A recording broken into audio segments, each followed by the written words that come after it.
What a way to go.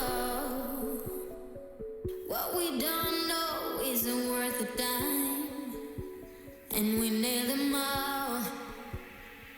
I know you're the worrying kind. Is there any way, or do you like not being found? In time the light will fade. Don't you know I worry about you all the time?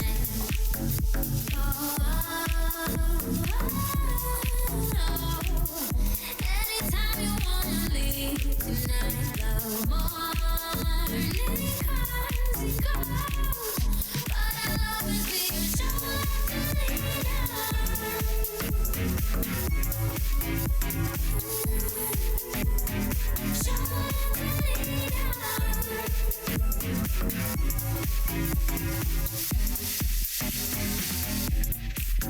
What a way to go.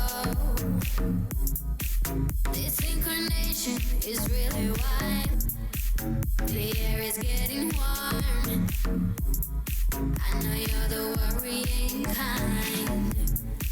And is there any way, or do you like not being found? In time the light will fade. Don't you know I worry about you all the time, all the time, all the time, all the time.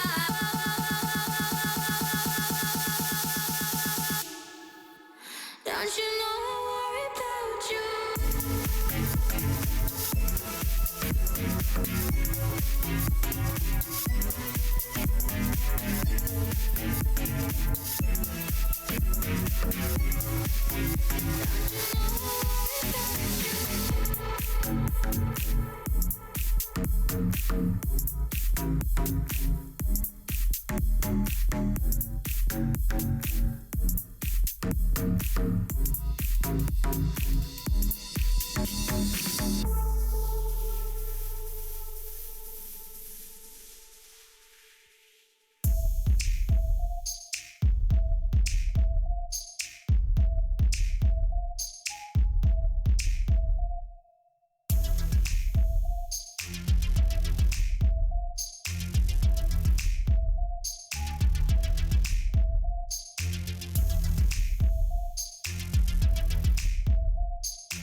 Good afternoon, Smite fans, and welcome back to the SPL North America edition today, week 3, the final day of week 3 before we get a bit of a bye week coming in.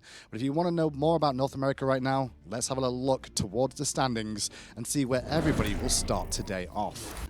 At the top, it's clearly Team Eager, joined by Luminosity, both on 7 points. And at the bottom, we've got Soul Gaming and Flashpoint still desperate to find a win. Both those two teams will play today.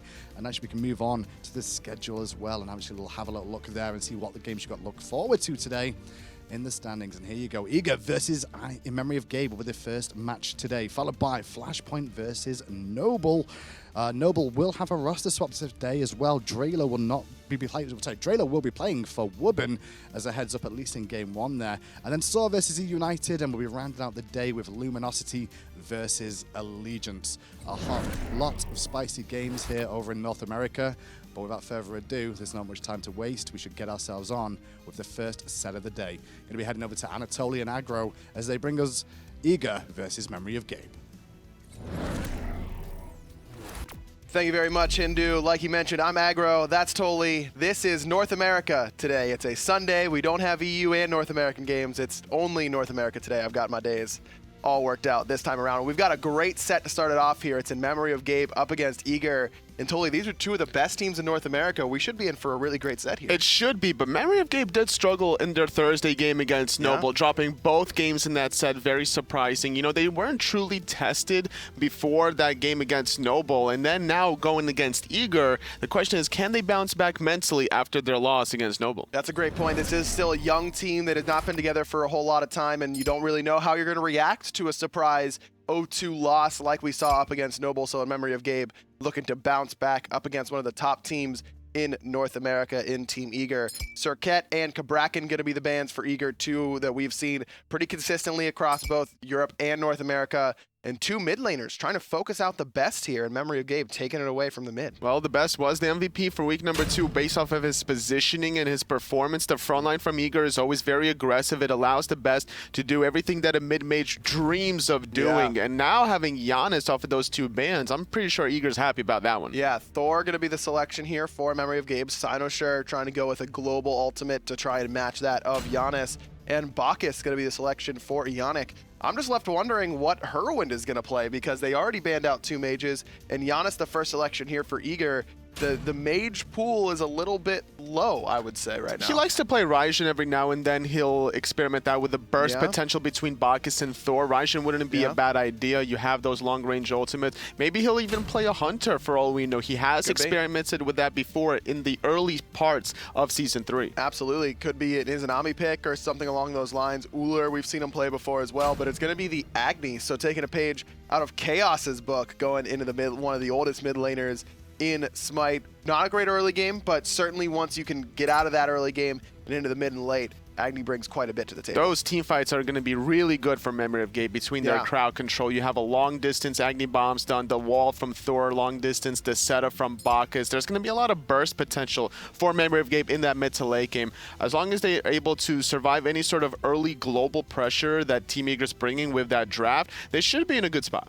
I love this Thanatos ban from Team Eager, showing that they've done their homework up against the Memory of Gabe. You'd think, well, Thanatos is a jungler, so why are they banning it away? Well, Walrus has played it quite a bit in that solo lane and has had some serious success with it. So Eager, knowing that, take it away. Those are 2 solo bans there between the Thanatos and the Hercules, but they left open the Vamana, and Walrus is very, very comfortable on the baby. It's going to be probably the Vamana up against a Terra in the solo lane. This is something that Divios really likes to do. Aurora likes to play these warrior support roles instead. It's going to be the best bet for DJ Pernicus. He's going to be very aggressive, trying to look for diving those towers, and Erlong Shen, more than likely, for Aurora. That's probably right. Yeah, Aurora very comfortable on that warrior. Doesn't have that same insane CC potential that we used to see. No longer has the cripple, so Agni, Vamana going to be able to dash out of it. Thor, Bacchus able to jump out as well. Rom going to be able to roll out there for Snoopy on him, one of his most signature gods here.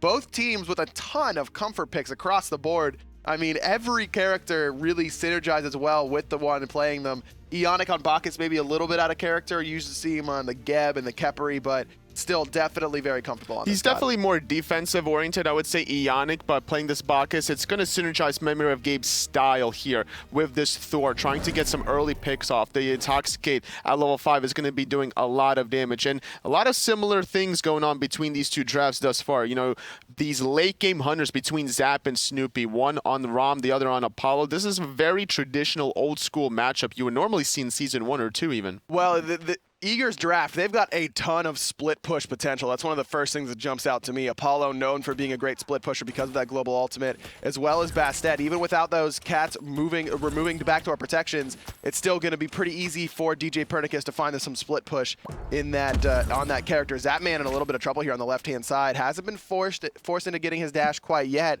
You see Snoopy immediately went into his astral arrows there, but Zap's going to stick around here. It's a little bit too late for him to be backing, and DJ's here with him on the left-hand side. Apollo's definitely going to need a lot of help on the left after taking that much poke. He burned his only health potion. He does have Death Toll and the tier 1 of the Devil Gloves to give him a little bit of lifesteal, but whenever you're only a level 1 Apollo, you're not going to be hitting that hard to truly benefit off of that 7% lifesteal. DJ is hanging out on the left-hand side here, which is very, very interesting. Herwin going to take a decent amount of damage in the middle lane as well. He doesn't have a starter item. Snoopy, it takes a lot of autos there from that Audacity passive. Everyone is just getting so low. Usually by the 41-second mark, there isn't a whole lot of player damage on the charts, but there is right now. Everyone's just trading poke back and forth. DJ Pernicus was receiving a lot of the mini aggro, which is why Zaman was freely hitting Snoopy in that regard. No more potions on the side of Snoopy either, so it's going to be evened out. Zaman should have a little bit more sustain now, especially considering he has a faster attack speed with the Audacity and with more lifesteal on the Devil 1 gloves. DJ is able to hit level 2. Herwin dashes very, very risky, and Aurora is going to be able to pick up that first blood with an easy pin.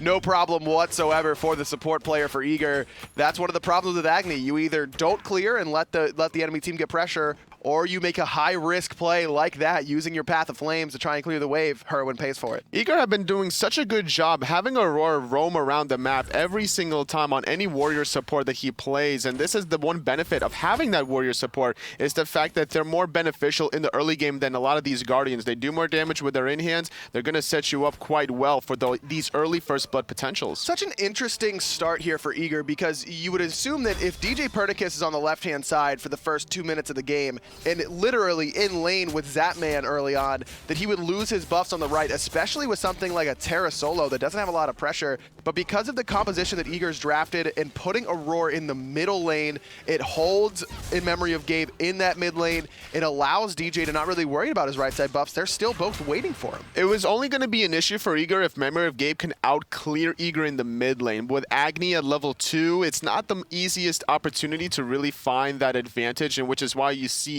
that early first blood with Aurora sitting in that lane. It's also going to be credited onto this warrior support, which is not the end of the world. A warrior support that gets first blood can really start snowballing very hard with it. Once he finishes off either warrior type or ninja type, he honestly doesn't matter.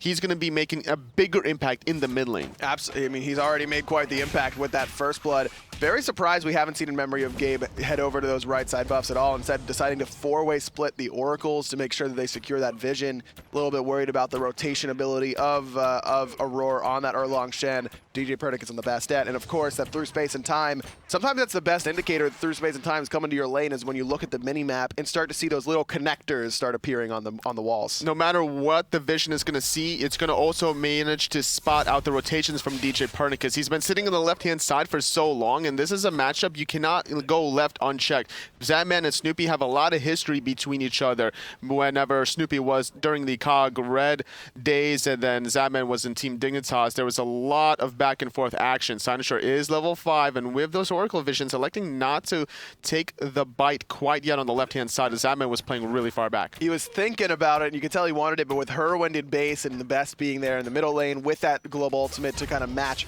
any sort of gank potential, I think that's what made Cynosure. They're like, Shurowind would be their couple name, right? It's like they basically fuse together. Yeah, the like fusion Dragon dance. Ball. Yeah, like celebrity couples have their couple names. They're like Cynowind, something like that. You not feeling that one? No, I'm not feeling that one. All Aurora's right. definitely feeling a lot of pain there from one bomb and the double tap coming out of Sinishar. And this is the pressure that Agni can provide to you once he hits level 5. Now he's a little bit more useful. He has more utility with the setup, and Bacchus is about to hit level 5, and that's going to be a lot of damage on the board for Memory of Gabe. So Herwin neglects to go for a starter item in this game, Tully, instead going for the Talon Trinket right off the bat. What's the trade-off there in the mid lane? You're getting a lot of magical power, obviously. You're not really having a lot of sustain, though. You have a little bit of lifesteal, but whenever you... Same story goes for Zatman with the tier 1 Devil Gloves. That lifesteal with very little damage is not going to truly benefit you that early. You're mainly looking for that 60 magical power, which could be proved to be really useful at this stage. Once you finish off Shoes of the Magi, that penetration with the Talon Trinket, your bombs are going to start hurting really hard. Very true, and on the other side, you see the best going for a Bumba's Mask with his Sands of Time. We've seen sub mid laners ever since 4.3 hit, where the Bumba's Mask changes mean that only you don't need the last hits anymore to secure that that heal on both your health pool and your mana pool, but just being the closest member with Bumba's Mask whenever a jungle camp dies. Some mid laners have stopped going for the Bumba's Mask, others have continued to go for it, the best deciding that it still fits his playstyle. And it makes sense, with DJ not really being around the mid laner at all, someone may as well get that benefit of the Bumbas. Exactly, it's Aurora that's sitting down with the best, so he's going to get full benefit. Zadman's going in the sky, getting poked out is Hero, and through space and time is used. These global ultimates, they're trying to find a second kill. The dash not enough to create space for Herwin, and Zapman picks up the second kill. Ionic left all alone in the jungle, and Zap's going to get himself a double for his ultimate. 3-0 Eager in the lead, and it looks like they may want to try and start up this Gold Fury. Sinoshar's ultimate is down, and that's really the best contestant in Memory of Gabe have, but Eager instead just electing to pick up those oracles and move on to farming. Slow and steady. Without the kitties to tank the Gold Fury at the 6-minute mark, it makes it a little bit more difficult to truly get this objective. It still does a lot of damage before you have a lot of defenses and health online, especially on the side of Aurora, to truly tank the Gold Fury. You don't have that much damage to burn it quick enough either. So I mentioned this earlier in that in 4.3, pets no longer remove backdoor protection on the towers, and that one of the biggest characters affected by that is Bastet. Her ultimate no longer removing those backdoor protections, which means that her split push is significantly worse. It's still good because it still tanks the tower for you, and you're building a lot of penetration on Bastet anyways, but it's not nearly as potent. So Bastet gets a buff to compensate a little bit more damage on that open wounds passive of hers. I do think that Bastet could be a real sleeper pick in the jungle. We saw how much damage that she did to Herwin there that sets up that entire chain of events for Eager. Do you think Bastet could become a top-tier jungler in terms of just raw damage output? Absolutely. Looking at the player damage charts, the Bastet is currently third with that rotation from Zatman being able to clean up so many kills. It was actually DJ ahead of Zatman for a little bit longer, and that was only with tier 2 boots at the time, level 6 Bastet onto a level 6 Agni. And this is something that Memory of Gabe is going to have to be very careful about their positioning. Going to have to ward everywhere around the map, because this Bastet is going to be looking for more plays. Now going to go for the Heartseeker, going to have even more mobility on top of it. So DJ going to have to change up his playstyle a little bit, though, not being able to rely on that split push potential quite as much. But if there's a jungler who seems adaptable, I think DJ would be near the top of that list. Even if Bastet doesn't kill towers in about 2 or 3 seconds, it's still going to be very impactful towards getting towers low. You might not be able to get it in 1 shot, but you certainly can get it into 2. So slow and steady is Eager's game plan,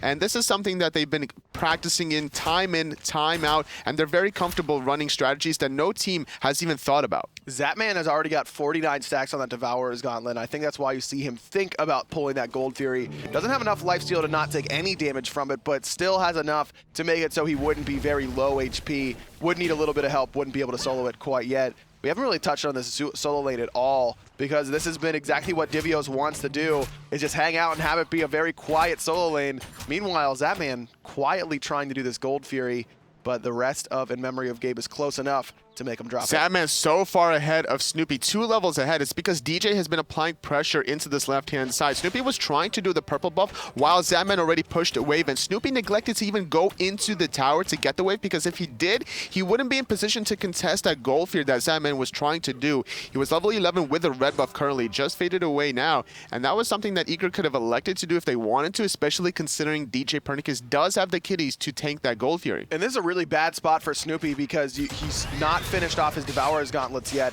and Zapman has, and not only has he finished them, but he's basically 60 stacks in as eager to secure the Oracles there around the Gold Fury. And whenever you go against another hunter that is going for the Devourer's Gauntlets rush, and you're planning to go for Devourer's Gauntlets as well, you really need to take that boxing fight right as you finish your boots, because that's at your strongest, because now Zapman is significantly ahead in his build. It's all about the mobility versus the lifesteal. Snoopy wasn't truly able to take advantage of that small timing window, and with the rotation from Zapman finding those 2 kills, it allowed him to finish it at a much quicker, accelerated rate that Snoopy would have definitely liked to have witnessed in the laning phase. So that's going to allow Zapman to continue this pressure, and like I mentioned before, DJ Pernicus has just not left this left-hand side. It's been Aurora sitting in mid, DJ sitting in the left, and this is why Eager have slowly but surely built themselves about a 2,500 gold lead without any Gold Furies or any towers. In Memory of Gabe just seems uncharacteristically passive to me. It would be kind of my assessment of their play so far in Game 1 here. Whenever I think of In Memory of Gabe doing really well, it's Cynosure and Walrus end up getting very far ahead on the right-hand side. Cynosure in particular is allowed to play very, very aggressively on gods like Serket, and that's allowed, and In Memory of Gabe is excellent at maintaining and controlling a lead. But right now, they're just kind of letting Eager throw their weight around. We haven't really seen a response from them quite yet. The problem is going against Eager, it's very difficult with their global presence between the best playing Yana, Zapman playing this Apollo, as well as Divios on this Terra can just throw out his ultimate to basically allow Eager to win these team fights very convincingly. The left-hand side. Cyno was looking for Zap, but Zap knew it all along, and Cyno went up right on top of that ward in the left side jungle. And Zapman continues to really have control of this lane. Cynosure, again, bottom of the net worth, actually, even below Eonic on the Bacchus. Just hasn't been able to make an impact so far. And like I was mentioning before about the difference of these team compositions, the aggressiveness from Memory of Gabe hasn't been shown, but they still have true potential between this Thor, Agni, and Bacchus. The damage will come online once Agni gets those level 2 bombs, gets some more penetration involved in his build, and once they find one target from Eager out of position with the Bacchus Intoxicate, that's going to truly open the door for them. Walrus has hit level 13, giving him an extra relic choice, and he's gone for the Sunder, which we've seen Walrus go for pretty consistently. In Memory of Gabe seemed to really like having that extra damage option out of the solo laner, not only for himself, but for the team to really punch through this tanky solo lane Terra, potentially. That's definitely the goal. You're taking away the sustain option. Best taking a lot of poke just like that. He has to use the beats. Terra's blessing to get him out of danger through space and time used offensively. Trying to make sure he picks up on Cynosure, but on the left-hand side, Snoopy's in a lot of trouble, trying to put out as much damage as he can before he inevitably falls once he lands. Zapman, 3 out of 4 kills for Eager, going the way of the Hunter and Owner. Oh, DJ's not done. He's going to dive under the tier 1 tower, getting his scratches off onto Herwin, and Ionic Divios is here as well. He could look to put a lot of pressure in mid, and this is going to allow Eager to start up this Gold Fury. Now Zapman's got that Devourer's Gauntlet complete, so he can tank up this Gold Fury no problem whatsoever. DJ drops the kitties, and Gold Fury goes Eager's way, no problem whatsoever. 12 minutes in, and Eager really controlling this game at a much faster pace than we're used to seeing even them control games. Usually Eager likes to be very calm and wait it out, wait for 1 or 2 mistakes, but In Memory of Gabe has really allowed Eager, in my mind, to just throw their weight around and take this lead. A Memory of Gabe is not a team that can easily lose the game without taking something back in return. Normally, if they're losing one side of the map, they're going to grab something in return. You know, Portal Demon is still up, and they elected not to go for it, recognizing, you know, Eager is clearly going to the goal here. Davis makes the rotation from right to middle to left. It was a pretty telltale sign, and Memory of Gabe elected to just give up the Portal Demon on top of this, not maximizing any true potential to come back. That looked like it was going to be a great engagement for In Memory of Gabe, poking out the best very, very early on, getting him low due to some poor pathing by him, but the problem is that Snoopy, again, left alone on this left-hand side. DJ has just been setting up a tent in that left side jungle, hanging out in Snoopy's lane, and it's really caused problems for In Memory of Gabe. And this is something that DJ doesn't always do. He doesn't always sit in the duel lane. Yeah. He's going to mix it up game in and game out. And sometimes we'll see Eager sit 3 people in mid just to make sure Best is going to be in a good spot, and then Divios and Zapman are going to do their things in the side lane. And then once these team fights happen, Eager always seems to manage to come out on top, but either way, mixing things up with doing a 2-2-1 strategy instead, Eager have always making teams keep guessing. So totally, we talk about that all the time when it comes to Eager. They're always making teams guessing. No one knows how to prepare for them. If you were still playing and you were going up against your former teammate in Zapman, how would you prepare? I would just try to look for wherever DJ is and make sure he's not getting into an early lead. Make sure wherever side of the map he is, you ward that side of the map, and you're going to, especially if he's playing the Bastet, he's just going to be looking for kills nonstop. This is something that Bastet really thrives off of, that early damage before gods get naturally tanky because of just how high base damage that Bastet can truly provide to your team. Not only that, but that open wounds past him again, getting a buff recently, doing 20% more damage after you hit someone with an ability is really easy way to rack up those damage numbers, and Snoopy can absolutely tell you about that. Aurora gonna eat a flop there in the middle lane. Heroin forced to dash away. And even though DJ didn't hit his scratchies, as you like to call him, that D-Claw already a big damage boost at this stage in the game. Zapman is going to be able to get this left-hand tower. Best taking a lot of damage. Going to miss out the unstable Vortex, portaling on through. Aurora's going to do some damage in return. Actually still diving that and tanking it, no problem. Despite not having too much physical defense, having Mark of the Vanguard, having only the tier 1 of that Iron Mail. Heroin dashes in. They're looking for him, and Aurora is all alone, but Heroin can't find the stun, and Aurora rather is going to be just fine. He does feel very tanky at this stage in the game, despite having a whole lot of defense. That was really risky for Heroin to dash in there, considering Eager has Giannis ultimate and the Apollo ultimate. That could have been an easy kill for them if they elected to just use one or the other. Through space and time, not gonna hit anybody, but it's there to support Aurora, and Ionic's gonna fall. It looks like it's a 1-on-3, but it's all of a sudden Eager's got the numbers. Zapman's here as well. Cynosure uses his relics. The last auto isn't gonna do it, but Divios crushes 2 with the Crushing Earth, and Divios making an impact on his first real rotation out of that solo lane. And Memory of Gabe just cannot handle Team Eager right now. Mark Maloney is here, though. He's going to go into the big baby. He tried to get the best out of the team fight. It's going to be Snoopy in there. He finds 2. He misses the 3rd, though. And Best is going to be able to walk away from that one. Eager not done yet. They found the tier 1. They're going for the tier 2. It's only Snoopy and Walrus, but Ionic has made the revival, but he doesn't have Intoxicate to truly hold this one. And he's only level 9. Zapman 16, DJ 13, Divio 16. I mean, these guys are such a high level that even if Ionic did have that Intoxicate, I don't think it would have made too much of a difference. 7-0 Team Eager blanking in Memory of Gabe 16 minutes in, and it's just the ever-changing strategies of Eager keeping teams on their toes. So difficult to game plan against him. And DJ hasn't even been able to necessarily get all these kills to get himself a lead over Cynosure, really. Level 13, both of these junglers, the rest of them have been getting a huge lead on the side of Eager, and specifically Zapman, 2 levels lead over Snoopy. Still doing a good job as Eager as they manage to even steal away this portal demon, finding Heroin. Cynosure's going to have to escape defensively, but Zapman is in the sky. Cyno went back in, and Best cleans him up very easily. The last 3 members of the Memory of Gabe trying to retreat, but Zapman is here. Divios finds Snoopy as well. Best with through space and time hits Ionic, isn't able to pick him up in. Surrender a 17 minutes. Memory of Gabe down 10,000 gold, and truly, honestly, mentally, that was very taxing for them. I respect that surrender because at that point there was no coming back. I mean, 10-0, Eager just controlling the map, and it's not like Eager had an all early game composition. Their comp just kept getting better as the game went on, really. I mean, Zapman was massive. He's going to be able to be one of the best late game hyper carries on Apollo. Divios on Terra, so difficult to deal with that in the late game as well. For me, totally, that just feels like that drafting phase. In Memory of Gabe came in with a plan. We ban out Best, we pick away Giannis, and we win the game. They wanted to put Best on Scylla, is my guess, and then Best just takes Giannis, and Memory of Gabe goes, We've been through this before. Oops. We've been through this before, but heading into game 2 for picks and bans, this is something that Memory of Gabe has usually made adjustments for in terms of the Giannis pick. They let that go through against Noble before, and then they pick it up themselves. They didn't win that second game with the Giannis, but it's something that they're always annoyed about, whether they're playing against it or whether they have it. Well, Sercat banned away by Eager yet again. Love this ban. Like I mentioned, when I think of a Memory of Gabe really being one of the best teams in North America, I think of them picking that Sercat and really gaining pressure through it. Hercules going to be the other ban for Eager, trying to throw it away so that now a Memory of Gabe has a choice. Do we pick the Giannis and take it away from Best, or do we pick Zeus But either way, Best is getting one of those top-tier mid laners. Which is why we see these bans coming out of Team Eager. Memory of Game is going to take the Zeus. And I wouldn't be surprised here if Eager take away the Sylvanas.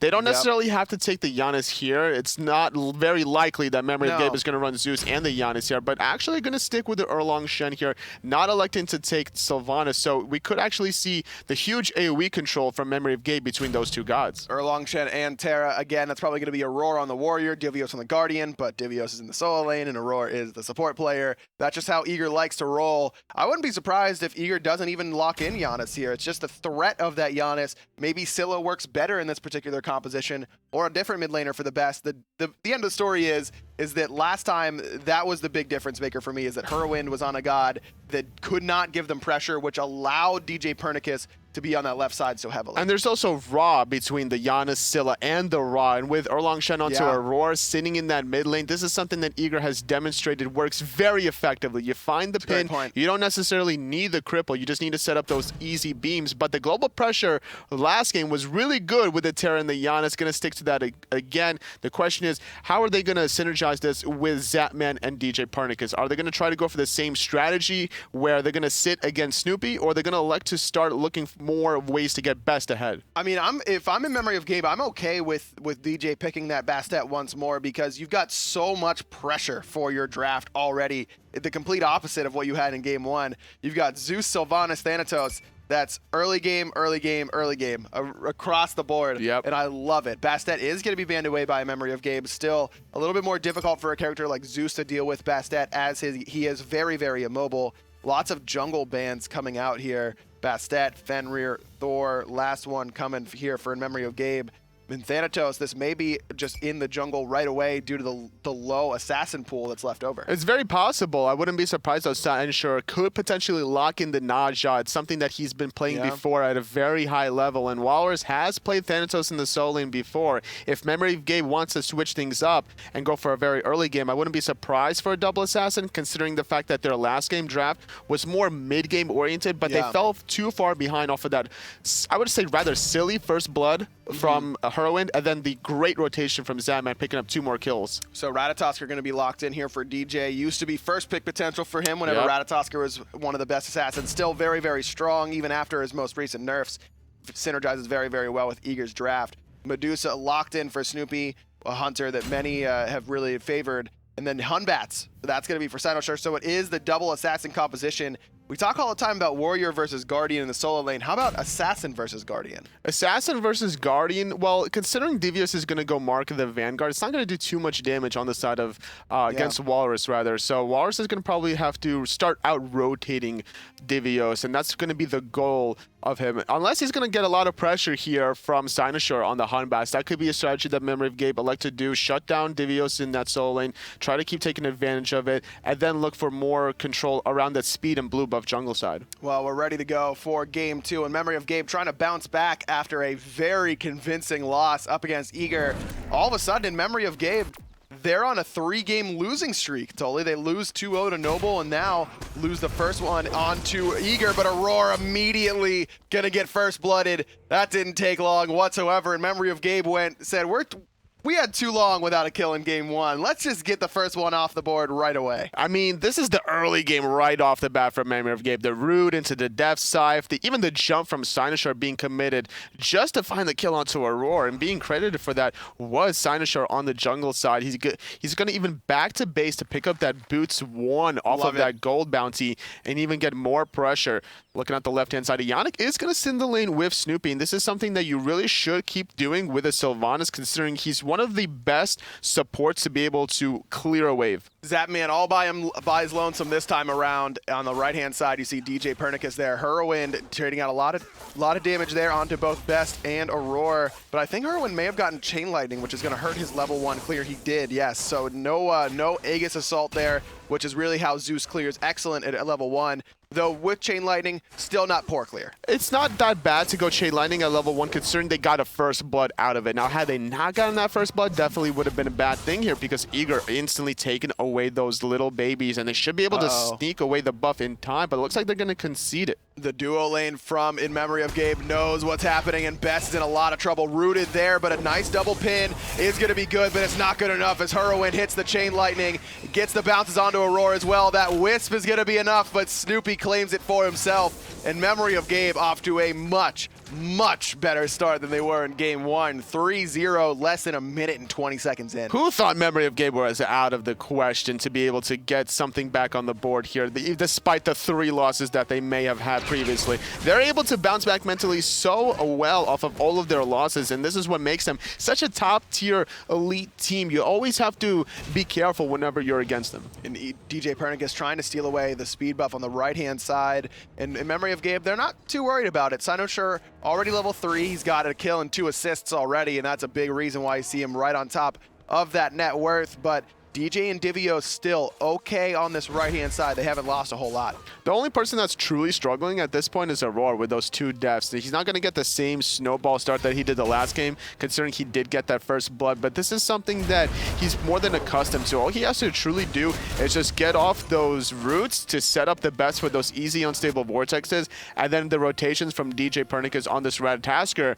having that global ultimate presence, despite the radius being reduced since the last patch, is still very effective in terms of the counter engages. That's my only real concern when you were talking about Aurora setting up for the best. And when you play this Erlong Shen, we usually saw it with the Ra, with the Zeus, gods that can really make a big impact if it's someone standing still for more than just a moment.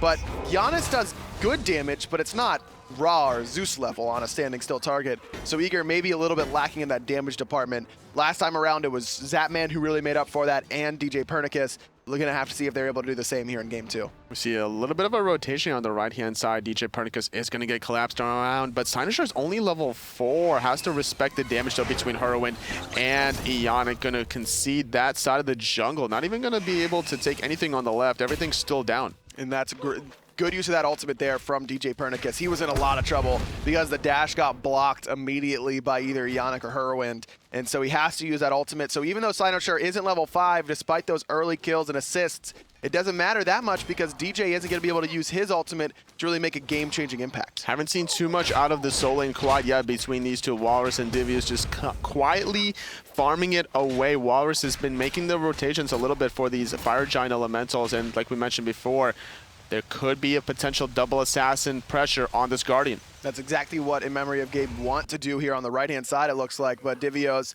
a little bit too seasoned for that to work on him. He knows exactly what's happening sitting underneath his tower. That's exactly what Divios wants to do. He doesn't want to fight anyone, really. He just wants to hang out in that stole lane, get some farm, press 4 whenever it's appropriate to help out a squad, and then just farm up until the middle or late game stages. That's why he has the mana chalice, but DJ Pernicus, he's not done yet. He's applying a little bit of pressure onto Snoopy. Zadman's going to be able to out-clear for this wave at least. No buffs being spawned here. Red buff has been taken from both sides for a little bit longer. The Oracles has respawned on the left, and that's something that Ionic is going to start up with Hurwin right around the corner. Doing a good job also positioning his ward really offensively forward to spot out anyone coming from Eager. That's exactly where we saw that ward that spotted out Sinosure on his global ultimate last game for Eager and their side. So I think In Memory of Gabe trying to use that exact same spot to make sure that DJ can't do the same thing to Snoopy with that very similar ultimate from Ratatosker through the Cosmos. Overall, though, this is Eager still trying to play their style, slow it down, wait it out. Lost a couple kills early, no problem whatsoever.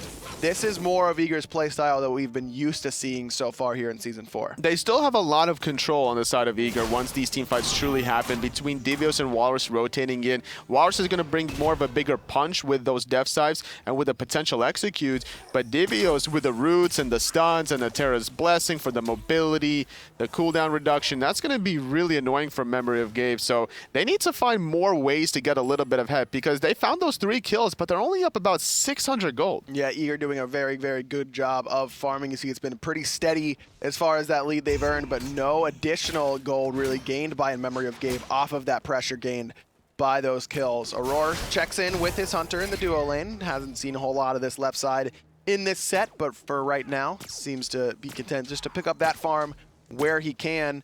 This is you mentioned it earlier, Tully. This is an excellent turnaround from In Memory of Gabe. Definitely a little bit concerning that they lose 2-0 and then get stomped as hard as they did in Game 1, frankly. And now in Game 2, looking much more comfortable. And again, for me, it goes back to that draft in Game 1. Just didn't feel quite right. No, not at all. They gave too much away to Eager that they were so comfortable with as well. You know, Divios onto this Bastet, so taking that option away from them. He's still very comfortable on Ratatasker, don't get me wrong, but it's just a different level of feel to it. You know, you don't see many people playing the Bastet in ranked, whereas you're going to see a lot of Ratatasker. So every individual player from Memory of Gabe knows how to play against Ratatasker inside and out, but as a team collectively, it's only Eager that's truly running Bastet, and if they're not scrimming against Eager, no team actually brings this out in these strategies and not knowing how to deal with a specific god. And this is why we see Eager being so successful in a lot of their SPL games, because nobody else really runs the same strategies. I think a lot of people at home may say, well, Tully, these guys are pros. They've played against Bastet thousands of games. That's true. All DJ in a lot of trouble in the middle lane. Force uses Purification there. Aurora actually popped his ultimate as well, just in case. Only Fear No Evil. Great patience from Herwin to not drop that Lightning Storm, anticipating that Purification beats from DJ Pernicus. But back to the Bastet discussion. I mean, yes, they've played against Bastet a ton, but Bastet in your ranked games or your casual games, it's completely different than in a competitive setting where a team is working together. Each god has little tiny things that you want to do in a competitive game that can differ from other assassins that make it difficult to kind of adjust when you haven't really seen that god necessarily. Especially considering a lot of Bastets in rank will just look to split push and constantly avoid team fighting, but that's not something that Eager like to do. They like to apply pressure whenever they see a small weakness. In the last game, they definitely saw a huge advantage in terms of Zatman versus Snoopy, and that's why DJ heavily leaned on that lane with the Bastet. This is the early game damage pressure was just a little bit too much, but now not really having the same opportunities playing this Ratatasker. Walrus just willing to box it out here with Divios on the right-hand side, but Divios just sitting in his monolith. He's got no worries, he's got no care in the world, basically, when he's boxing in there, and I thought DJ may try and make a play onto him, but Walrus still about half HP. He also has gone for the Mark of the Vanguard, getting a little bit tankier, trying to be at least somewhat of a frontline presence for In Memory of Gabe, despite being in that double assassin composition.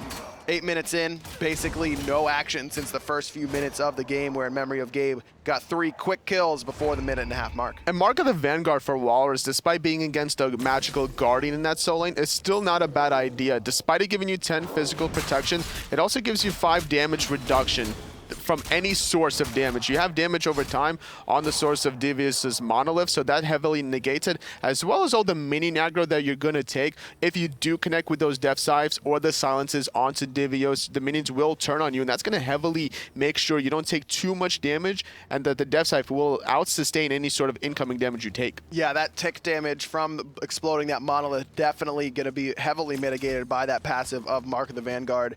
Love Snoopy's decision there to hold the wave near his tower just to make sure Zatman has to push himself a little bit farther forward to pick up what he can of the remnants of that wave, but no rotation whatsoever from Memory of Gabe to try and make something happen. Eager's ahead gold-wise now off of that rotation from DJ Pernicus here, applying more pressure onto Snoopy, as well as Aurora earlier on into that dual lane. And this is something that is really surprising considering 3 first easy kills for Memory of Gabe. No responses from Eager. There haven't been truly any invades in terms of buffs. They took away some baby elementals, but nothing too serious on the board. And Eager has been doing a great job out farming. Slow decline there for the lead that In Memory of Gabe had earned themselves previously. In fact, the experience difference is slightly in Eager's favor. Eager not really concerned about those 3 kills they gave up early on, like you mentioned.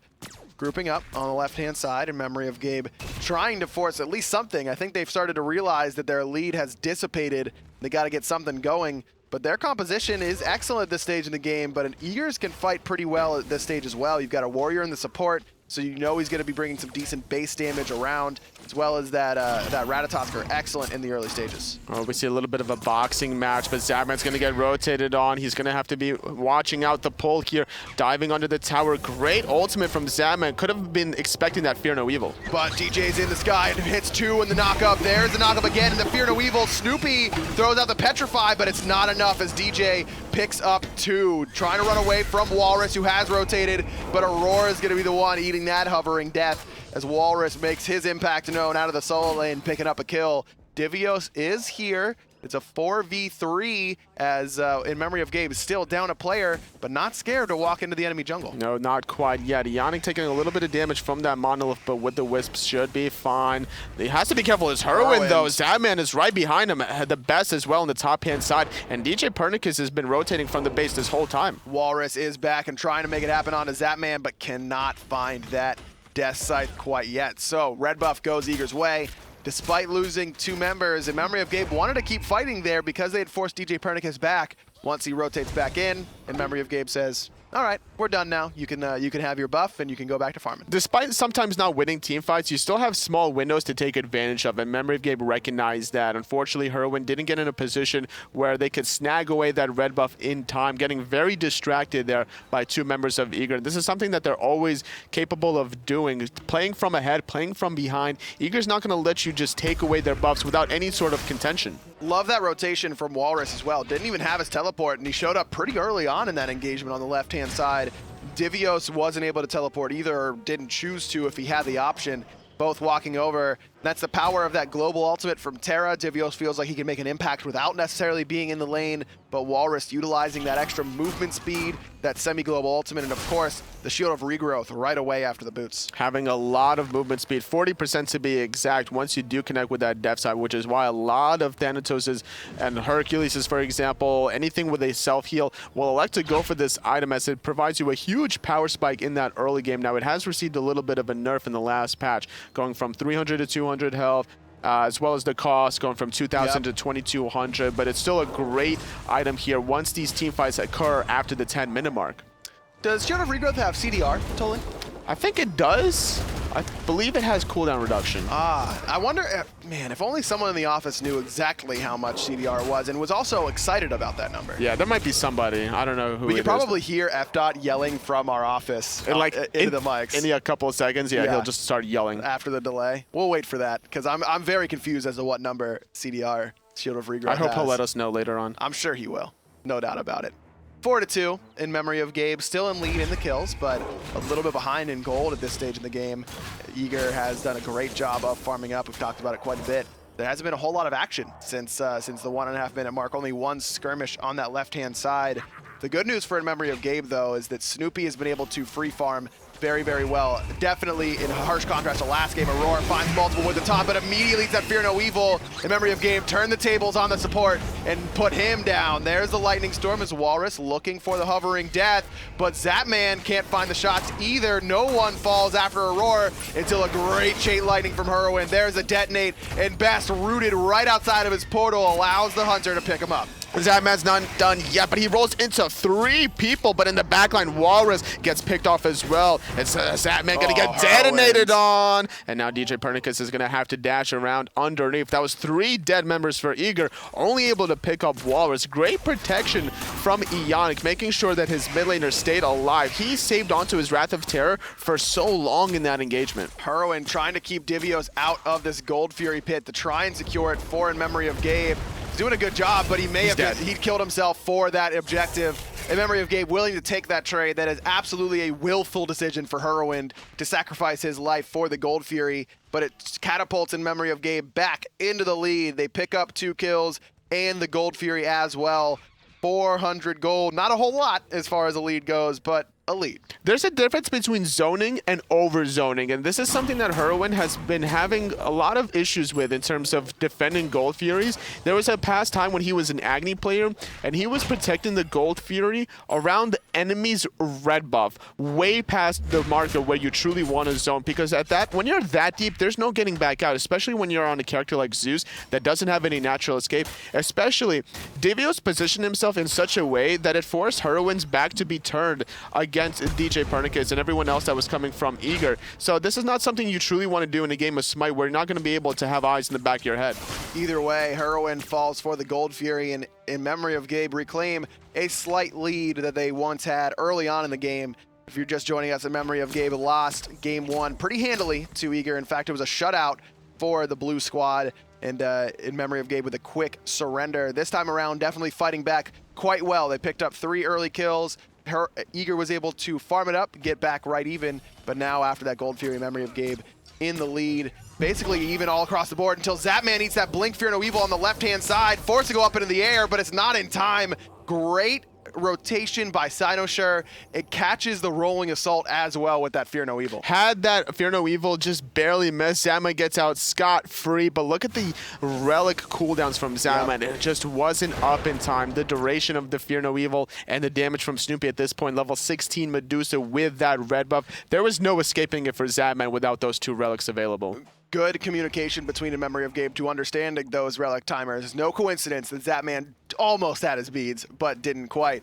In Memory of Gabe now going to take their 5v4 advantage, their power play, and try and secure this Portal Demon.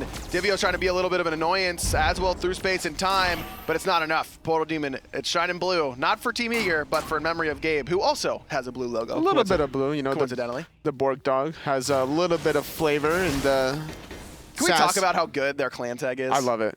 Borked? Way better than just like Gabe. I mean, Gabe would be all right, but Borked? Borked. Perfect. What if they all borked when they... Like, they were talking between games at LAN, and all right, guys, hands in.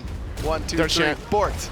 That would be the best team chant ever. While taking a lot of damage, rotation from Aurora. It's going to force out the ultimate. This is something that Aurora hasn't been really truly doing this game compared to the last one, making his presence known on this Erlong Shen, setting his teammates up for some of these kills, or at least for more pressure. Tier 1 tower, getting siege down in the middle lane, no problem whatsoever. In Memory of Gabe able to take that. Zapman trying to answer back on the left-hand side, but with Walrus rotating in the middle lane, as well Divios, they're trying to get this tier 2 as well. Fear No Evil already down. There's the Lightning Storm, well placed there by Heroin. He's going to eat that ultimate from DJ Pernicus, though, as the dive is on. Great peel from In Memory of Gabe. Backs up. Everyone is going to reset and use those heals, courtesy of Vionic. Try and continue the siege, but again, Zapman, he's still on the left side. He's still getting that tower. Tier 2 falls for Eager. And DJ Pernicus is on the backhand side. Nice blink from Cynosure. And the juke from the best to avoid the depth side. He puts the portal on the ground. Cynosure taking a lot of damage. Aurora's going in. He finds the knockup. He finds the last in hand. And now everyone from Eager, they want more. But it peels everyone off of Heroin, which allows Divios to pick him up. Great Aegis from DJ Pernicus, but it's not going to save his life as Walrus still able to confirm that kill. Best has returned, courtesy of Through Space and Time, but Zap is here as well. Around the backside, trying to pick up Walrus, who has no ult. A lot of damage put onto him, though, by Snoopy and the jungler. Snoopy still trying to chase him down. Not going to be able to do so because Divios is the one distracting. Trying to sacrifice his own life. Divios is going to pop the meditation, finds the root, and a double dash back into Zapman, finding the snipes onto Yannick. Just not enough damage on the tanky Guardian depth side. Off the mark. Nice rollout from Zapman, being able to avoid that one. Walrus would have done a lot of damage there. Could have potentially followed up with another silence to find a kill. And just like that, Eager, what looked to be like a losing situation, respond back beautifully with a split push on the left from Zapman. Gotta give shout out to Divios right at the end of that engagement.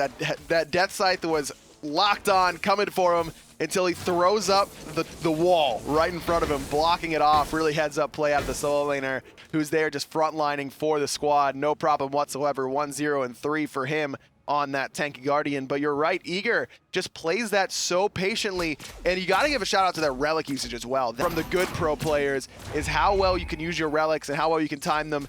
Best able to survive because of a well-timed Aegis on the Lightning Storm. Zapman, DJ, all really good relic usage from them. But Gold Fury goes very, very quickly, and for In Memory of Gabe, their second of the game. Divios and DJ are both on the right-hand side, so Eager not going to be able to contest that very easily. One of the first real leads here in the game 2 of this set.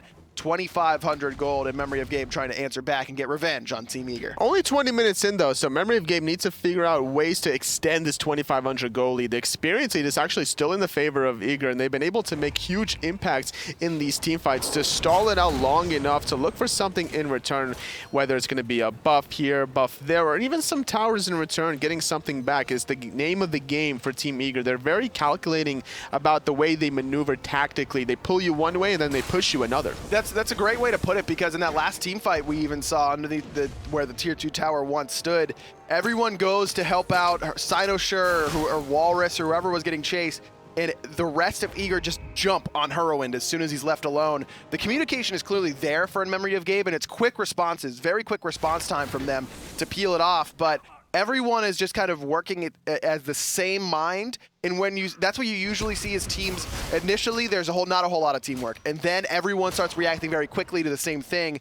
And then once you take it even a little bit more time than that, you start to move in individual units. Everyone knows exactly what their job is. So when Herowin's screaming, I need peel, maybe Walrus doesn't turn and instead looks to help out Snoopy, knowing that Ionic is going to be there to help out the mid laner. Snoopy was even doing a good job peeling for Herowin. Whenever DJ Pernicus is coming to land from the branches, he's popping that Petrify, not only to get the CC immunity to prevent the knockup, but just to do more damage onto DJ Pernicus, because he's always going to land on that backline. It's either going to be onto Snoopy or onto Herowin, so you might as well throw out that ultimate, doing a lot of damage. And if DJ does choose to go on Snoopy and he's positioned in such a way that he'll get petrified, he's going to be forced into very early purification beads, which is going to benefit the rest of Memory of Gabe. Too early to try and steal away the Fire Giant for in Memory of Gabe, so instead they're just going to try and secure this Portal Demon best, thinking about maybe using through space and time. DJ's also around the backside.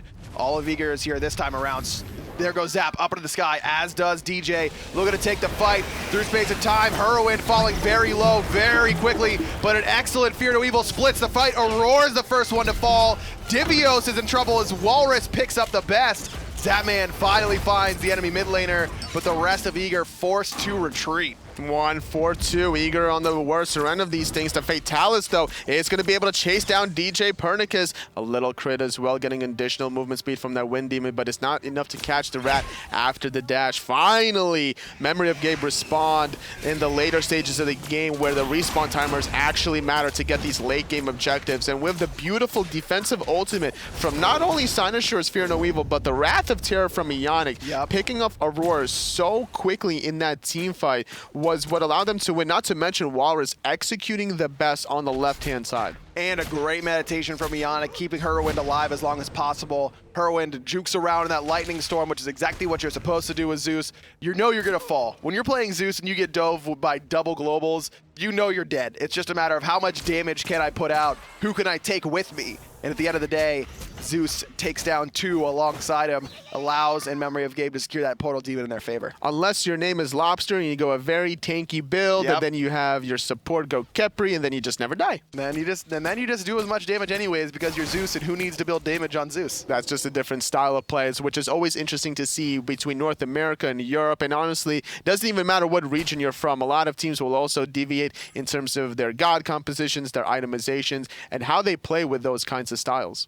The problem here for In Memory of Gabe and Team Eager really is that both mid laners have fallen a little bit behind in farm just due to the nature of how much fighting there has been.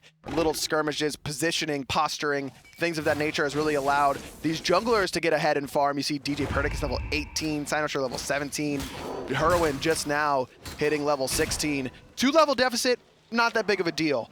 3-level deficit is where you start to get a little bit concerned. When I'm looking at a level 18 Ratatosker and I'm level 15, I get a little nervous, even with that Dynasty Plate Helm, even with something like an Ethereal Staff. But now that Herowin's starting to catch up a little bit in farm, I like this decision from both teams to slow it down yet again. Both these teams very willing to play the long con, play it patient, and wait until the late stages of the game. The biggest difference here is the difference between Snoopy and Zapman. 2,000 gold net worth advantage for this Medusa player, able to make a bigger impact than the last game. Snoopy was actually behind 2 levels because of all the pressure that DJ Pernicus applied to him, but this time it's Memory of Gabe that's been forcing these Gold Furies fights, and Ionic has just been in the right position at the right time with the timings of these Wrath of Terrors to really allow his mid laner and his hunter to successfully win these engagements. Gold Fury falling very quickly, and In Memory of Gabe get it in the blink of an eye. Eager never have a chance to respond. That's going to push that gold lead up to the 5K mark, basically. Snoopy here going to maybe eat that Unstable Vortex. He will, along with Walrus, but that healing, that sustain option from Ionic is going to make that fairly irrelevant. And one of the things, you were talking about how great these defensive Wrath of Terras have been, and you were talking about different playstyles. We've seen many Sylvanas go for the Blink, try and find the initiation. Ionic's on the opposite. There's the initiation from Eager, the Blink, Fear No Evil from Sinosure, and immediately Aurora is just erased. Sinosure gonna take the damage, and Zapman picks him up.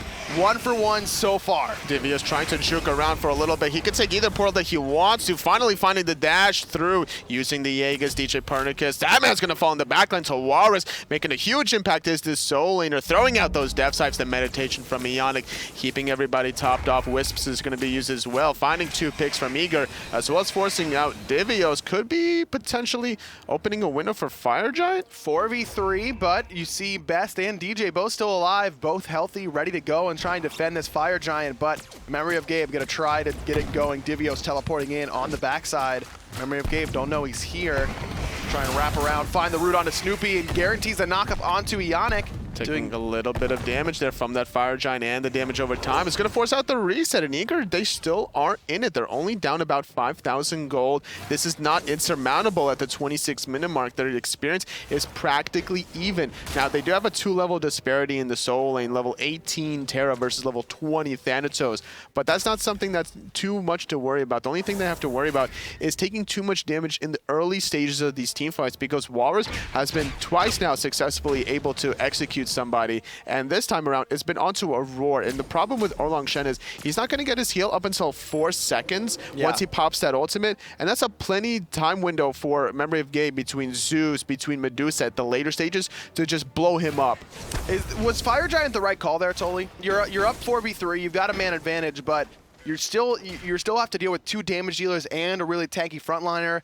You've got 2 towers to take on either side lane. Would you have rather seen a Memory of Gabe go for one of the towers, or do you think trying to pull that Fire Giant was the right call? Oh, Walrus going to go into the sky. I would have said like the tier 2 tower mid would have been, but it's down, so not really able to get anything there. Not going to connect onto that stun though. Ionic is going to have to back on out. The chain lightning's down into the sky is Zap, and DJ Pernicus diving the backline, doing a lot of damage onto Heroin. They're looking for the Zeus, but he's got that peel once more. Through space and time fired off as well. Divios finds a nice 2-man root. Snoopy forced into that Aegis, knocked up by Aurora. There's the chain lightning damage out of Heroin. All of a Memory of Gabe a little bit poked out, at least the 2 damage dealers, the primary ones in Heroin and Snoopy, but that healing from Ionic still staying relevant right underneath 10,000 so far in this game. A lot of ultimates used there by both teams. Only Ionic still has his available. And this is a very important ultimate to have in this team fight, that finding multiple people in the knockup, especially around these jungle fights where Zeus can make such a huge impact with the chain lightning off of his shield. Obviously, Snoopy can throw out that Petrify as well whenever that's going to be back available. And this is something Memory of Gabe have to be careful with their positioning. Bait out Eager into a spot where if they're going to dive you that heavily, funnel yourself through a little tunnel and use all your AoE to prevent everyone else from saving DJ Pernicus. And that was a very, very tight corridor there. Frenzy popped by in Memory of Gabe. They're trying to sneak away this Fire Giant, but Aurora knows it's happening. There's the root in from Ionic through space and time, but it still goes the way of a Memory of Gabe. All 5 members have the Fire Giant. Now they're looking to take the fight. They're going to be taking a little bit of time here before they decide to land in the backline. DJ Pernicus, though, he's going to get stunned out. Nice Aegis, though, to prevent a lot of damage, but Aurora is going to be the first victim. Second frontliner for Eager falls as well. Fear no evil. Zabeth falls. Best is going to fall. That's 4 dead, and this could be a deicide. Divios trying to run away with that movement speed from his ultimate. I don't know if a Memory of Gabe even want to chase him. Walrus will. There's the blink, and the deicide goes the way of in Memory of Gabe.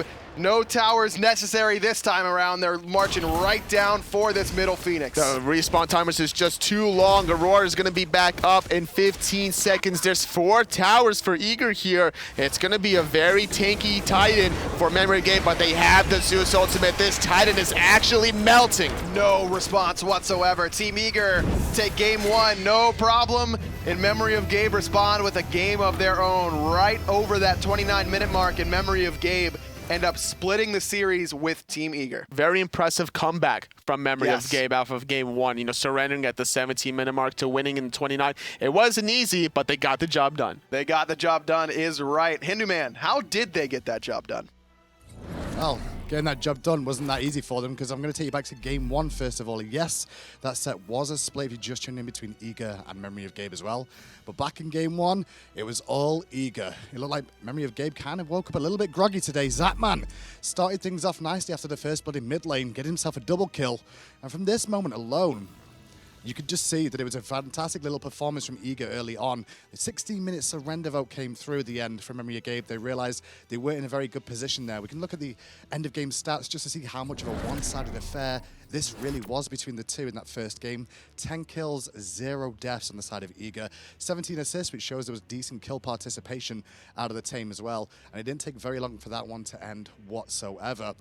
But then again, you go into game 2, and we just witnessed Memory of Gabe came back into it.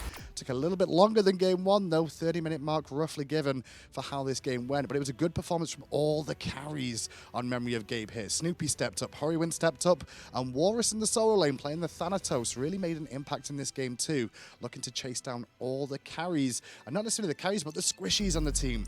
Really focused in early on onto the best and onto DJ Pernicus. And whenever Aurora took a 2-step far forward, he was also brought down as well.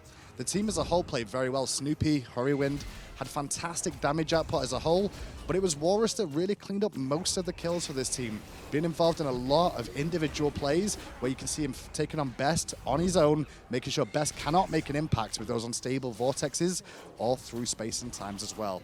Continuing on from this, Memory of Gabe though, it wasn't the greatest performance in the world from them. They will be very disappointed about how game 1 went, and they did fight back nicely in game 2, correcting some of their minor issues and giving Walrus something like Thanatos to be able to cause some problems was very, very helpful for them.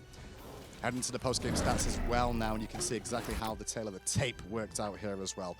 5.6k structure damage from Memory of Gabe's 62 assists just shows how close these teams are team fighting, and there's not a lot of individual kills going on here. And total gold lead there, just about 9,000 in favor of Memory of Gabe at the end.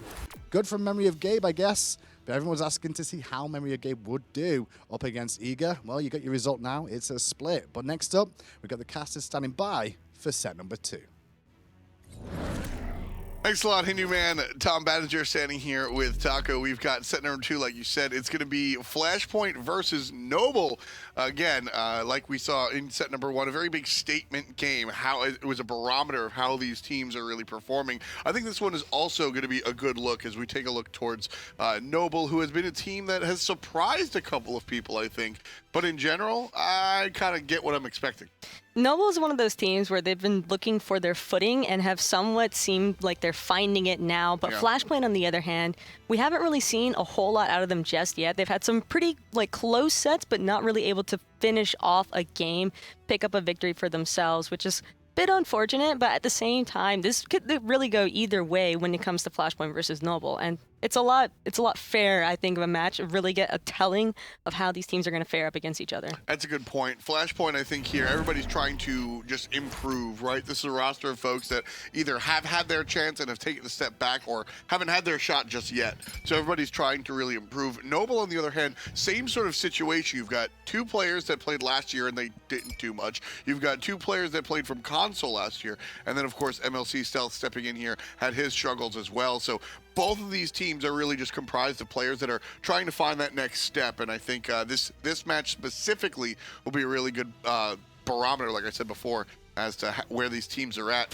Tara is the first pick for Flashpoint Esports. I mean, she's gone up and down in popularity, but first pick? She's definitely a character who's been making a new storm nowadays, who wasn't really too high in favor because of the whole lack of early pressure. Right. But at the same time, I think teams have figured out a little bit more of how to utilize her kit and really make her shine in these sustaining kind of comps.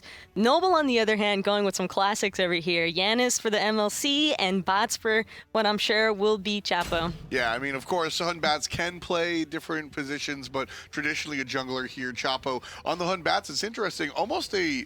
I don't want to say it's not a Chapo style god because we've seen him do fantastically on it, but when I think Chapo, I think heavy aggression, more traditional assassin, and so it's really a depiction of how he's started to play for the team. That started, I think, last year on the console.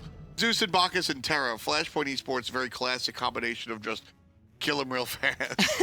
There's a lot of AoE coming out on the side of Flashpoint, and a lot of synchronization that could come through with the Bacchus ultimate into the Terra root lockdown for the Zeus ult to really try and shine. But at the same time, I'm really liking the comfort pick that Noble has seemed to opt for. Like you said, we're more accustomed to seeing Chapo on heavily aggressing kind of junglers, right. But you can see that Flashpoint opted to go ahead and ban away the Circuit immediately, and I think that was a smart decision by them because that's definitely a character that he's been favoring lately, and now Noble has the option with picking up the bot so early to just go ahead and try and take off as many junglers that they feel like would be an issue as soon as possible. Kumbhakarna taken up by Noble Esports. Kumba is a character that he's never really number one in the meta, but he feels like it's always an option. I don't think there was ever a situation where Kumba was a bad pick, but he's never really been number one. He just has so much peel. He's probably one of the most annoying supports in the game. He's not necessarily, like you mentioned, the greatest, but at the same time, when you combine it with a heavy CC comp, and they have the bots already coming through, which will be annoying enough as is, having that ultimate, especially with a little bit of CDR, and then he's just all over the place with that ultimate. But Cupid Kumba is a pretty strong combination, I think. That's a wombo combo for sure, just as much as Flashpoint's got the setup with the Awelish and the Bacchus. You have the knock-up right into the fields of love down there for Cupid, so the player can't actually escape. And then one of my favorite tricks, which you're probably not really going to see, is Cupid hits the heart bomb the minion, and then Kumba launches that minion towards the player, and they get stunned out.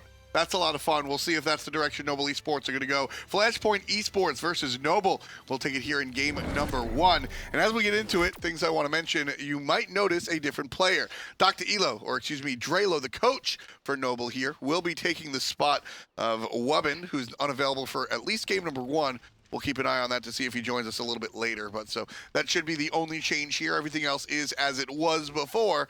Drelo, the coach, playing in the support position. And you mentioned before that if you had to have Drelo sub in, this is probably where you want him to. Drelo's not unkeen to smite. He can play at a higher level. He's definitely familiar with the role. And if anything, this is actually the role that he prefers to play in, is support. So I don't think that it'll be too noticeable of a difference. He does know the team fairly well, and they're gonna have synergy. And if anything, maybe he'll get to have some fun having a little bit of shot calling potential now. Yeah, you know, I always it's always very interesting when a coach joins a team on the in the boots, if you will, because you're used to your coach sort of watching the game and then yelling at you after when you mess up. Now your coach is here in the thick of things, right?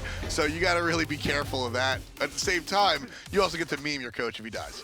DJ Zeus making some noise, by the way. I completely forgot about the sound effects on that Zeus launch into the center, and I was trying to figure out where that was coming for a second. And then I realized Incon's just trying to have his own little dance party. But Xeno and Shadowq over there looks like they're just going to go ahead and strip away the buff from Cupid since he's been left on his own there. But I'm sure WoWie's pretty all right with that. He's getting solo farm, which is making up for the fact that he's going to be losing the buffs on that side of the lane.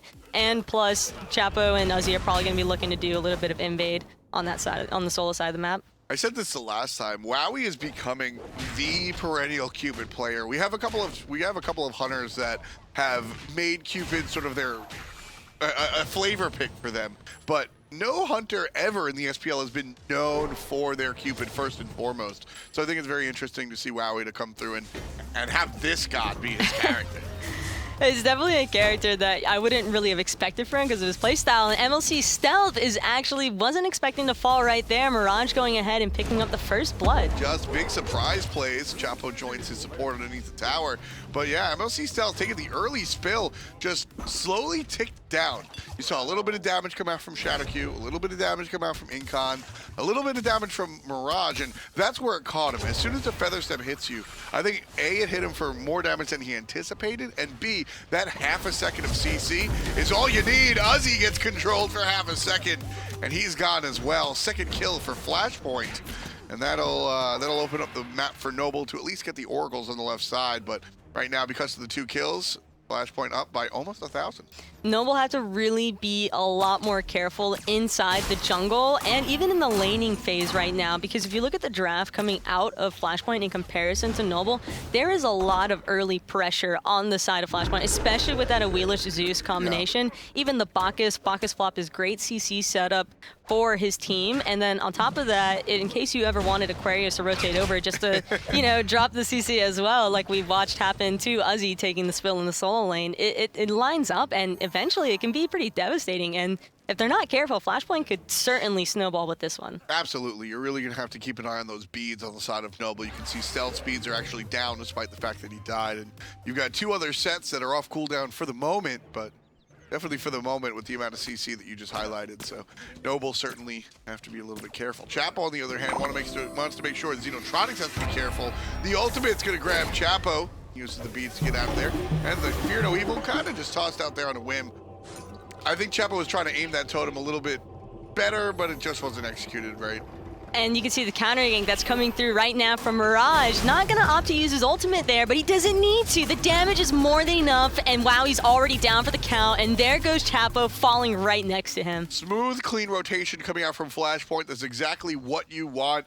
And night and day from last week, honestly. Flashpoint last week, it looked like a team that was... a lot of people just call it ranked mentality. Individual players just doing their own individual thing. This is the Flashpoint that I think a lot of people need to see. The team is working together as a unit, opens up the Gold Fury, classic Smite play. Flashpoint already up to about a 2,000 gold lead, give or take. 4 kills up in 4 minutes. That's incredible. The gold lead is probably the more important part as well than the kill count even, because you can see kills and, you know, not really see a goal difference, but Noble is losing so much map pressure and so much farm early on. They're having to play a little bit more passive after taking those early spells. Their jungle is probably going to keep getting invaded off the rotations, and it's just going to be really difficult, I think, for Chapo to try and keep up early on, especially on the bots, especially with his beats down already. And Mirage knows this is kind of just easy pickings and who do we want to scare and try and force something out of, because even if ShadowQ lands a flop onto somebody, that doesn't necessarily mean that they're going to a Wheeler Shoulder every time. It's all up in the air right now, and that's probably the scarier part for Noble. Up in the air. I get you. Hey! Oh my god, she did the finger guns. Can we aggro just... Oh man, I'm just surrounded by foreheads over here. This is what my life has become. But really, looking at Flashpoint last week, I mean, this was a team, Mirage was afraid to gank. He did not want to engage whatsoever. Incon walked into the jungle by himself, just repeatedly getting smoked out. Xeno had no impact in the games whatsoever. And all, like, 4 or 5 minutes into this match, a lot has changed.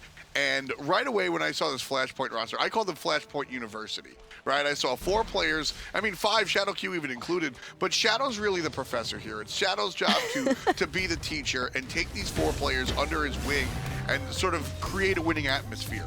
And, you know, knowing the way ShadowQ works, I almost feel like the first couple of weeks, his idea was just play Smite, and we'll assess the situation after the fact. And seeing them come into here, there was absolutely some improvement done with specifics in mind. Flashpoint really realized that they need to play as a unit, and I think that's what we're seeing already. I feel like the players are also just playing a lot more confidently than what we've seen from them in the past couple of sets that they've played and been able to show themselves off for. We've seen them playing a way more passive, but I mean, pretty strong performance overall. Do you think that has to do with the opposition? Now that they're against Noble, a team that they're quote unquote supposed to be able to beat, as opposed to some of the stronger opposition, is that the mindset?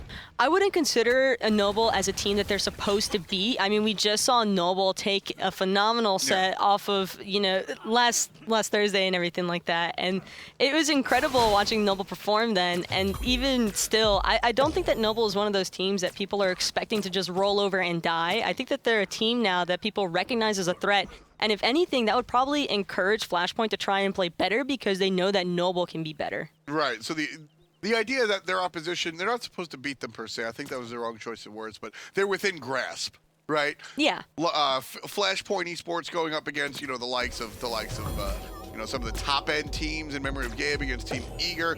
Maybe right there the team doesn't feel as confident, right? And I mean, you speak as a player yourself, that can really get into your mindset when you're in a competitive setting. You can also kind of just tell whenever players aren't really feeling each other and whenever somebody seems to be a little bit out of it. Mirage, for instance, has been running around this map nonstop with ShadowQ or somebody else on the team, ensuring that he's picking up all this farm. But Mirage is making plays that we aren't really familiar with him seeing. If anything, we would see him go into like tower dives and just, he might 1-for-1 trade, he might not, but either way, that's his play style. That was I mean, going back, there was a specific game on Nemesis that everybody remembers, right? Last year on Noble. But yeah, I mean, that's his play style, very aggressive. And here on the Wheelish, I mean, we've known a number of players that we love to watch. Players like Chapo here in this game, players like Zapman that were extremely aggressive, that found success after they curtailed that aggression just a little bit. They're still aggressive players, but they slowed it down a little bit. And I think that's what Mirage is learning to do mayhaps at the suggestion of ShadowQ. Speaking of aggression, it could get him in a little bit of trouble here. ShadowQ with an excellent Stealth. flop to get him out of trouble, and Stealth is going to end up falling down instead. Through the wall, he actually gets away, but the detonate knows no bounds. Incon finds his second kill of the game. Great turnaround for Incon, another player who really just didn't have a strong impact last week, and all of a sudden here looks completely different against a Noble team that, you know, has... They came in with little to no expectations, and like you said, people very quickly realizing that they're a strong unit, Uzi included. He's going to combat the 3-on-1 with just popping the ultimate. These early on Bacchus flops have been absolutely on point, and ShadowQ not only forcing out actives with them, but the damage.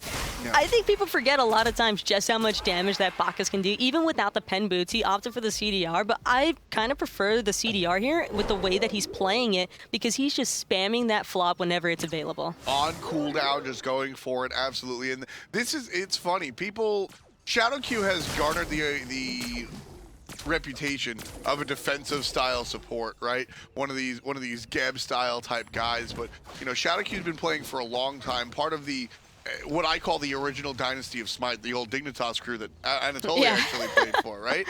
And ShadowQ was support there, and he was known for, sure, his Aphrodite, but his Bacchus as well caused a lot of problems. Watching them play against Jeff Hindla, I mean, it was always a fight for who gets the Bacchus when it was them versus Denial, and ShadowQ was able to really create the situation where his team follows him around, he flops everybody, and then hopefully they fall over. That's the exact strategy we're seeing here 3 years later.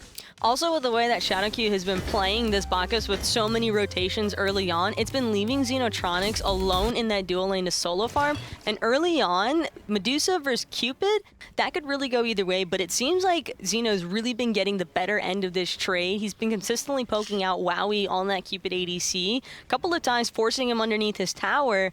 And the way that he's responded to the one gank that Chapo tried to pull off was executed perfectly, using the ultimate in order to avoid the Cupid stun, and then having his bead still prepared for the bot's ultimate. That's great A play that you want to see from your hunter. Yeah, that's kind of what people expected out of Xenotronics, his lackluster season on LG, or that's even unfair to say. It was I famously said pretty average, right? It was an average season. Obviously, they wanted to move in a different direction, but coming to his natural position of hunter is really the key here. And you know, Medusa, you're kind of expected to go ahead as long as you're not trapped by the ult. You're expected to win that trade. So I kind of like how that one's going as well. Xeno making his rotation. Speaking of which, he's gonna get caught out by Drelo. Pops the yawn and should just catch the snake woman right there. Classic Kumba scenario. Yeah, just even if you think that you might have him out of position for a second, he's just gonna mez and then run away. Yeah, just that's what we were saying. We said this god is annoying, right? I mean, he can, and also one of the things about Kumbhakarna is that he also provides a real large amount of damage too. You don't really expect it until you land from that epic uppercut, and you're half HP, and somebody else is going to meet you at the bottom as well, of course, with some follow-up damage. So baits with the passive are also a very real thing. A lot of people don't necessarily anticipate it. They just think, what is this guy doing? Why is he so out of position? And then the next thing you know, you have 4 people around you as you're trying to pick up the last hits on that passive, and then you're just like, oh. They set us up. Somebody actually utilized, set up an ambush here correctly, and now I'm absolutely smoked out. ShadowQ misses the jump that time around, and he's going to beat up Drelo instead. Wowie shows up on the left-hand side. Incon deciding where he wants to go. Heads back over, but Stealth wants to get aggressive just for a little bit. And you can see Wowie's really starting to get hurt here, but Chapo going in with the engage on the ShadowQ, pretty heavy. Incon picking up immediately with ultimate, and there's just ultimates popping off everywhere. ShadowQ first to fall. Uzi picked up by Incon, and what a catastrophe in that jungle. Xeno picking up Drelo on the backside, just barely picking up that kill. Not going to allow the stand-in sub to get much out of there. 7-1 as Flashpoint clean up that team fight with a 1-2 trade. The Gold Fury topples as well. 12:40 on the clock here, folks. And Noble Esports are trailing by a significant amount already. 6,000 gold so far. That do more on the Giannis. Not working out so much. 2 deaths so far, but really, I wanted to point out what was going wrong for Noble. I mean, honestly, I think it's just a lack of jungle presence. It's hard for bots to really get rolling into a composition so snowbally like a Wheelish and Zeus. That's probably the biggest intrusive factor for them is how do we engage into a jungle that's consistently being invaded when there's just no way we can outdamage these guys early on. And also when you look at the Fear and Weevil, I love this ability and I love this character because he excels at the counter engage, which is honestly usually a better look for most of these teams out here if you find that follow-up. But the problem with characters like Wheelish and Zeus is that there is no counter engage because once they engage on you, you're already dead.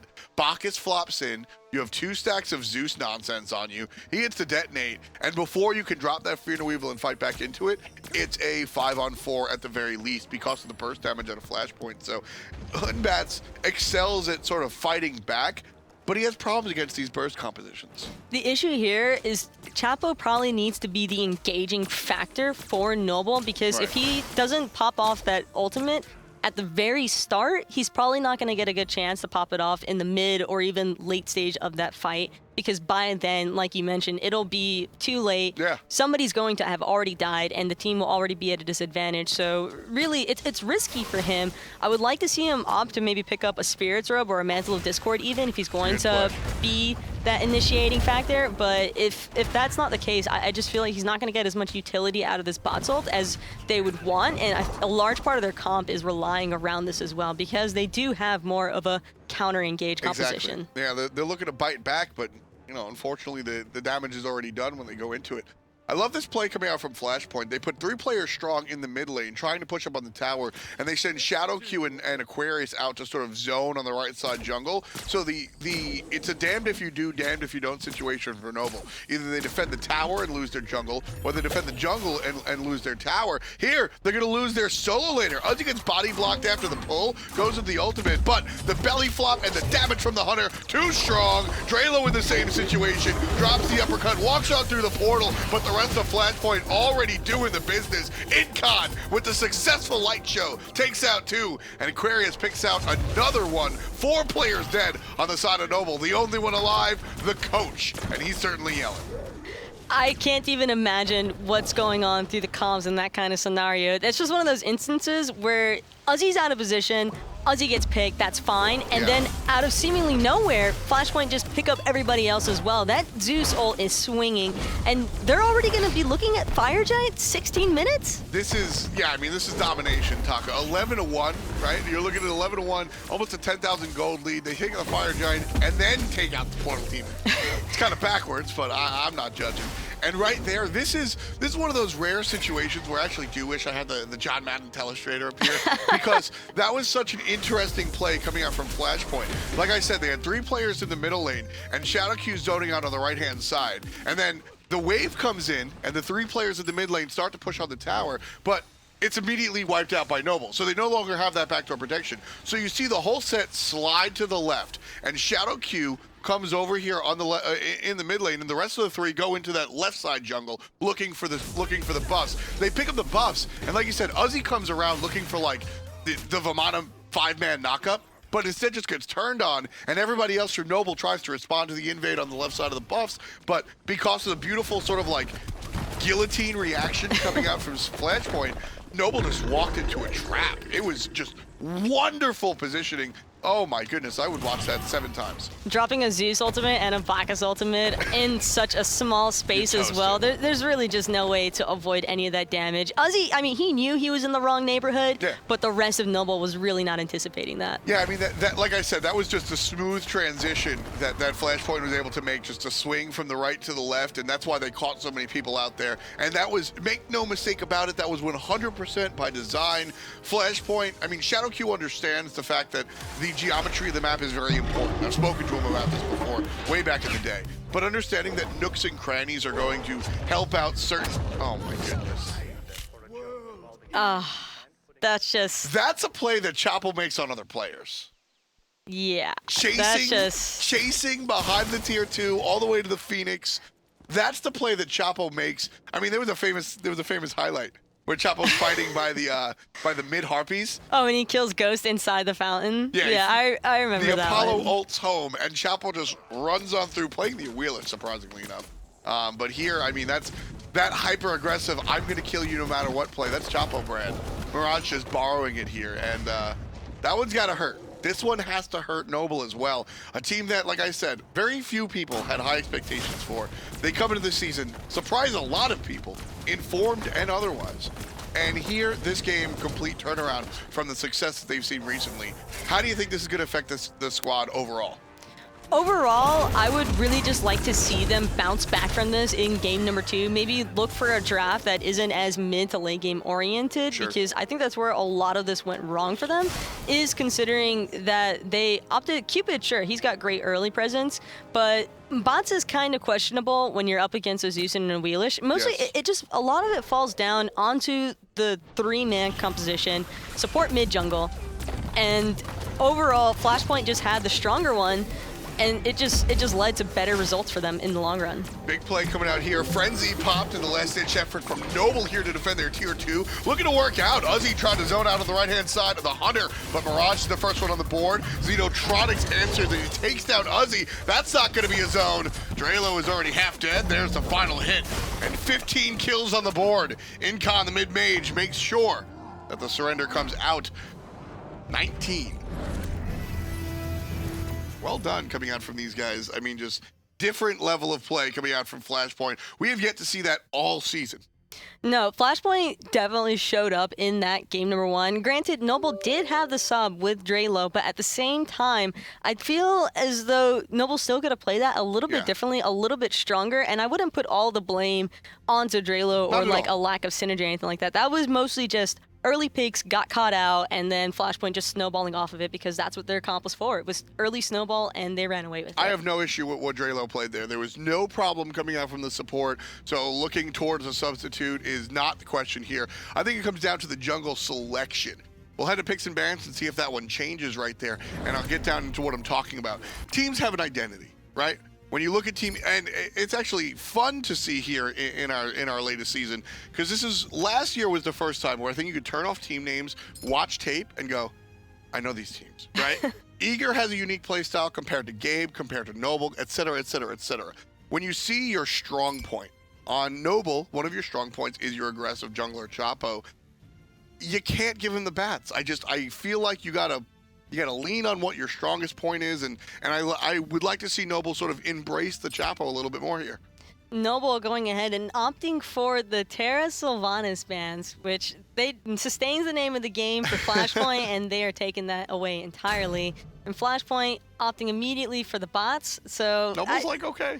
I don't think Noble has an issue with that. If anything, no. Chapo's probably happier that he doesn't have to worry about potentially picking that. That's the thing. You know, maybe the Hunbats was Chapo's choice, but if it wasn't, this is Chapo going, hey, coach, you can't tell me to play it again, right?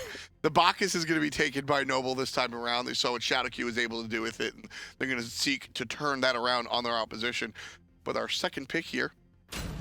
All right, so they're just going to say, all right, we see what you guys did. It's our turn now. We'll see if MLC can pilot the Zeus just as well as Incon, if not better. Trying to turn the tables, Noble, but Flashpoint sticking true to the Medusa pick. That's a really, I like that pick onto Xenotronics. Love it. And I'm assuming that's going to be Xenotronics. There is slight potential that Incon could play it in the mid lane, but I don't see that just because ADCs don't tend to fare very well against Zeus, considering that he has AoE damage early on, and he just has so much burst potential. You wouldn't really want that for buff securing. Exactly. But at the same time, you see the Bacchus and the Zeus, which I think is pretty standard and classic wombo combo. That's what Noble has found a lot of success with. And you see the Fenrir.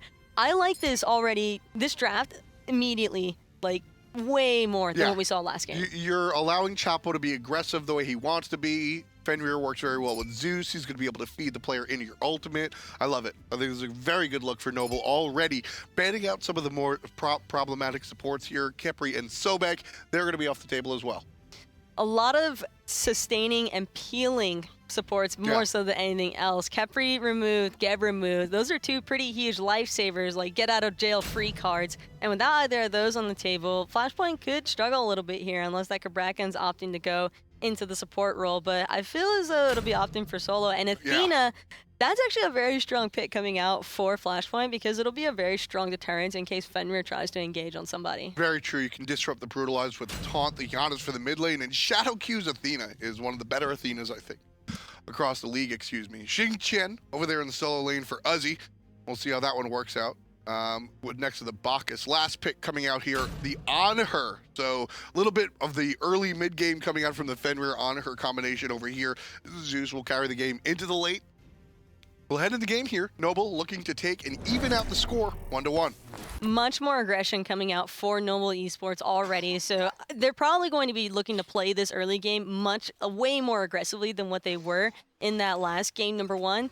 And then on top of that, though, they do need to be a little bit careful considering that Flashpoint has a ton of global presence and a lot of mobility on their team. Between the Athena and the Giannis ultimate, anybody could be anywhere at any time, and that's always a very scary factor to have to deal with in a game. Yeah, here it is. What it comes down to here for Noble is punishment, is the fact that Noble get one shot.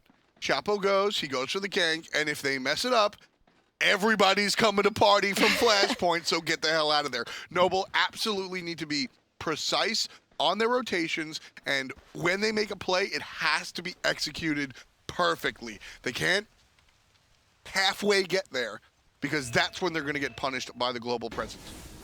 Early on, we can see Chapo is going to opt to start in that solo lane with Uzi.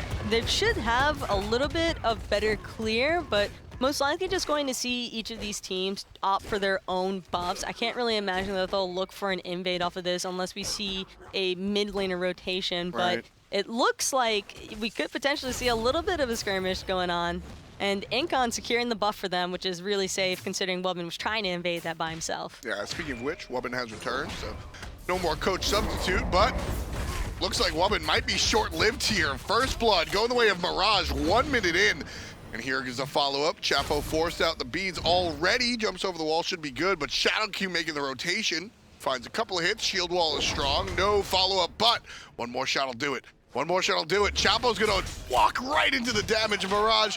The technical, not double kill, but 2 kills. Nice and early, separated by about 15 seconds here, folks. Mirage, well, he's already off to another good start. And another thing about that is Bots is probably one of those characters you don't want to give a good start to. That's ideally the situation that Chapo would have wanted last game on the Bots, but wasn't able to find. But securing 2 early kills and then getting to invade the buffs for free, that's not a fun situation, especially not for a Fenrir or a Xingtian. Right, because when you look at a character like Fenrir, he's the one that's built to be easily piloted during the early game, and Hoodbats is supposed to be tough. You're not supposed to get to 5 very easily. And once you're able to feed him those kills real quick, he's level 4 already. Once he gets level 5, expect to see Mirage look for the aggressive Hoodbats plays, which only really come out when you have this type of lead and you're able to get there like that. So, like you said, kind of a rough spot, but we'll keep an eye on things on the side of Noble, because I mean, the game's, it's 2 minutes in, right? It's certainly not over. And I think that if Noble are going to be successful in either of these games, looking at the drafts alone, this one's going to be the one. It's rough, but it is manageable. They're just going to have to play a lot safer than what they probably would have wanted to, picking an aggressive draft early on. We saw they tried to make that aggression happen, but it's just such an unfortunate circumstance. Level 2 Fenrir, level 5 Hoodbats. That's our whole analysis segment right there. I mean, that's just what it comes down to, is that, all right, the Fenrir just hit level 3. Level 3 Fenrir, level 5 Hoodbats. That's our whole analysis segment right there. That's really what it comes down to, is just the fact that Hoodbats is a ult bot that reached level 5 in pre-3 minutes, and Fenrir hasn't done anything. That alone right there is kind of a foreshadowing kind of tale for the guys on Noble. Now that Hoodbats is level 5, where does he go? Flashpoint are probably going to be looking for an early gank into the mid lane, or just look for some gank potential inside the buffs. They just want to fight at this point in time. When you have that much of a level advantage over your opponents, you might as well just group 2-3 people, even 4 possibly. We could see Shadow Q ulting it at any point in time, and just going ahead and securing the enemy's jungle, clear them out, and merely dry them. Like, you make them bleed the entire time and just force them out of any farm. And that's going to be the goal. You can see already Flashpoint hanging out on the left side of the enemy jungle. Those right side elementals will go the way of Noble, so small victories here, folks. There you go. There you go. You got the last hit. Almost level 5 here for the jungler, and that's really... We're focusing so much on the jungle here because honestly, the majority of teams kind of fight out of their jungle, but specifically Noble, Chapo is the one that you're looking at in the early to mid game, and then late game, that's when MLC Stealth and Wowie really sort of take over. But this early game is all Chapo's job. This is all his sort of territory, and instead he's gonna walk into he's gonna watch his own jungle being taken away.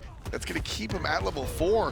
Whereas the enemy support level 6, Uzi finds one, grabs him in the ultimate. There's the Fear No Evil and the follow-up damage. Uzi has to jump away from the players that he threw into the tower themselves. Noble try to find the counter initiation, but just doesn't work out.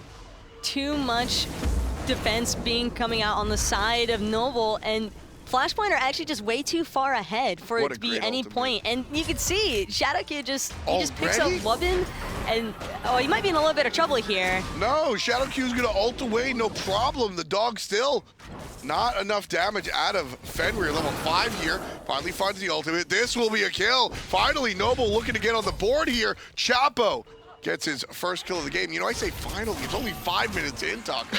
But Flashpoint has been able to make these plays, 3 kills already. Flashpoint has already made their mark on this game. That's a massive kill for Chapo to pick up as well, because it came onto the solo laner Aquarius, who's far ahead, so that definitely provided him a lot of golden XP that he's lacking. He's still 2 levels behind of Mirage, which is definitely, it's going to hurt.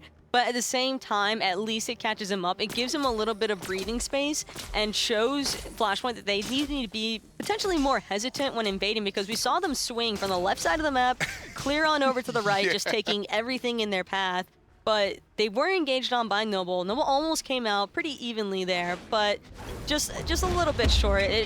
They're too far ahead on Flashpoint at this point in time, but it shows that Noble can they're still in this though. So we see leads like this. We see large leads, almost larger leads, right? We're looking at 1.5, almost 2,000 gold here. And when it comes down to it, when we look at leads this early in the game, we always say that this is a big one, but it doesn't dictate. This lead for Flashpoint, even though it's smaller than some of the earlier leads we've seen, seems to have more control over the game than others. Why is that the case? Leads can dictate the pacing of a game, but they don't necessarily determine the results. The outcome, right. And it's one of those circumstances where you're well aware of how far behind you are. Chapo's well aware that he's 2 levels underneath that bots and can't really be engaging, but it doesn't look like that's going to deter him in the slightest, and Bot's ultimate actually forced out. That's going to be a win until Zeno from the left side picks up 1, and his team picks up 2. Woman and Chapo fall down. That was a great play. That was a great play by Chapo. Jumps in, chases the beads, but then the single rotation from Xenotronics, and that, whether that's Shadow Q's call or that's Xeno's rotation on his own, that is the promising look. It's not a hard kill. Medusa shows up and hits 4. That's not a difficult thing to pull off, but the rotation, having the intelligence off of that slight bait, that's the trick there. That's cool. Map awareness was crucial there. Wowie had probably called that out as a possibility that he was looking to rotate in, but they were too far up the lane already that the damage from the Medusa is really all that Xeno needed at this point in time, considering that he's level 10. Chapo was like level 6, 7 at that point in time, and he got bursted immediately. And Wowie trying to contest, you can't contest the Gold Fury, especially since he had to burn his ultimate to secure his own red buff, and that was his steal potential being lost. Once Noble saw that, they recognized it and immediately went for the Gold Fury, and it's all from there. And this, again, spiraling out of control for Noble. 3,000 gold now. The lead stretching ever so quickly. 3,500. Actually, Aquarius going to be picked up in the spin cycle. There's going to be help out from MLC Stealth. The pancake flip, and he's gone. Number 2 for Noble, taking out the solo laner, although it did take multiple players, but they're able to make that play because they know, unfortunately, that the Gold Fury's down. So there's no punishment that Flashpoint can really make off that. That's actually just net positive for Noble, possibly the first net positive play in this entire game. poor Wowie being left all alone on the other side of the map just means that he's going to have 4 Flashpoint members inside of his jungle. You can see Mirage almost chased him into the T2 area. I mean, he wasn't out. He's trying to back at his Harpies, and the man can't even get away there. It's just no relaxation. No, and there shouldn't be. And this is impressive for Flashpoint, because this is, like I said, night and day from last week, and it doesn't. I really don't want to hear people say that it's about the competition level, because Noble, although they're not a #1 team, they're certainly not a #8 team. And so when you look at Flashpoint come against these guys, for the difference to be this stark, I mean, it's got to be improvement, obviously, but like I said before, the mentality of playing up versus certain opponents versus playing down versus certain opponents, that's starting to seem a little bit real here. You know, I just realized too. Shoot. Incon and Twitch chat, they're going to need a new meme. Why? He's had way too great of performances in both these games so far, and I think he's feeling himself a little bit. Maybe there's his field of motivation. Yeah, no, I mean that's certainly a thing. I mean he might still be the problem just yet. don't back off just yet, Taco. Just waiting for him to miss the Janus ult into the unstable vortex, and it'll be the feels Batman all over again. Absolutely. No, on a serious note, it's also good to see Incon, performing at a high level. I think anytime we have the members of our community, because Incon's a loved member of the community, I like to see those players play well. Noble looking to collapse here. They probably should have quicker, but Wowie's going to smoke out Mirage, not find the kill just yet, saved by the ultimate. And here's the rotation out of stealth. A little bit too slow for Noble. That collapse, I mean, had they collapsed quicker, do you think that Noble would have been engaged on? Is that why they hesitated? You can see Chapo still wants it, so does MLC Stealth. Xenotronics is in a bit of trouble here, forced to use his ultimate. Well played to Xeno to avoid the Fenrir CC by going ahead and using his ult as well. But at the same time, now that's on cooldown, he can't stay underneath this tower. He will get dove. Yeah, not with that HP bar whatsoever. He's got 25 HP, so certainly not going to be a look. All right, he's got 321. Thank you very much. But we can see that the Medusa going to be safe here to go ahead and farm this time. Yeah, no, why? I'm serious just as surprised question. as you to see them back off. The only reasoning I can see behind it is concern for Janus still somehow rotating in over there from the left side and just Flashpoint being able to get over in time. But at the same time, they probably that would have been a safe engage underneath the tower, but they would have needed to back out immediately. I think they were just concerned about counter collapse. I think Flashpoint are going to make the play on 2 weapon. Burns the meditation, the impale off the mark from Wowie. I think Flashpoint right there have just conditioned Noble into playing super safe. If you can't back at your back Harpies, what can you do in this game? And so the idea of pushing out that tier 1 this early on was a safe play, but Noble have just every single move they've made in both of these games, they've had 1 net positive play. Maybe 2. I think there was the play around the Zeus or in game number 1 might have been net positive, but this is what the majority of these plays look like. Just too many Flashpoint jerseys surrounding 1 or 2 players from Noble. Again, rotation out of Xenotronics proves fruitful. There's the kill for the Hunter. Still continuing on throughout the Zeus ultimate and the Fire Giant raining down. Flashpoint actually in a bad spot right now, but not bad enough. Woman taking damage from the Fire Giant, stuck there on the slow. And Wowie's gonna turn things around. Incon causing problems now. 7-2. Number 7 being put on the board by the mid lane Incontinentia. 1, 0, and 4. You heard me talking about how he was gonna miss it. He had to land it. I'm happy. So that's exactly what I wanted to see coming out of Incon on this Janus. That confidence to go ahead and use his ultimate in that way for securing the kill. That's what you really want to be doing. You want to instill fear in your opponent, not letting them know whether or not they should anticipate this Janus ult to come swinging or not. Yeah, and that's, again, this is just a conditioning that Flashpoint have been driving towards Noble. It's just, you're not safe. You will never be safe. And you see that direct result of that non-pushed tier 1 tower very easily could have been pushed, but Noble are used to not being safe here. Initiation in from Wubbin. Gold Fury still not leashed just yet. Finally let go. Chapo gets the kill. Noble looking to turn things around. Chapo still healthy. Not so much for Incon. Stealth gets the kill on this mid laner. Now following suit. Shadow Q very low alongside Mirage. Down goes one. Down goes the other. Noble get the near team wipe. The only one alive is Aquarius. He's farming the left side wave. And the Gold Fury targeted by Noble. Aquarius backs. That is a free objective. Well done by Noble. That'll bring him back in the game. That gold lead is going to be diminished, if not completely gone by the time this Gold Fury is up. And right away you can see there's still a small lead in the hands of Flashpoint, but at the same time, that experience swing, crucial for Noble coming back into this game. Now they had the possibility to keep on fighting in these jungle areas, and MLC Stealth really shined in that moment. He dropped the Zeus ultimate in the perfect area to get as many people as possible in it, and you could just see Flashpoint falling way to it. And again, here we see the combo coming through. MLC's got those stacks onto Aquarius, but not enough to finish him off just yet. It still hurts. Yeah, that time Incon saves the day with the defensive ultimate, save his solo laner. Classic setup right there, though. Uzi protecting his jungler's speed buff. Throws the ult down. Chapo sees it, says, hey, thanks, Uzi. By the way, Stealth, you want some dinner? Tosses the Aquarius right into the whirlpool, right into the Thunderstorm. Not enough to kill, but still, Noble definitely back into this one. 2,000 gold, we were talking before. 2,000 gold in 3 minutes. We're like, ooh, this one, I don't know how to feel about this one, Taco. 2,000 gold in 15 minutes? This is, Noble, who cares? It's annoying, but you can deal with it. Exactly. It's not as big of a deal as it is early on. You're not tied. You got to be a little cautious. But the game, it's certainly not as dire of a situation as earlier on when you're just like, well, my jungler is down 18 levels, right? Now, it's 12 and 12. You mentioned the experience was the biggest point about that exchange.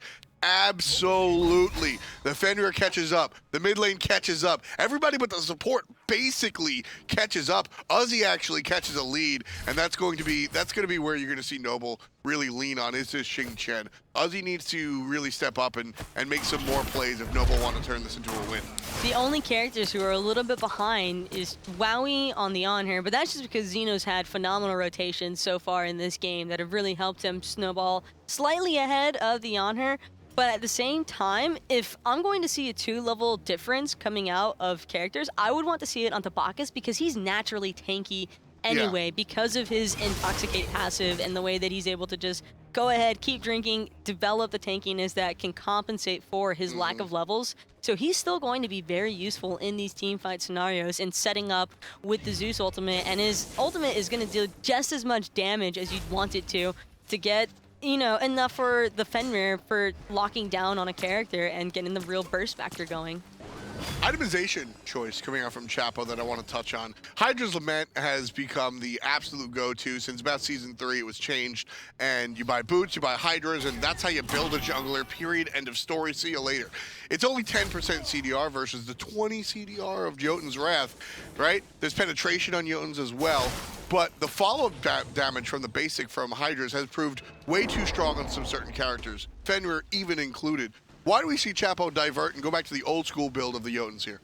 Jotuns is typically preferred by a lot of players on the Fenrir in particular because Hydra's, the big thing about it is that passive where you get the auto attack after an ability. Jotuns doesn't really provide that same instance, and so a lot of players would just prefer having the 20% CDR in comparison to not having a guaranteed auto attack off of Fenrir's kit. Although a lot of times it is pretty safe to guarantee yourself the auto attack, depending on how you're playing it though. If you're not looking to get your rune stack jump stun every single time, then sure, don't really opt for it. Jotuns is fine. Incon having to burn out his ultimate. Looked like they wanted to go onto Wubbin there, but just weren't able to find the space. Yeah, it was the angle of the ultimate, right? They tried to cut him off going to the right side. Wubbin said, I'll just go left. All right, no problem. And so, not really too big of a deal there. Shadow Q gets the beads onto Wowie. That winds up being a big play, actually. Got to keep an eye on that on her. He does have, of course, the ultimate for CC immunity, but those plays, I mean, that's going to be a larger one. 2 jumps following up, belly flop into the stun. Chapo just holding the target. Shadow Q, however, is tanky. Wowie shows up from the left side. Here comes the ultimate out of the honor. Perfectly timed, offensive and defensive at the same time. Xenotronic picks up the kill on the Chapo. It's a 2-for-1 right now. Make that a 4-for-1 double kill coming out from the mid lane. MLC Stealth. Fantastic play, and one more time. Well, we were going to see Aquarius and Incon left on the board. It's a 3-for-1, excuse me, but the damage has been done. Whether it's 4 or 3, the tier 1 tower goes down. The patience by MLC Stealth in that engagement, perfect. He waited out Xenotronic's Ace because he knew that Mirage was dead. Yeah. Regardless, he could have popped his detonate, secured the kill onto Mirage, and maybe killed Xeno afterwards, but he said, no, we're gonna pick up the kill onto you now. Aquarius answering back though, picking up Wowie, which is really strong considering that it's buying so much time for Flashpoint to try and get back into this. Shadow Q comes along for the ride with the ultimate. That'll claim the kill. Wowie, like you said. And they're Noble. They make a good play. They make a really big play to basically tie the game. They tie the kills, certainly 9-9. They bring the lead essentially, actually exactly tied, but that turnaround kill coming out from FP winds up putting 1,000 gold in their coffers. Gold Fury started up by the blue squad. You're going to see the teleport come out from the entire team here. The Aquarius shows up, but the leash, as Uzi walks into the wrong neighborhood, there's every ult in the game. Okay, just 2. But Aquarius, Incon, and Xeno still have their ults, but the Fear No Evil comes drop down, they body block, and Uzi just gets... It feels like every ultimate in the game when you die like that. I just heard so much noise. He just falls over. He's a tanky Xing Chen, right? Building into his 4th item. Here comes the engage. Over the wall comes Chapo. Finds the stun onto Wubbin. Very low is Chapo. He's got to run to the backside. Wubbin now looking to help out. Finds a trip stun. Good play. The ultimate out of Zeus. More defensive than offensive. And Wubbin just caught out. Down for the count. Great play by Aquarius.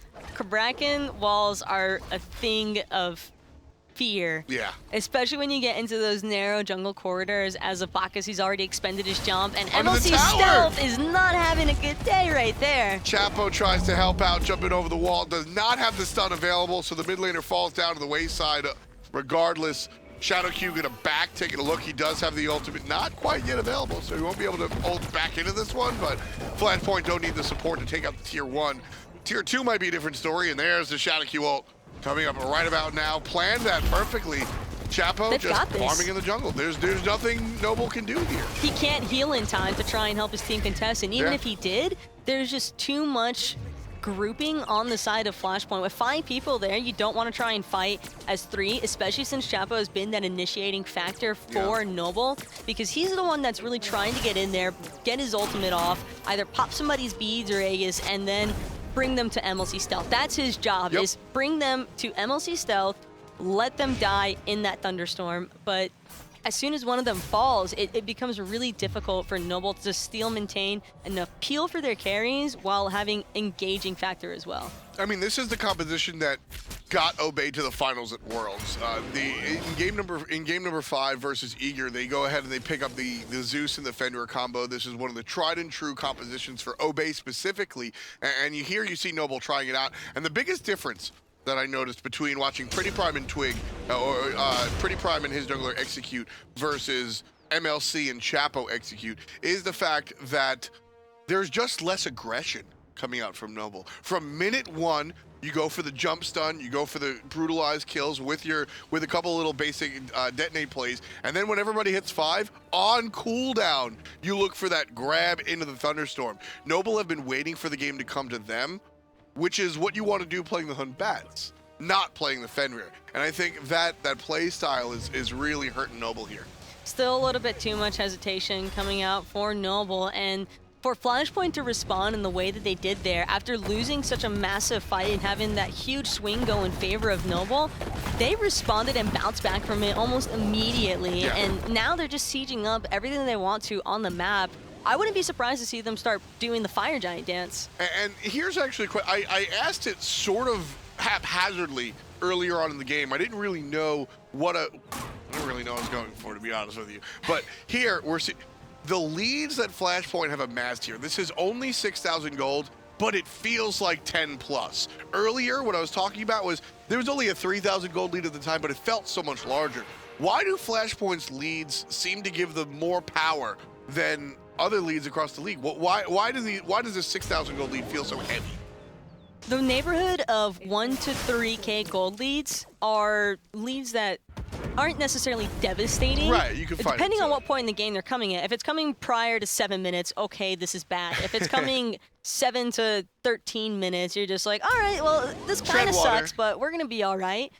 When it's coming to a 5K plus gold lead at this stage in the game, 24-minute mark, it's devastating because of the fact that Flashpoint are getting really close to finishing off their 5th items. Right. A lot of them already have a 5th item like underway. And Noble, on the other hand, are only at 4. So when you start to fall like a full item behind a character and then the experience on top of that, it makes a difference. And you can see Wubbin's feeling the damage from it right now. I mean, Wubbin walked into that was just way too aggressive coming out of Wubbin. Did not have the team with him. Here comes the counter help from Chapo, forced into the Sanctuary, trying to find the jungler, but Mirage able to walk away, and Zeno finds the last hit. Uzi now protecting his jungler, left by himself. Big damage, and Zeno's gonna clean that one up as well. There comes the lightning storm from MLC Stealth. 2 players already down for the money. And right now, Noble trying to fight against Flashpoint. Xenotronics having a hell of a game here. Gonna follow up onto the help from the mid laner. MLC Stealth able to take out Aquarius, but there's the kill. Incon takes out Wowie. Big damage from Xenotronics during that team fight. Taco really opening the door for Noble and getting out opening the door for Flashpoint. Slamming the door in Noble's face, and then taking out the Portal Demon one more time. 25 minutes on the clock here, folks. 10 to 15. Flashpoint with the stronger lead right now, 62,000 to 54K.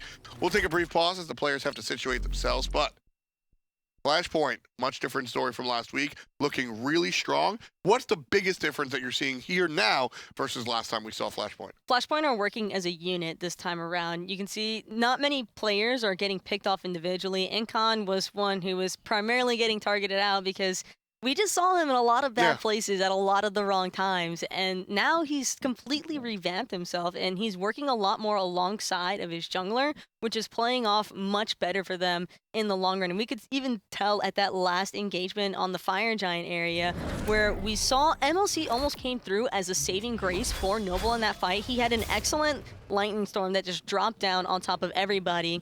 But even with Flashpoint dispersing, it didn't really make much of a difference because Aquarius came through and he showed up, he dropped the ultimate, he traps MLC, and so when you combine Incon and Mirage just having significantly better synergy together, and then Aquarius, I think, is picking up a lot of slack as well. Before, he wasn't really the reason why Flashpoint were losing, but at the same time, solo laners are those characters that, there's somebody who can have an impact. Right. And he wasn't the reason why they were losing every single game, but at the same time, he could have stepped it up, and that's what he's really been displaying here, is that he's finally stepping it up, and that's huge. He's the true rookie on the team, right? We mentioned that Incon and ShadowQ are as veteran as it comes, right?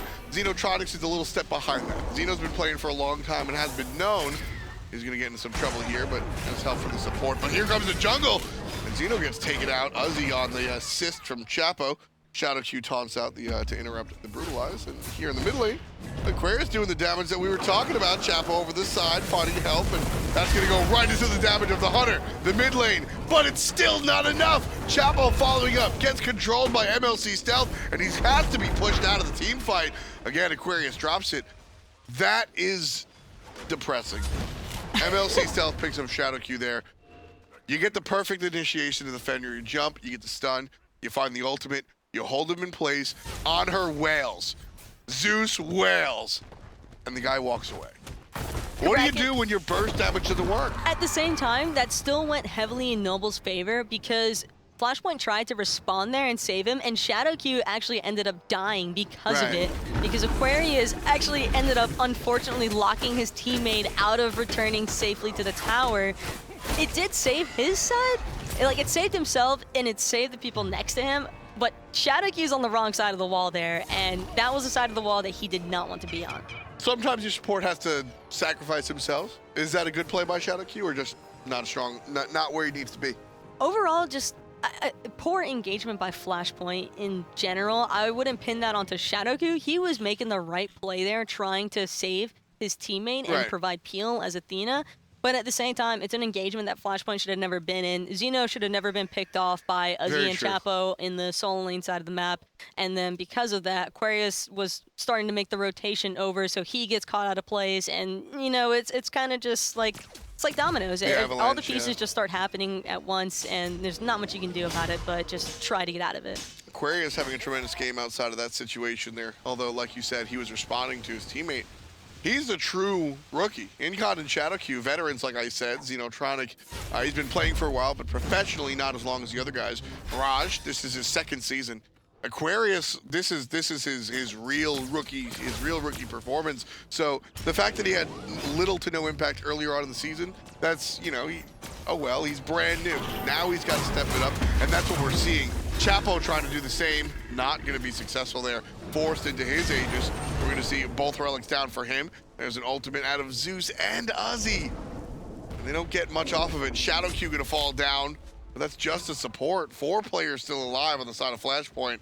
Noble are looking towards the Fire Giant Taco, but I don't know if this is as tasty as they think. Noble got what they wanted out of that engagement, though, because they burned out Xeno's actives.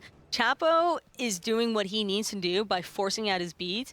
The Aegis is still available, which, you know, that's not ideal considering you have a Zeus on your team, but we've seen MLC's discipline when it comes to playing the Zeus. That's true. That man knows his timing when it comes to detonates, and I'm confident that if they get Xeno into kill range, he's going to fall. Did you say Batman knows his timing when it comes to... no, that man. Oh, that man. No, I'm not. The Batman discussion happened like an hour ago, Tom. We can't bring this up here now. Batman is aggro's least favorite superhero, and I think that makes a lot of sense. So you can roast him in chat. He is the true forehead of the team anyway, right? Got to put that one out there. We'll restate the game for you folks if you're just joining. Half hour into this, or just shy of it. Bad luck 13 on the scoreboard for Noble here versus Flashpoint's 15. Noble find themselves trailing by about 3,000 gold. It's been back and forth, but Flashpoint has largely driven this truck towards the victory line. Noble need to find a couple of good counter engages. I love this. These are the graphs that I love, Taco. I think this really illustrates the game. Sometimes when they just go up or down, it's all right, good, one team won. But this is a really strong illustration of the game. Flashpoint get off to a strong lead. Noble bites back. Flashpoint beat him up again and continue to find a lead. Noble actually bite back, and that you saw those dips, and that's promising if you're a Noble fan here, because it's very easy to look at this Flashpoint game and say they're just toppling Noble, but being able to fight back from behind for a newer squad like this, ooh, very important. Playing from behind is probably one of the most difficult things you could possibly try to do, especially in Smite, because games can run away from you without you even realizing it. And one moment, everything's even, you're chilling, you're having a good time with your friends. The next, it's like 10K and a Fire Giant, and you're just like, whoa. Portal Demon gets leashed. Uzi's going to grab one or two players right into the damage of Wowie. Love the trust out of the Hunter player there for Noble. Going to continue the fight. Aquarius on the back line, controlling Wowie, so he can't catch up. But here comes the dog into the monkey. He's going to get toasted as the collapse on El Chapo is strong. Chapo does not have the lead that he thinks he does. He's going to fall down. MLC takes out Aquarius. Shadowkey responds at literally the last second possible. He winds up escaping for the moment. But it's just 3 players alive for Flashpoint. Noble going to start the Portal Demon and likely take it. 2-for-1 engagement is certainly favoring Noble here. Yep. I mean, they're going to be able to pick up this Portal Demon, which is also awesome considering that means that Chapo will be able to run right through that as soon as he spawns, in case they're still looking to flirt around with the idea of picking up that Fire Giant.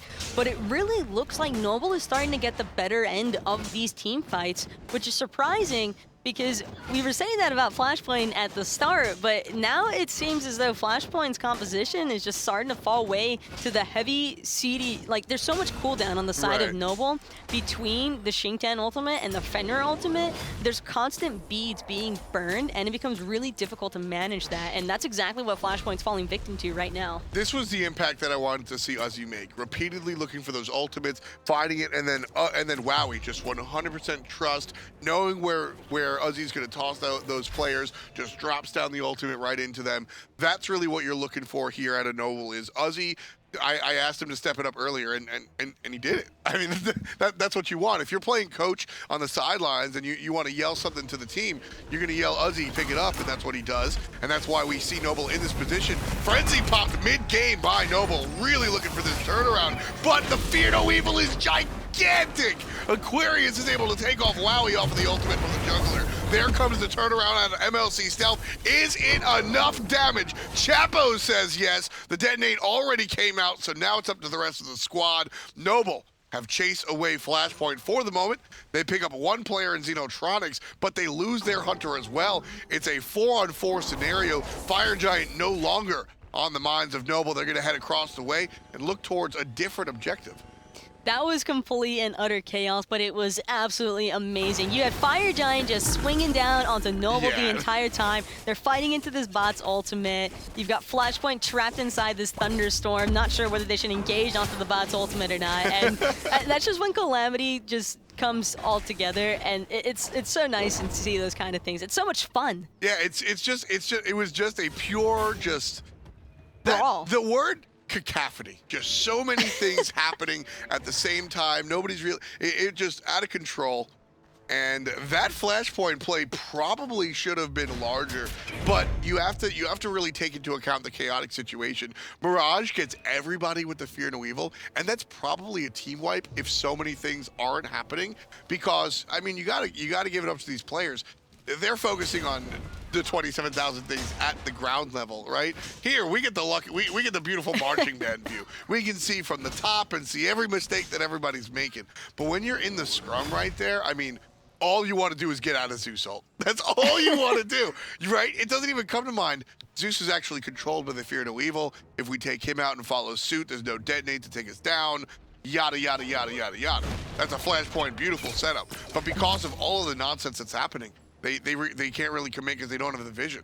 I love how Noble played that in their favor. Winds up just being a 1-for-1. The pick of the Gold Fury, and it's a dead tie game.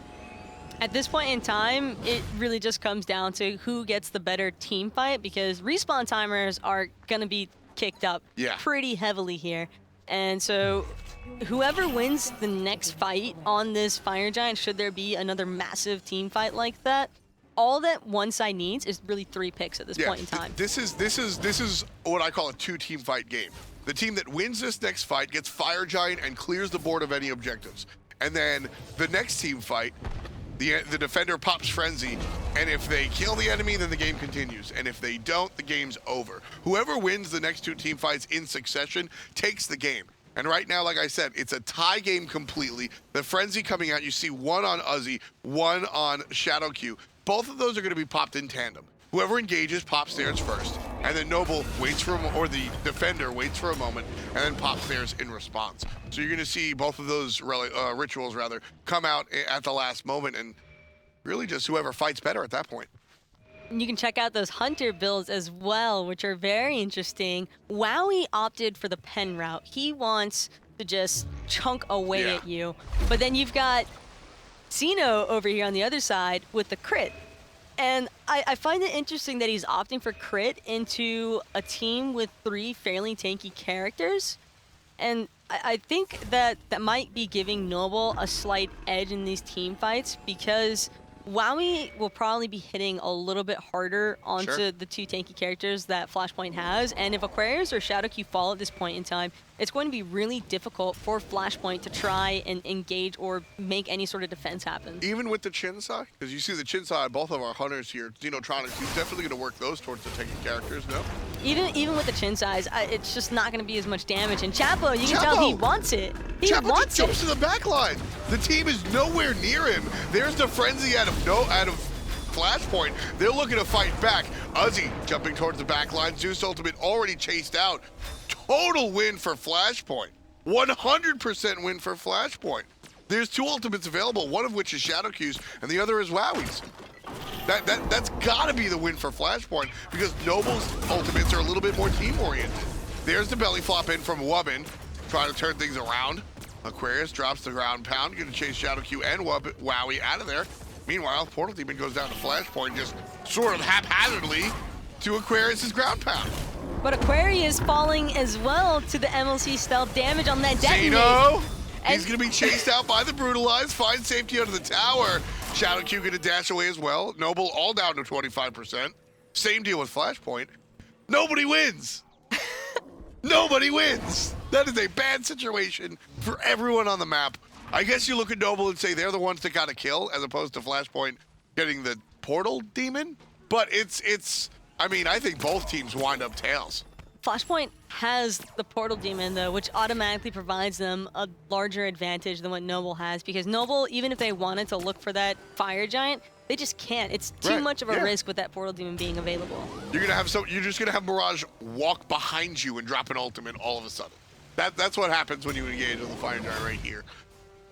You see Noble trying to maintain their footing as he just walking around, making sure nobody comes out of that portal. It's his job really to play He's a defenseman right there. When that portal was up, the solo lane, you usually see the solo lane and the support just stand and wait. See if anybody comes through. Don't allow any sneaky nonsense to happen, because that's what happens. All of a sudden, you turn your eyes, you go farm the wave. 4 people walk out the portal, and the fire giant's just gone. So Noble definitely want to watch that portal. They do. It goes down. Now, reset. Wubbin starting the fire giant with MLC stealth. Flashpoint understand it.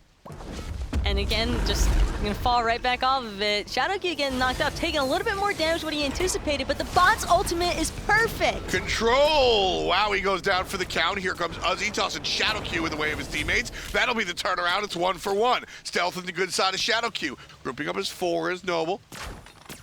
Kind of spread out is going to be Flashpoint. Uzi on the right side. Gets poked out by Xenotronics just a little bit. Still willing to fight. Chapo on the backside, ready to come back at a moment's notice, but at the moment just trying to heal up. Noble still have positioning around the fire giant, and Flashpoint going to retreat. The main reason why we keep seeing so much of stalemating as well is primarily just because the one person that keeps dying on the side of Noble is the Hunter. Yeah. If Wowie had been alive probably the past 2-3 times that these team fights have happened and ultimates have been burned out, I think Noble would commit to that at Fire Giant in a heartbeat. Chapo chases the beads out of Xenotronics, cuts his Brutalized short as soon as the Snake Woman finds herself underneath the tower. So safety for Xeno one more time. Mirage going to clear out the wave, and Noble have positioning. If Wowie's alive here, the Fire Giant goes down with this much space. Yay or nay? They have to at this point in time, now that they know for sure that Xeno's beads have been burned out. Chapo's going to hunt him down. He's had zero fear on this Fenrir with jumping into that backline, 1v the world, and he's certainly going to be looking for the same thing. Because if Chapo dies and gets the kill on a Xeno, that's a win. That's 100% worth it. That is a win, 1,000%. The Medusa's going to impact the team fight a lot more than Chapo is at this point in time. Chapo on that Fenrir is just the one, he's the assassin. He's just looking to eliminate one person. Normally it's the mage, but with Incon playing on the Giannis, the Medusa's just going to have too much of an impact. He's even picked up the Magi's, because you can tell all he wants to do is just dive that backline, kill Xeno, and either die for it or get out. Mirage also has a Magi's Blessing as well. Just keeping up with the Joneses, or is there a lot of damage? I guess he's worried about the constant spins out of Uzi. He doesn't want to get CC'd out when he's trying to engage in for a... He's had some phenomenal bots ultimates this game. Yeah, really. He's been stacking up like 3 to 5 people on Noble every single time. Without that Magi's there, he could potentially just get CC'd or flopped or Fenrir stunned out of it, and then you just feel like a waste, because there's definitely burst potential on the side of Noble to go ahead and take him out. Big belly flop. Here comes Bacchus landing on 2. Xenotronics hits his chased out, and here comes the jungler. Big kill for Chapo. Finds the ultimate onto the Giannis, now forced out into the Aegis. Ultimate out of Incon, just barely off the mark. Mirage trying to give chase, can't find it. But Noble gonna collapse. Chapo's safe, and he's out. The rest of Flashpoint gonna be stunned out by Wubbin. Big play one more time. Incon gets the kill on the Chapo on the right side, who was already out of the team fight. Aquarius brought down to about 10%, give or take, but he'll be safe one more time, and it's a 4-on-4 again. They're looking for more, though. They want this kill onto Aquarius, and if he falls, that's got to be... That's got to be the Fire Giant initiation. If not, a T2 at least on the solo lane side, but it looks like they want this fire, and Wowie gonna get... He's starting it up. Yeah, this is a dangerous call, admittedly, but I think it's the right call. You can see pretty much everything popped here coming out from Noble. 3 players on the Fire Giant, but full build is the on her, so he's able to take it down, no problem. Chapo, sorry, buddy. You don't get a cool belt. You're going to have to sit out and watch as everybody has the Fire Giant. 20-19, Noble take the lead here, the theoretical lead. Everything tied up, but that Fire Giant going to give you a couple of thousand theoretical gold. Where does Noble push up? Is it the left lane because there's 2 towers? Is it the mid because there's nothing at all? Or the right side because it's closer to the Fire Giant? You want to push up the opposite side of lane that the FG is in, and so they're for sure going to be looking to take out the T1, T2 tower in the dual lane side of the map right now.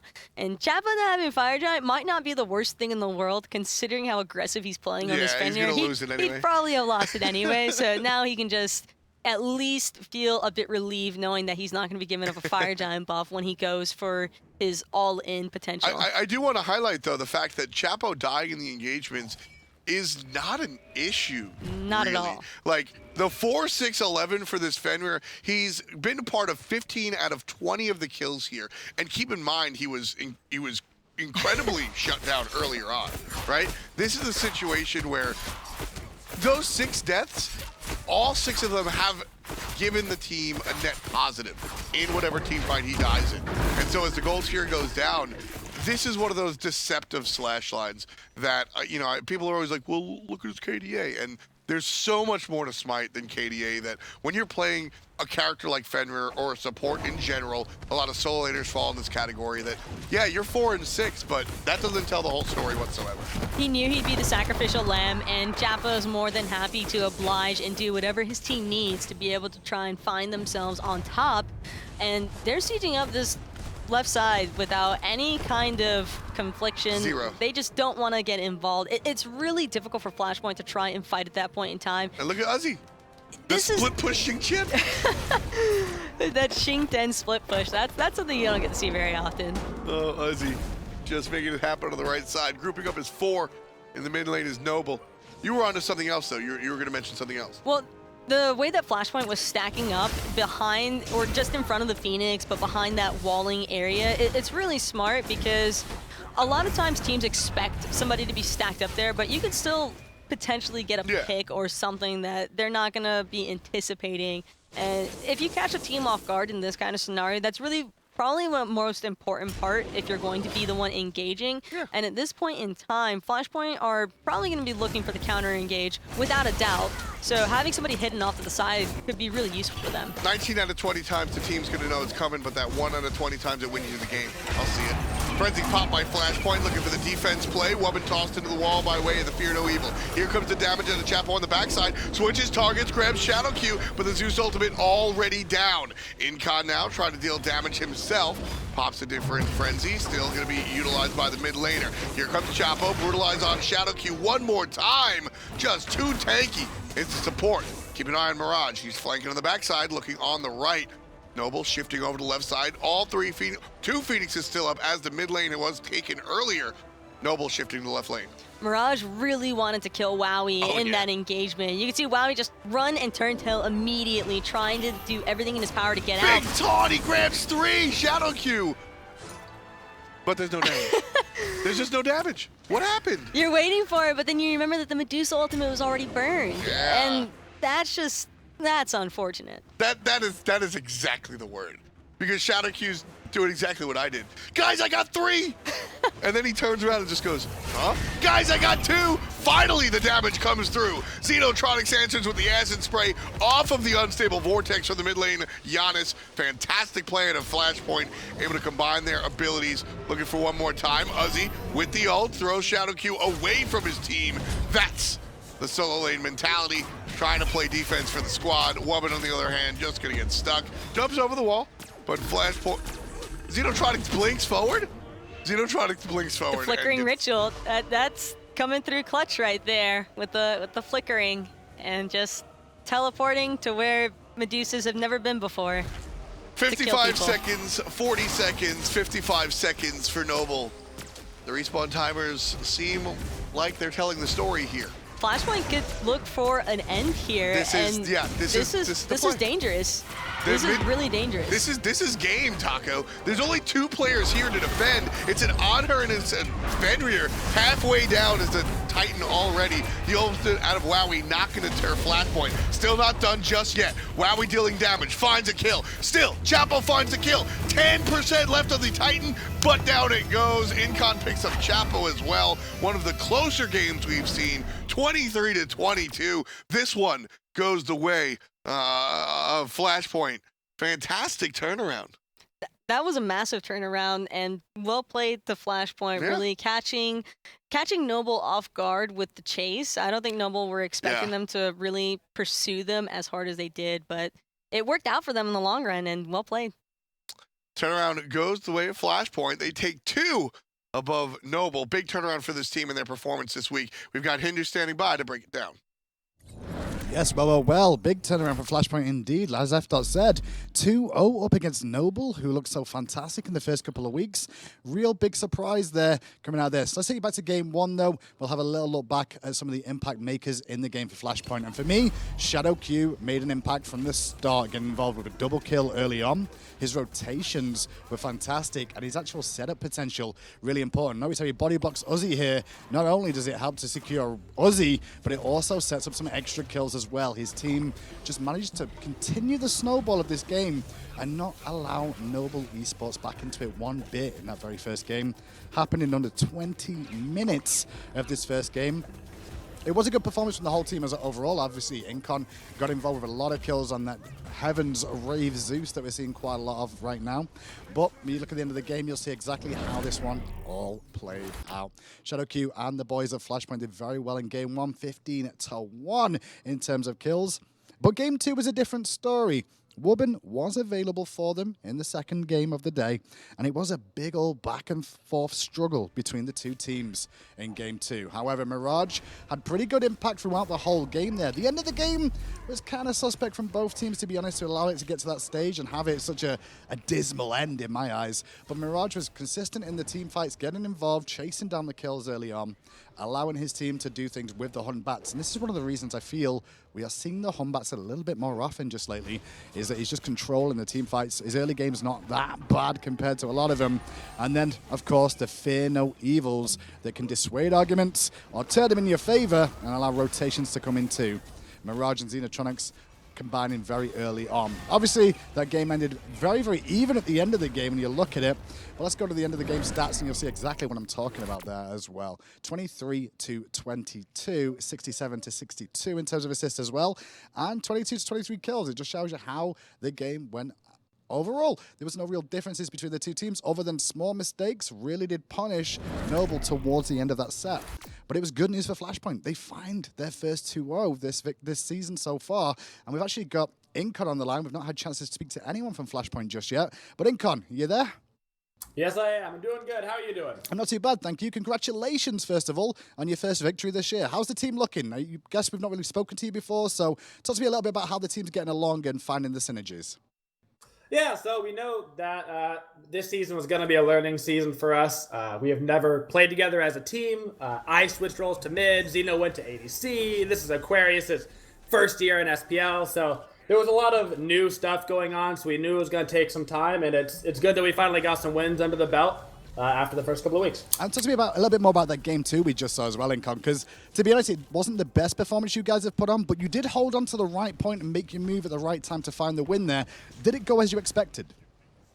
Yeah, so that second game was a little bit bittersweet in that it probably shouldn't have gotten to that stage in the first place. We had such a nice lead at the beginning that we should have been able to carry through. We definitely had a couple mistakes that we made that we're going to go back and watch and try to make sure we don't do again. But at the same time, it was also nice that it was, the first time as a team that we kind of came back in the late game and really won those late game team fights, which allowed us to end the game. So it does bring you off the bottom just a little bit now. Where's your hope of trying to end this split on Incon with the team? As always, you want to win as many games as you can, so we're always looking to get the wins every single week, and we're going to practice our hardest. We're going to study up as best we can, and as we make mistakes, we're going to correct them so we don't make those mistakes again. Fantastic, Incon. Any shout-outs you want to give before we let you go? Yeah, of course. Shout out to the teammates. They played really well today.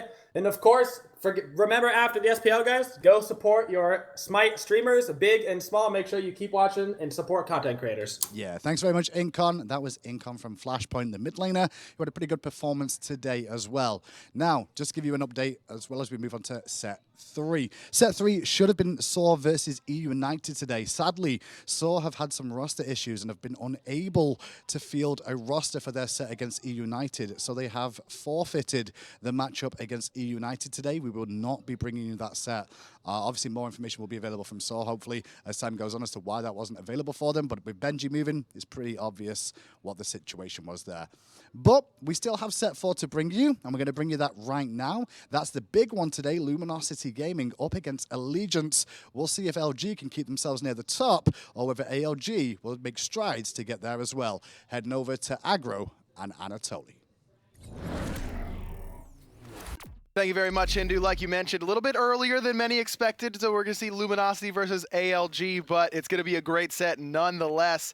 This is two top-tier North American teams. Allegiance coming off a big 2-0 up against the United last time we saw them play, and Luminosity, I mean, it's Luminosity. Like, they're going to be good no matter what. They're looking so strong in this split. Same story compared to the last fall split where they were the first online. You know, they didn't do the best job compared to their LAN performance from online, but they still made it to Super Regionals. They did a wonderful job there as well.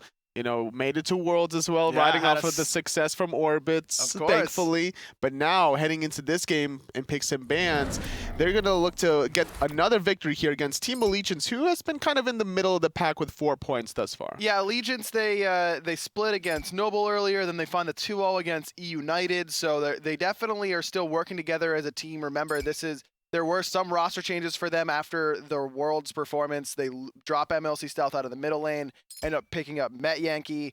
But even despite only having the one roster change, that roster hadn't been together very long to build that synergy necessary to really be a top-tier team. Now we can start to see how their scrims have been starting to progress and where they rank among the other North American teams. Terra, the first pick for Allegiance. Terra has seen a really big resurgence as of late. It's a great guy to pick this early in the draft if you don't know what to expect if you're the opposing team, whether it's going to be the Soul lane or the Guardian position. Knowing Cyclone Spin, he's been playing more Guardians recently in that Soul lane, so I wouldn't be surprised if that's something that they do, especially considering Polar Bear Michael likes to play some warrior support, specifically Amaterasu. That is very true. PBM very flexible, as is Cyclone Spin, as is Weekend. That Kabrakan could certainly be in the jungle, support, or solo. Who knows for Team Allegiance at this stage. Chunga, that's going to be in the middle lane most likely. As you can see, they picked it once before.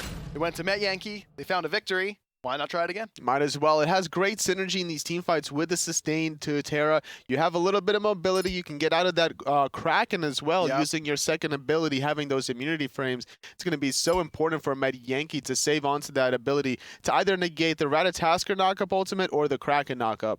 I think that's the really big counter pick here for Team Allegiance is that Chunga into the Poseidon. You can go into Purification Beads and not really worry so much about that Kraken, knowing as long as you have your second ability up, you're not going to be able to get gobbled up by the sea monster. 2 warriors banned away by Luminosity, covering both the solo lane and the Guardian role, like you were mentioning. And Medusa and Odin, the 2 bans here for Allegiance. Could also still play Erlong Shen here for Polar Bear Michael if that's an option that he likes to do. Could also still play the Terra in that role, depending on what Cyclone Spin wants to do in the solo lane. Fafnir has been locked in, and Fafnir usually not a god that you'll see typically in the solo lane, so more than likely it will be Fafnir for Polar Bear Mike. Terra will be going for Cyclone Spin. And then Rom going to be the final pick there for Allegiance. Fafnir definitely going to be looking to boost up Rom's attack speed. Ocean's going to be on the receiving end of that coerce buff from Polar Bear Mike throughout the game, without a doubt. Up against that On Her of Barracuda in that lane, waiting to see exactly what Scary D wants to play. Hades. That's a Hades. I like it because now against the Kabrakan, you're going to be able to silence out his tremors. You're going to be able to force out a lot of beads here in terms of the Capri and the Ratatasker. So once Scary D makes these rotations on the Hades, he's going to be making such a huge impact with that Pillar of Agony. That's true. I mean, there aren't a whole lot of leaps available for Allegiance. Rom and Fafnir can get out of that ultimate fairly easily, but I don't know. Terra's got a short-range dash. You probably need to break a monolith or a crushing wall in order to get out of that ultimate and get the double dash. Weekend won't be able to get out. Met Yankee, even with his second ability, it as you rank it up, it gains in frames, there duration that you're immune. And I don't think in the early stages of the game it'd be enough to get out of that Pillar of Agony as long as Scary D catches Matt Yankee in the very center of it. That's generally the goal of a lot of Hades players. There's some gods that can get out of that Hades ultimate if you're on the edge, but if you're dead set in the middle, you're not going to be able to. So that's very important for Matt Yankee to keep his distance away from Scary D during these rotations. Looking at the soul lane itemization here, both of these soul laners going for the mana chalice, and this is normally a very common thing for Guardians to do in the early game, considering the fact that normally they're going to be left alone depending on how the teams want to start out. And whether or not you have the blue buff, whichever one doesn't, is going to be the deciding factor of who's going to control the laning phase a little bit better. Well, Jeff Hinla, he's gone all the way over to the opposite side of the map for his start. He's going to be in the solo lane with Scary D. Barracuda picks up the little guys on his red buff just to ensure that Allegiance won't be able to get an easy pressure there. Decision from Baskin to get Title Surge pays big dividends as he's able to knock Weekend out of those tremors, which almost spelled big trouble for him and Mask. It still took a lot of damage, though, on the side of Baskin and Luminosity in the mid lane. Allegiance was able to clear out their midway first. Luminosity putting pressure in that solo lane. They don't really have time to secure their own blue buff despite the invade. They're just going to let that go and put Cyclone Spin in a position where he's going to be behind, trailing Scary D for a little bit. Barracuda, rather, on this left-hand side, all by himself, all by his lonesome. He loses the red buff, he loses the purple buff. Luminosity clearly okay with this strategy, allowing Barra to be on the island, trusting the hunter, the veteran hunter, to be a little bit behind up against Oceans, but be able to really bring that boxing potential and rotation potential into those mid-game stages with that on her where he really excels. Despite Cyclone Spin losing his own blue buff, ALG is able to respond with 2 buff invades of their own in that duo lane, hurting Barracuda quite heavily here, and that's something you really want to do because the fact that the early game hunters can make a big impact in these team fights around the oracles, around the early gold furies, whereas the soul laners, it's fine if they don't get their own blue buff, especially with a mana chalice anyway. They're going to get online and they're going to make huge impacts once they get some cooldown reduction, especially on the side of Allegiance having Terra for Cyclone Spin. That Terra's blessing, the global presence there alone for Allegiance is going to make huge dividends. Without a doubt, and you see Scary D actually going for a little bit of a different style than we see most players in the mid or the solo lane go for.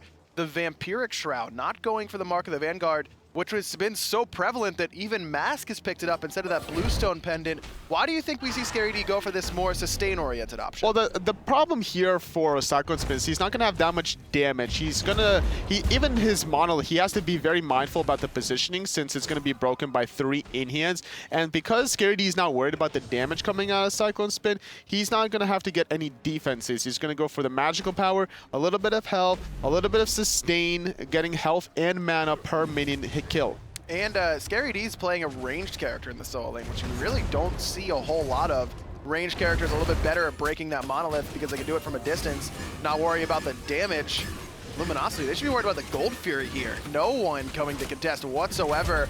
They're going to, in Allegiance, steal it away. No problem whatsoever. 3 minutes in, no kills, but an objective down in the ground as Allegiance sneak away the Gold Fury. Polar Bear Mike using his ultimate, the damage from that dragon, doing a lot to be able to secure that early objective. Now granted, this Gold Fury has been worth more since Season 4, starting off at 190 gold per player, increasing by 8 gold per minute. Still going to cap off at around 350 at the end of the game, but this is such an important start for Allegiance to be able to get some sort of snowball heading their way. Yeah, I think people kind of forget about how strong and how easy it is for a team with a Fafnir to get an early Gold Fury like that because of the AoE Coerce buff. Fafnir spent so long as the premier Guardian, as the premier guy that you wanted in the support role. Then he kind of fell off a little bit and teams kind of forgot about him. Now it seems to be more of a flavor pick, especially if you're going for a double hunter sort of composition. Fafnir is very well favored because of the Coerce buff, but even without 2 hunters,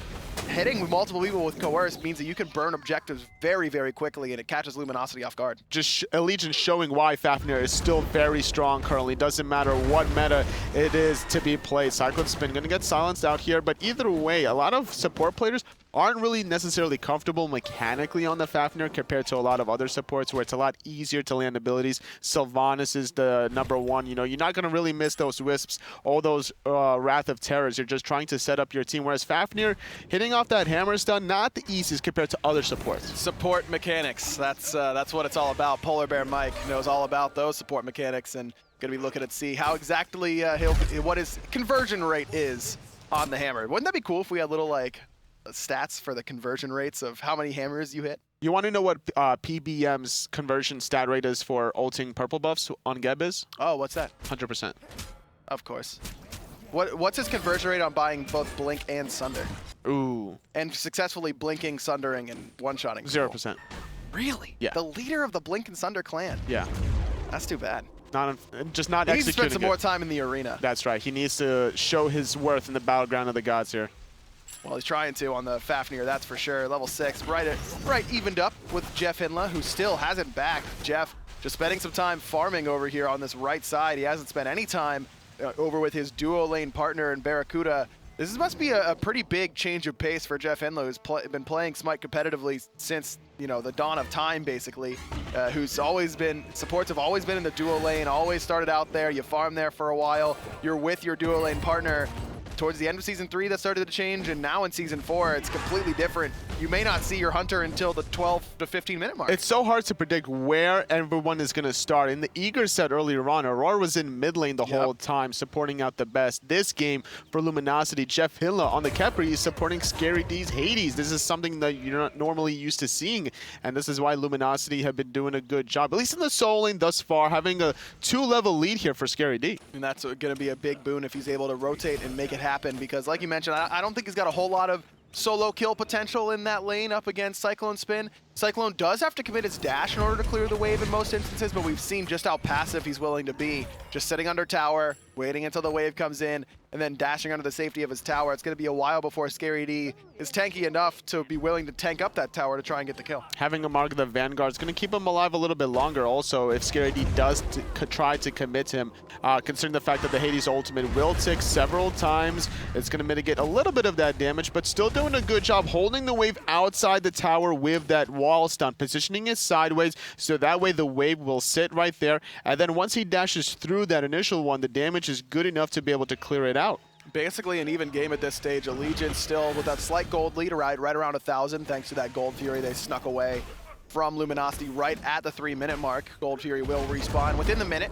Maybe Allegiance can try and sneak it away again, though I suspect the Luminosity going to be a little bit more wary to that objective this time around. Polar Bear Mike and the rest of Allegiance trying to steal away this red buff. Jeff Hinla's here. He's just a lonely little bug. It's going to be difficult for him to steal that away, and he will not. Allegiance secure the enemy red. 3 members make that 4 as Baskin joins up from Luminosity is here. A nice little Kraken wall, going to pin out 2. The Changos is going to connect the Kraken. It's going to get negated by Med Yankee with a little bit of sustain. Polar Bear Mike zoning in the back, but Mask looking to dive. Scary is here, and a huge Pillar of Agony is going to pull in Met Yankee. That's going to be a guaranteed first blood for Baskin. Now weaken the next one to fall. The Pillar Impale is beautiful. Scary D right in there with him. The Tremors trying to trade out a little bit of damage, but not nearly enough. Ocean's gonna put a little bit of damage into Mask, but 2 for 0. Luminosity fight back into Allegiance, picking up the first 2 kills of the contest. No escapes from Med Yankee or weak, and not having dashes or jumps. Barracuda forced to jump and the beads away, but the ultimate from Jeff Hinla is there and impactful. Polar Bear Mike's going to tank the tower for a little bit longer, but Oceans, he didn't want to commit any further than there. Barracuda still had enough mana for one more ability, could have easily impaled Oceans back under that tier 1 tower. Love the rotation there from Scary D. He commits the teleport to get there in time, and that Pillar of Agony came up huge. Already the unconventional Hades pick giving big payoffs to Luminosity. That's what sets that whole team fight. It really cleans up that whole team fight that Luminosity had begun. Last week, Scary D was playing very aggressive gods in the likes of both Hercules and Thanatos, and this week, he's already switching things up to Hades, which is still aggressive, but it's not aggressive right off the bat. It's going to be more towards the mid to late, and once Hades gets a little bit of tanky presence, because the Hades damage will always be there, and Scary D wants to be able to dive the backline. If there's an opportunity for him to rotate instead of going for a wave in the soul lane, he'll always look for it. If you're rooting for Allegiance, you've got a lot of stuff to be thankful for, at least in the later stages of the game, because their late game composition is pretty insane. They've got a lot of sustain available to them between the Terra and the Chang'e. Fafnir's great in the late game. He becomes a pseudo warrior basically once he transforms into that dragon, courtesy of his ultimate. Ocean's playing a late game hyper carry. Chang'e can be a hyper carry in her own right in the late game, and it's really on Weekend to try and get them there through the early to mid stages, and then he'll transition into being this sort of CC companion bot for the rest of his team. Luminosity, their composition, you mentioned it, it's a little bit more mid-game focused. Absolutely. Between both the Hades and the Poseidon, the brothers are going to be looking to work together to find those targets to kill. But looking at the side of Allegiance, they have 4 magical and only a physical onto Oceans. They need to make sure he doesn't fall too far behind, that he gets the late game items that he needs. Oh, Barracuda in a bunch of trouble, but Jeff Hinla again there once more, just in case. With that Scarab's Blessing, Oceans waits for it to dissipate. Barra doesn't have a whole lot of room to jump, but Oceans can't see him in that pit and can't find the last 2 snipes. Barracuda escapes with his life. And we see Weekend doing a great job zoning. We saw Oceans actually hitting 2, but the second one did not connect onto Barracuda, so the third one was very hesitant, finding the pull onto Weekend, but the ultimate from PBM, zoning everyone out, Kraken onto 2, Mask in the sky, looking to redeem his support brethren. Barracuda still not here, though. It's a 3v5. Mask trying to peel now, trying to go in. Ocean taking a lot of damage. Desert Fury able to pick him up. Nice Pillar of Agony from Scary D as well. Neither PBM nor Weekend had anywhere to go, and Scary D picks up PBM. And Barracuda jumping over the wall. Scary D, he found all assists and the kills. He has 100% kill participation off of Scary D's rotation, and now it's going to be a Gold Fury being started by Luminosity. Scary D is zoning in the back. Cyclone Spin lurking to leak around. Oh, the Gold Fury does go down, though, and it goes the way of Luminosity. Cyclone Spin's in a bunch of trouble as well. Not a whole lot of mana or health available for Luminosity, though, and Cyclone Spin is already fairly tanky. He's got the Heartward Amulet, going for the more support-oriented build, really expecting to be in the majority of these team fights with an aura defense item like that. But Luminosity, they take the fight easily, and then the Gold Fury as well. That lead that the early Gold Fury gave to Allegiance, completely gone. 1,500 gold in favor of Luminosity and around 3,000 experience as well. And you called it out, Toli. The 100% kill participation for Scary D. He's looked phenomenal early on in Season 4. Already doing a great job in Season 4. Ever since he had a little bit of a shaky land performance during his Group B land, but heading into Worlds and Super Regionals, there was no shakiness out of him whatsoever. And now in Season 4, he's been basically the key factor towards Luminosity's success. And as a result, mixing things up between Assassin, Warrior, or even the Guardian. Yeah, you can see 3 people here for Luminosity have been a part of all 5 kills, and that's the mid laner, the jungler, the solo laner, and the hunter. Barracuda with 3 kills early on in this game. There's been a lot of pressure onto him put on by Allegiance, but Jeff Hinla's always been there for his hunter, just like he has been for quite some time. Portal Demon getting started up here by Luminosity.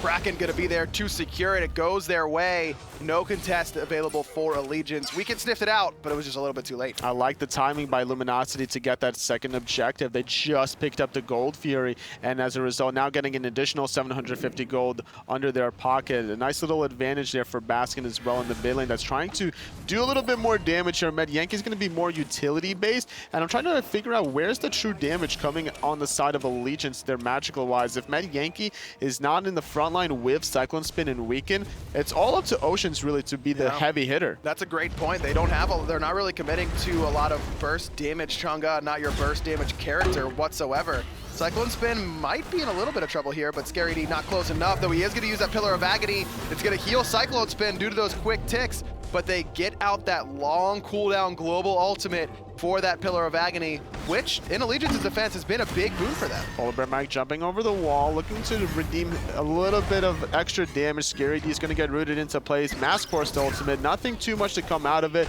And this was more of a test run coming out of Luminosity just to see how much damage they can actually do to Cyclone Spin at this point in the game before he gets even more tankier. Well, the tower goes down very, very quickly, 13 minutes in, and Scary D has knocked down Cyclone Spin's tower in the solo lane.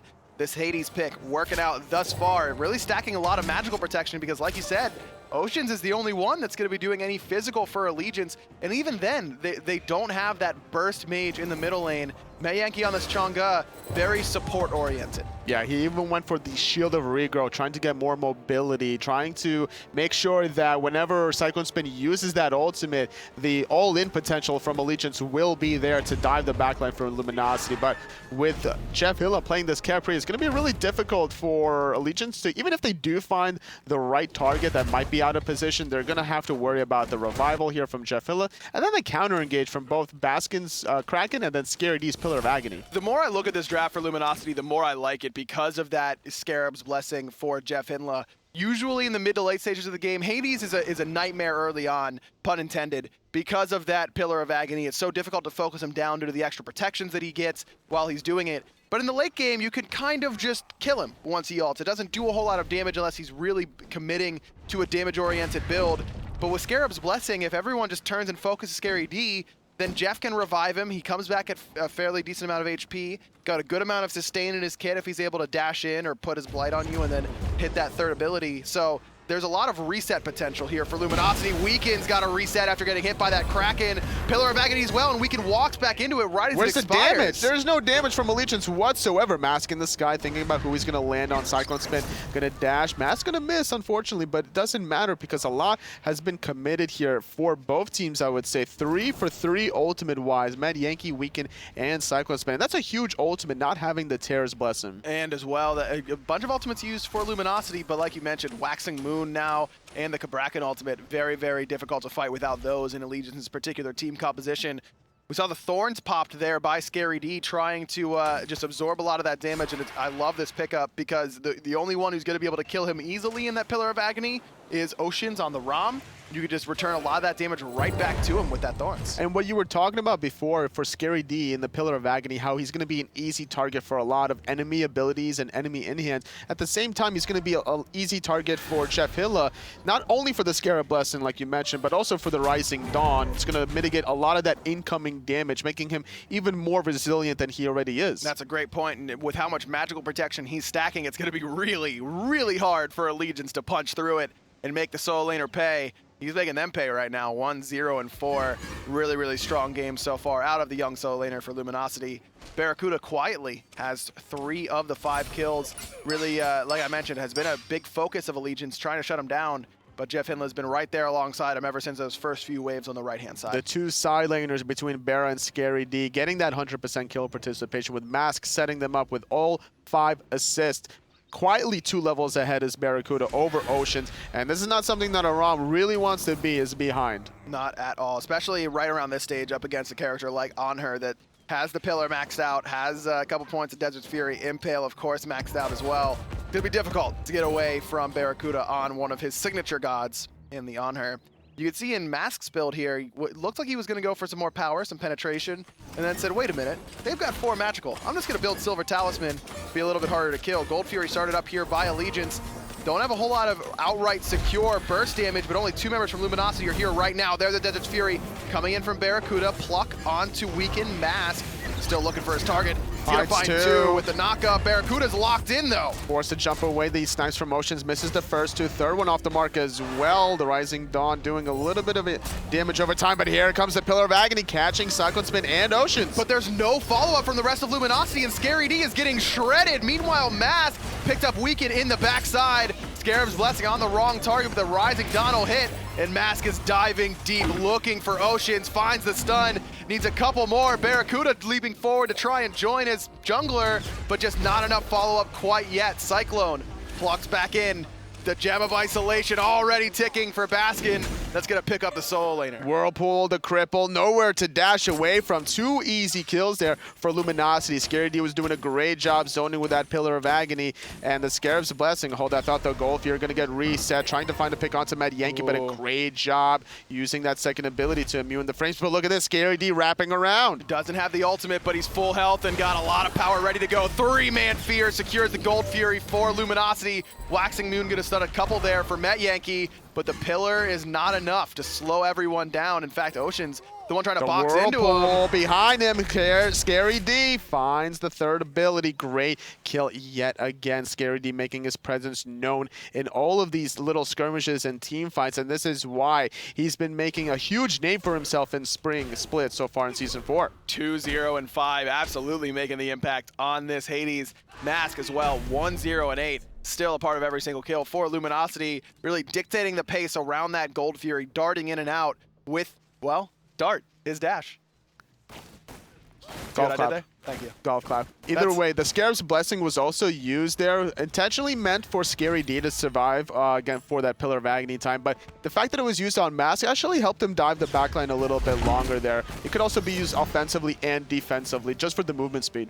You can see a Voidstone being picked up here by Baskin as well, still trying to mitigate all this magical damage. Polar Bear Mike forcing into the Draconic Corruption as Scary D's ultimate forced him to, but it was just a zone trying to get Luminosity that Portal Demon, and again, LG come away with the objective. 7-kill lead. More concerning, the 7,000 gold lead, almost, for Luminosity. And it's just come off the back of all of these objectives. 2 Gold Furies, 2 Portal Demons as well. Not only did they get PBM's ultimate, they also got the Terra's Blessing from Cyclone Spin, only trading it for Scary D's. So this is why we see Luminosity starting to group up and get this tier 1 tower in the mid lane. It's going to hurt the Titan in the long run a little bit longer, give a little bit more map positioning for Luminosity if they look to extend, which is why they're starting to push forward with the wards, and wrapping around is Barracuda. There's the pluck onto Polar Bear Mike immediately into the Whirlpool. He's got no ult. And look at how he just keeps getting pulled back in, but he jumps out of the Kraken just in time. Weekend finds a big ultimate. Met Yankee still trying to throw out those heals, apply that Lotus Crown to the whole team. Mask looking to find someone. There's a Desert's Fury, but Oceans is able to immune most of it with the Aegis. Scary D picks up PBM once more. 3 kills already for the Hades. Scary D still diving the backline. Cyclone Spin doing the same, trying to buy a little bit of time. Oceans is left alone. He has nowhere to go once he lands. Nowhere to go is right. He's going to fall. Actually gets the rolling assault off into the heal from Met Yankee. Still not enough. Scary D finds him. Jeff Hinla still has that Scarab's Blessing available. And Cyclone Spin's in the middle of 4. Scary creating a seal on the backside, making sure that Met Yankee can't get anywhere close. In fact, Met might need to be careful because there's the Pillar of Agony. Just in time in order to get his 2, though. Met gonna be A-okay. Can't say the same for the tier 2 tower for Allegiance. That's gonna fall. 10-kill lead for Luminosity, and that gold lead getting dangerously close to 10,000 gold. This game just accelerated 0 to 100 real quick about 5 minutes ago with all these kills from Luminosity. Scary D still making a huge impact, zoning so effectively, better than Cyclone Spin currently. That's 4 levels behind this youngling here for Luminosity. We see the Thorns being picked up here as well. So Oceans is not going to be able to really focus him, which is why he's going to go into the Chin size. And despite having the lifesteal a little bit, which will get negated by not only the Thorns here, but by the Pestilence. You usually don't like to see Chin size without a whole lot of penetration built into your build as well, because of the fact that that passive is mitigated by protections. But because of how much magical protection Luminosity is building into, because of the 4 magicals, Legions and Oceans in particular doesn't really need that much penetration. You see Sovereignty and Gauntlet of Thebes is going to provide a lot to the rest of the team thanks to that aura from Jeff Hinla, but it's still not, he's not shooting into multiple Breastplate of Valors or anything along that nature. I like the fact that Jeff Hinla picked up all 3 aura items as quickly as possible, and this is why he's been making a bigger impact in the team fights than PBM. The Coerce has been effective in the early game for Allegiance, picking up that Gold Fury around the 3-minute mark, but after that point in time, it's been all Luminosity just starting to group up, even utilizing the ultimate from Mask, trying to find people out of position, and this is the downfall of Allegiance's team composition, where they just don't have enough burst damage to really find the picks. And even if they do get the same target, like we mentioned, Jeff Hill is there to mitigate all of it. Fire Giant started up by Luminosity, already under 50% HP, but they peel off of it and pluck in Polar Bear Mike. A great Chang'e ultimate, though, from Met Yankee. Saves the life of his support. Mask forced up into the sky. Weekend coming around the backside, traps in Barracuda, but no one else is there to help him out. Mask trying to find a couple. Great ultimate from Scary D. Locks in Weekend. Nowhere for him to go. Oceans falls by the hand of Mask as well. Barracuda picks up the jungler. Cyclone trying to run away. He's not going to be able to. 3 for 0. Luminosity dominating Allegiance. They're going to be able to pick up the Fire Giant uncontested. Scary D is going to be able to zone away and stop the backs. Additionally, under that tier 2 tower, looking like he's going to heal a little bit longer, just being an annoying little soul laner that soul laners are. He can be. He's 5-0 and 8. He's level 20. The closest to him on Allegiance is level 16. He's going on characters that are level 14, level 14, level 13. And Allegiance decide they've had enough. They surrender early on here against Luminosity, 14-1. LG dominating ALG. It wasn't the same 17-minute surrender that we saw earlier on today, but it's still a great performance by Luminosity. And then that last skirmish, that Chang'e ultimate hit 3 people, but there was just no burst damage to follow up off of that. Met Yankee playing this utility Chang'e. It makes sense sometimes to run this kind of utility style, but you need damage elsewhere. Weekend was not in position to follow up. We've seen the triple Guardian composition work wonders for teams like Valen Squadron over in Europe, and a lot of other teams have started to adopt it as well. But it's almost always with double Hunter because you need to have that physical damage. Otherwise, the enemy team just stacks magical protection and then you surrender at 17 minutes because you don't do enough damage. Can game 2 be the turnaround for Allegiance trying to find a split up against Luminosity? Let's head into picks and bans and find out. LG in that first pick position, despite not having success on it, they're going to ban away the Kraken from Allegiance. It's still a good idea because the fact that Cyclone Spin can play it this time around, it's something that Team Allegiance can always keep you guessing about what is going to happen. Athena ban, surprisingly enough, as well. Not really wanting to deal with that kind of shenanigans. More than likely, that would have been a pick intended for Weekend. Yeah, Weekend or PBM, really both of those players known for their Athena play, and we saw how effective Athena can be still in Season 4. Shadowq making big plays for Flashpoint in the second set of the day. Leaves open Sylvanas, though. Jeff going to be riding around on that tree, trying to bring that sustain, early game pressure, and of course, the big knockup courtesy of Wrath of Terra. But Allegiance is the one with Terra. Fight sustained was sustained. Sylvanas picked up for Luminosity on the Wisps. You got the Monolith on the Terra side for Team Allegiance. Didn't really work out too well for Cyclone Spin. I wouldn't be surprised if they elect to kind of switch it up a little bit and maybe put him on a god that he's more used to. He has been switching things up a little bit, playing these Guardians, but I want to see him play more of these gods where he's going to start making bigger impacts by himself in the mid to late game, such as, Amaterasu, diving the back lines. Even if he can play off on Osiris in the early game and manage to bully Scary D potentially. The big difference maker in that game, there were a lot of them to be honest, but Scary D out-rotating Cyclone Spin in the early game really allowed Luminosity to start snowballing that game. Wouldn't be surprised to see ALG put Cyclone Spin on a pressure solo laner. Poseidon and Hunbats, 2 picks for Luminosity, again basking on that Poseidon. And then the Serket, they pick Serket into the cripple from Poseidon, which can be dangerous, but it's also an excellent counter pick to the Sylvanas. And last time we saw Weekend on this Serket, he absolutely killed it. Him and Med Yankee made a huge impact. They're trying to really make an early game momentum. If they don't really necessarily get it, ALG seems to falter a little bit, which is why they're still in the middle of the pack in the SPL Spring Split for Season 4, but still banning away a cripple out of Cupid. Barracuda has been known to play this god every now and then, but still running the Chang'e. I love the Cupid ban there, would have really shut down what Allegiance wants to do. Chang'e pick again, really relying. This time Weekend is on a much more damage-oriented jungler on Serket. Maybe they won't be lacking as much damage this time around. Got no problem with that pick. Huyi, you wanted to see the Amaterasu Toli, but it's going over to Scary D's hands.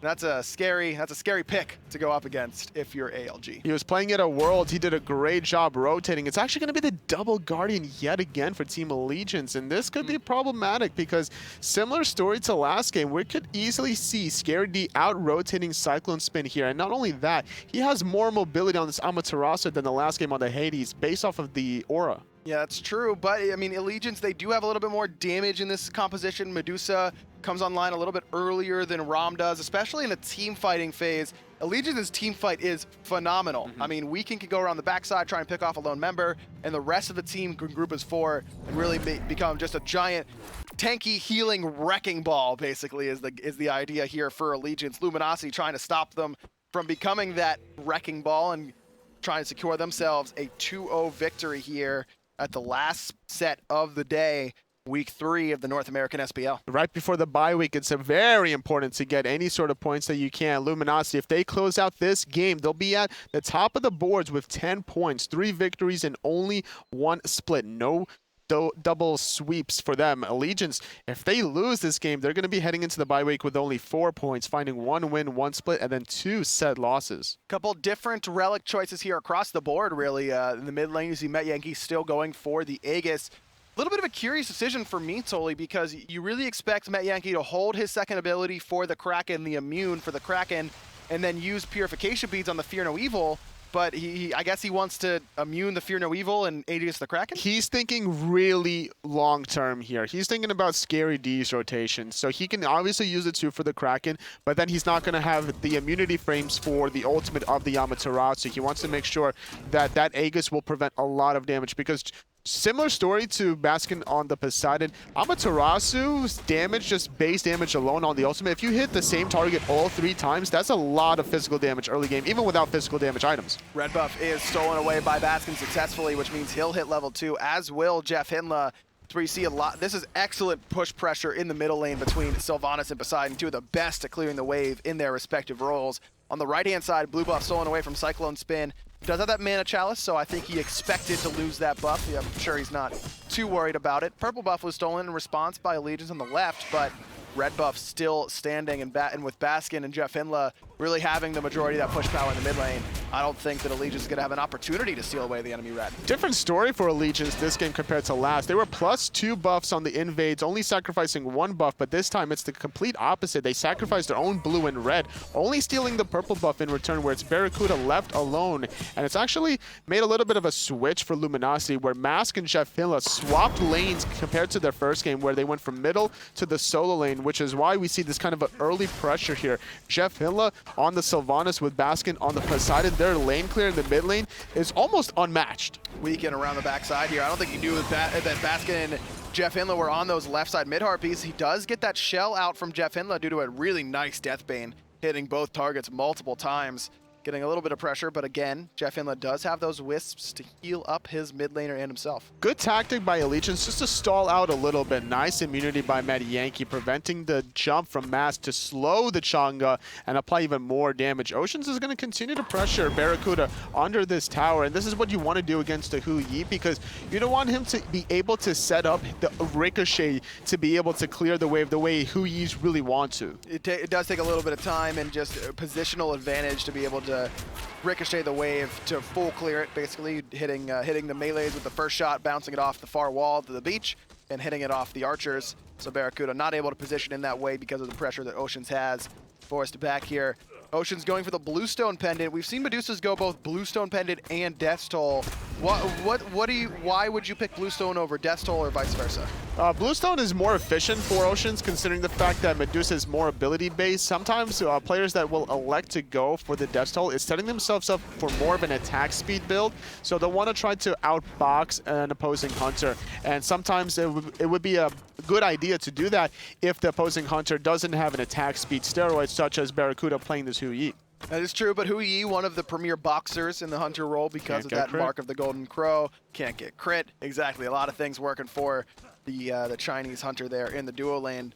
In the mid lane, 3-man grouping for Luminosity. Still Jeff Hinla holding the hand of Baskin, the new mid laner, moving over from the solo lane here in Season 4. A lot of players moving over to the mid lane from various roles, but I think that it's safe to say Baskin looks the most comfortable early on in this role. I could also say that Baskin has the best team around him overall out of those three, between Anister, Matt Yankee, and Baskin, or at least the most solid thus far in the first half of the split. Mike gets hit by that Fear No Evil. The Kraken right on top as well, and the Meditation never gets a chance. Great Waxing Moon, though, from Matt Yankee. Last breath on the Baskin. He's going to die, and the poison did not spread somehow. I thought it would there. Scary D still with Mask, who actually leaps forward, trying to continue the fight onto the rest of Allegiance, but they've got that double healing compared to only this Wisp sustain from Jeff Hinla. They pop it, the pull off the mark. Cyclone still boxing with Scary D. Cyclone still wants to fight, but the rest of the team looks keen on retreating, and Mask, he's going to be able to pick him up. Oceans is here, though, all the way from the duo lane. The Petrify is going to stun out Jeff Hinla, but the dash to make sure they secure Mask first, and then there goes the second Weekend, even coming back into the fray, surviving off that PBM is here with the roll, but Scary D is not really worried about that one. Overall, that rotation was really useful to be able to turn that team fight back into Allegiance's favor. Oceans sometimes, this isn't the first time we've seen Oceans all the way in the solo side pre-5 minutes. Sometimes it comes back to haunt him a little bit. He loses a little bit too much farm. Can set himself behind. That time, certainly not the case. Able to pick up 2 kills in that rotation. And like you mentioned, I love the presence of mind to stun out Jeff Hinla with that Petrify, still round the corner, find the kill on the Mask, and then clean up the stun target who was just sitting there waiting for him. Those 2 kills allow him to get a 300 net worth advantage over Barracuda.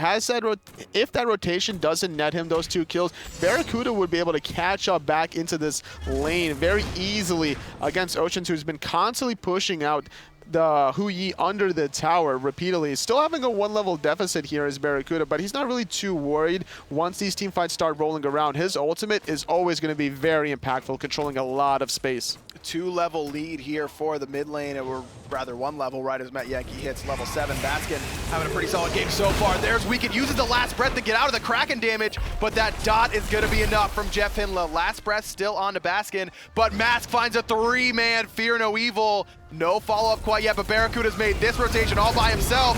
No Oceans here, but he does. He is there. He finds the 3-man Petrify. He's going to be able to get away from danger. PBM not dying to that overhead smash, finding the kill onto Weekend. The cripple from Baskin prevented him from getting away, so he was forced into using his own ultimate just to be able to get off some return damage, but it wasn't enough. His teammates weren't in position to really follow up there. Scary D proxy farming between that tier 1 and tier 2. Going to be able to start looking to invade some of these back Harpies thus far. He has a 2-level lead over Cyclone Spin. Scary D once more controlling the lane. It's not necessarily the player in Cyclone Spin, but the god that Cyclone is piloting. Terra, excellent in a solo lane. Has clear that is somewhat safe. Has to commit the dash, yes, but can do so pretty easily under tower. Clears very well, but it's slow, and you have to be patient, and it takes a little bit for it to come online and ready to go. Terra brings a lot out of the solo lane, but quick clear that can out-rotate the enemy team isn't really one of them. I mean, definitely having a lot of control in team fights, but not if the team fights aren't going your way once you start making the rotations. Anyway, 3 levels behind. Scary D just now hitting level 10. Cyclone Spin just now hitting level 8. And this is going to allow Luminosity to look for potential blue buff invade, but 4 members are here from Allegiance. Scary D did get the blue buff. His dash is blocked there by Cyclone Spin. Like you mentioned, 4 members here. But Weekend looks like he's content to just let his solo laner hang out without that blue buff. Dazzling offense was used there by Scary D in response to the stun from Cyclone Spin, despite the rest of the team not being aggressive onto the solo laner, but without any sort of ward coverage on that right-hand side, impossible for Scary D to know what was happening. That's exactly right. He didn't really know where everyone was from Allegiance, so rather play it safe than sorry. And that ultimate's a very short cooldown anyway compared to a lot of other abilities. He's not really too worried, but Mass is trying to get a pick onto PBM, but a great counter cataclysm, but nobody else here to help him out. Now Met Yankee has to use his immune as Barracuda drops the Suns on his wife. That's messed up. He's even using the skin, Toli.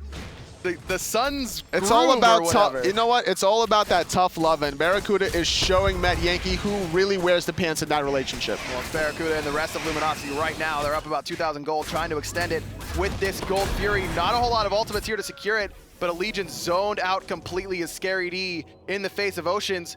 Oceans is actually winning this trade pretty handily. Cyclone's been teleported in, trying to find the route onto Scary, who's falling very, very low. Nice dash, but it's not going to be enough. Oceans on point with the basic attack, finds the return kill, and that's a big one to get onto the solo laner from Luminosity. Over zoning yet again. We see this from different players. Sometimes the goal fear is already being secured. You don't need to be positioned between the purple and the red buff that far away, because at that point nobody from your team is going to able to really help you out, so it's not worth your life. And the fact that Scary D had to use his ultimate on the right hand side means he had no possible chance of escape there, especially at this point where his aura's not maxed out quite yet. He doesn't truly get the full benefit of all the movement speeds. Tower taken down in the solo or the duo lane side as a response to losing Scary D. The rest of Luminosity was still split up and farming the rest of the map, so Allegiance take advantage of that. Knock down the tier 1 tower, meaning Barracuda's a little bit more exposed on the left-hand side.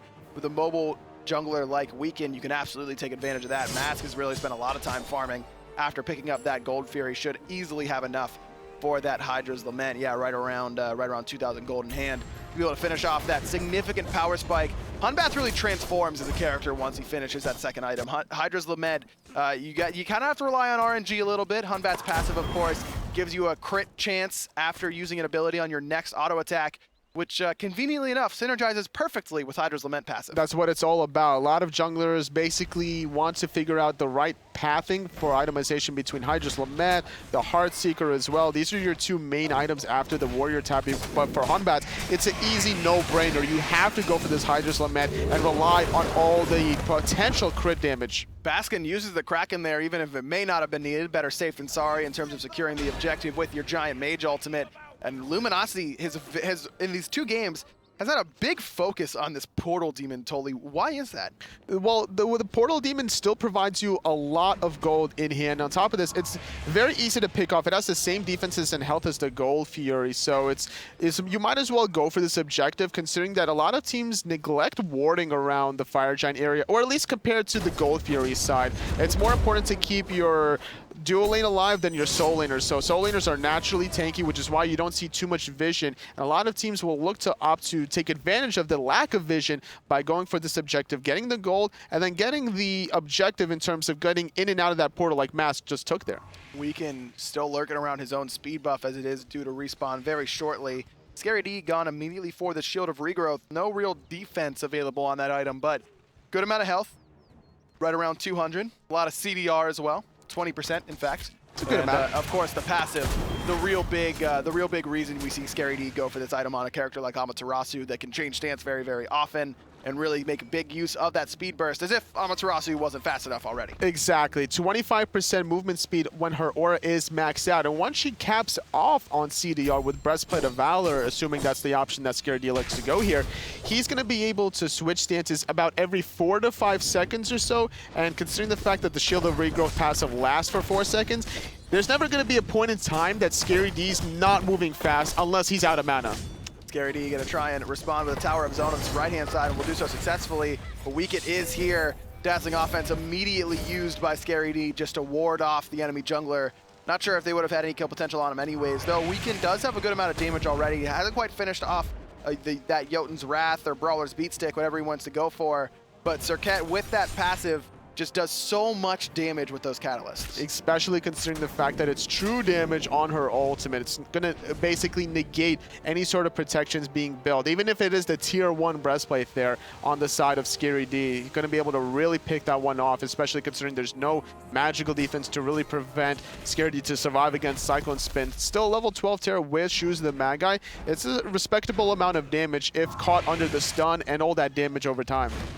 12 minutes in right now, Luminosity and Allegiance tied up in kills, 4-4, but Luminosity significantly ahead in terms of gold. 5,000 at the 12-minute mark is a pretty substantial lead for the blue team on the left side, your spectator UI there. Luminosity certainly looking like one of the best teams in North America. This is definitely a different change of pace from Luminosity compared to the last game, because this is just an uphill climb that's not being denied by Allegiance, whereas the last game, it was about the 16 to 20 minute mark where Luminosity got a window of an opportunity and just opened the game wide open, and ALG couldn't really truly respond here. At this point in time, Luminosity have not been halted at all. Do you think that this is a mistake from Luminosity to allow Allegiance to farm up during this downtime, or do you think it's smart for them to have waited until this Gold Fury is respawned? They might as well have waited because of the fact that they have this experience lead. They have 2 levels in the solo, 2 levels in the jungle as well. They can easily wait. And this Gold Fury is dropping. It's already below half. Not quite done yet, though, and Allegiance actually stole that away. It looks like Waxing Moon was able to get that from a distance. Oceans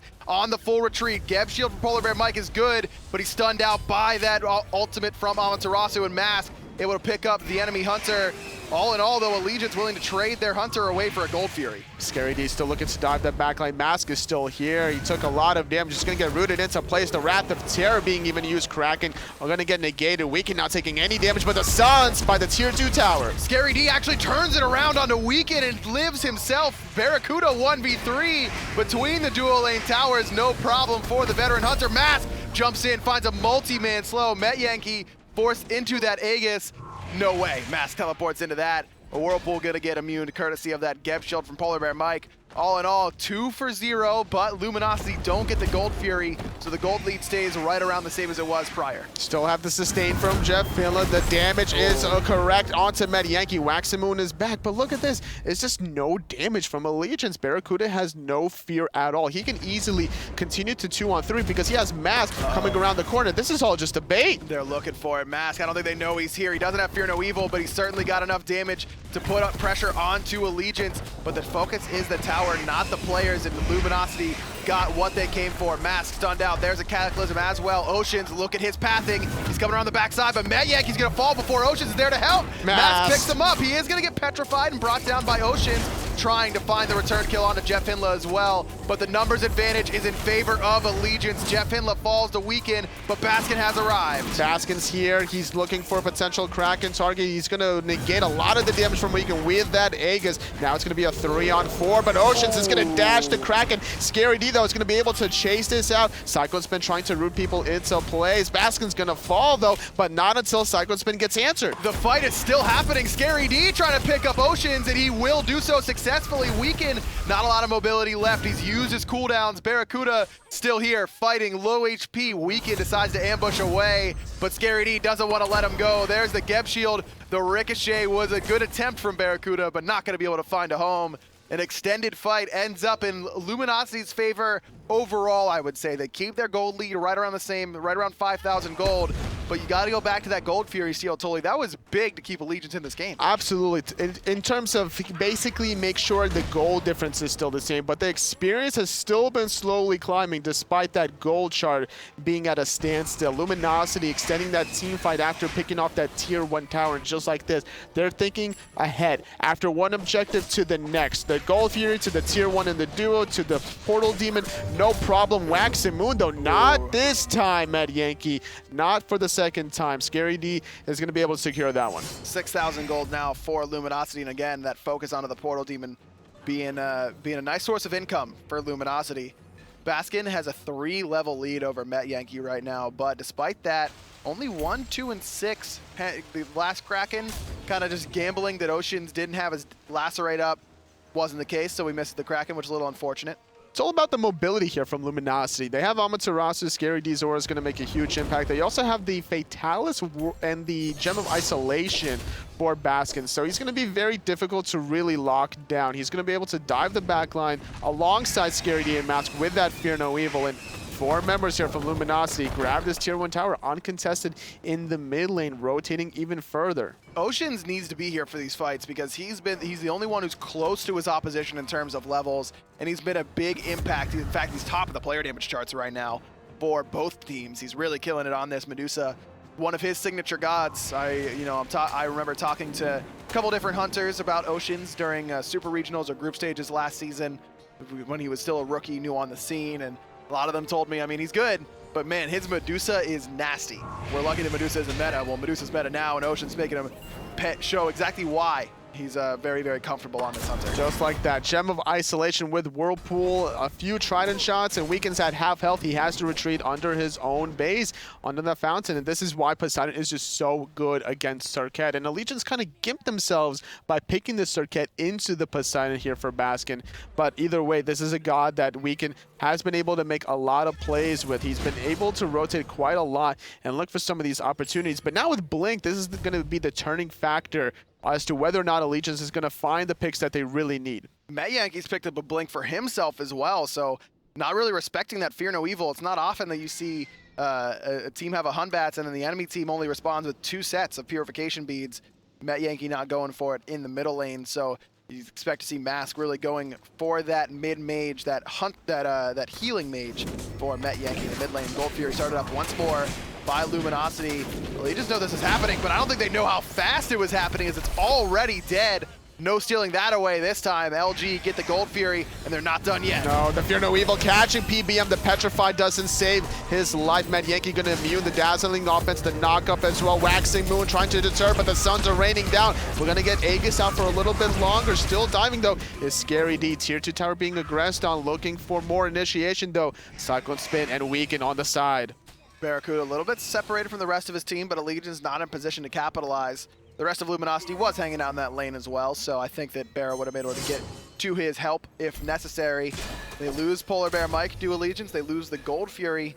They're losing this game right now by about 8,000 gold. Only down 3 kills, but the real thing that stood out to me about Luminosity so far in this young season is how good their objective control is and how much they value it as a team over just outright brawling. And if we could look at the wards placed, I'm seeing 3 Vision Chalices here, 15 being placed here from Jeff Hinla. A great job warding, as well as Baskin, 10 wards. When was the last time you looked at a mid laner that had 10 wards placed, not even 20 minutes into the game? That's a ton of wards, and he's 7 wards up on Met Yankee. That's really the bit. I mean, if both mid laners place 10 wards, it's not a big deal, right? Because both teams just have vision. But when one mid laner is placing 10 or 11, and then your mid laner is placing 3, it's tough. And especially with how far behind Met Yankee's been all game, you can't really afford to buy wards in that sort of scenario. You need to save that gold to build your items. And with the Vision Chalice costing 400 gold, you just need 8 wards to make it cost effective. Anything after that is just all gravy at that point. And already saving 100 gold is Baskin, and saving a ton of gold is Jeff Hilla, +7 from the norm. Yeah, gotten a lot of value out of those Oracle Chalice of the Oracles.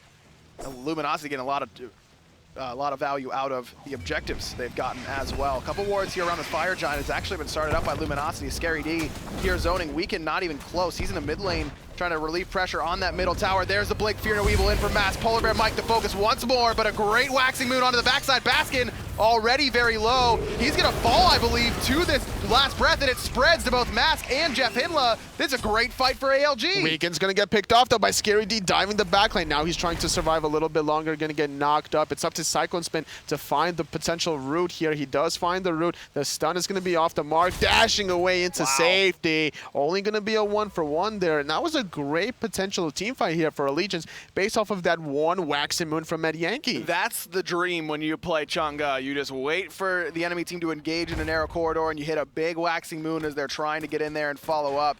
Absolutely making it pay with that pick in the mid lane this time around, and Weekend again finding Baskin on the backside. Very, very weak. Does a great job of picking him up as well. Portal Demon will go red this time in favor of Allegiance, but a great pull from Jeff Hinla. Cyclone Spin still had one dash, but Scary D's teleported around the backside. He's got his ultimate ready to go. There's the ultimate, though, from Waxing Moon again. Met Yankee making a difference on this Chang'e. And Weekend is on the left-hand side, trying to zone out more members. They're going to get chased out by Mask, Fear No Evil, but a great use of the ultimate, preventing the overhead smash. Doesn't matter. Barracuda comes to the aid, dropping out Weekend, and yet again, Fire Giant is still available to be taken. Have to be careful about starting this Fire Giant, considering that Portal is up there on the side of Allegiance. They could all just take it. They could, but Oceans, he's got to take an exit towards the north. The Scary D finds him with that dash. Mask pretty low, but the blink, no, Barracuda was trying to find something with that jump. That's what I saw there. Jeff Hinla rooted in place by Cyclone Spin, but Allegiance just doesn't have enough damage here without Weekend to really make anyone pay. That's a great corridor for Allegiance to be able to fight into. Baiting Luminosity under that area is going to make sure that the knockup is good, but the Fire Giant is getting really low. Sun's being used offensively. Scary D with the ultimate. Wrath of Terror as well. Kraken on the left, going to get negated by the Aegis. Ocean's trying to find an exit. Another good Waxing Moon from Met Yankee, but it's just not enough damage. It's followed him up by the Petrify. Barracuda's been standing there for about 4 seconds, but the rest of Luminosity is doing enough to make sure that the Hunter is safe. Nice ricochet, hits a couple, but not the one he had marked.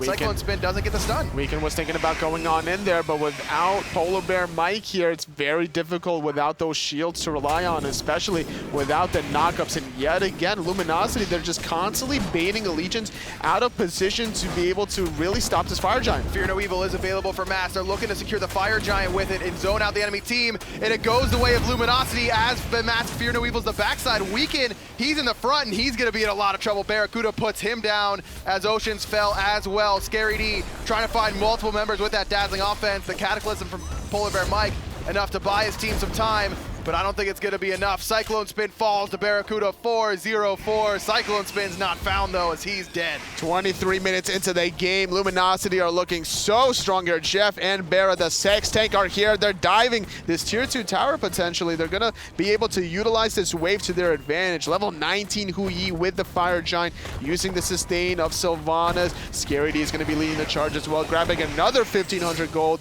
under Luminosity's pocket. They're above 10,000 gold in the lead here. 11,000 gold to be exact for Luminosity. They're looking really, really strong once more in Game 2. Game 1 was a pretty swift surrender from Allegiance. They haven't really fared much better in Game 2. The mid-game was better. I think that's unfair of me to say. Their Game 2 has looked better in terms of their drafting composition and the team fights.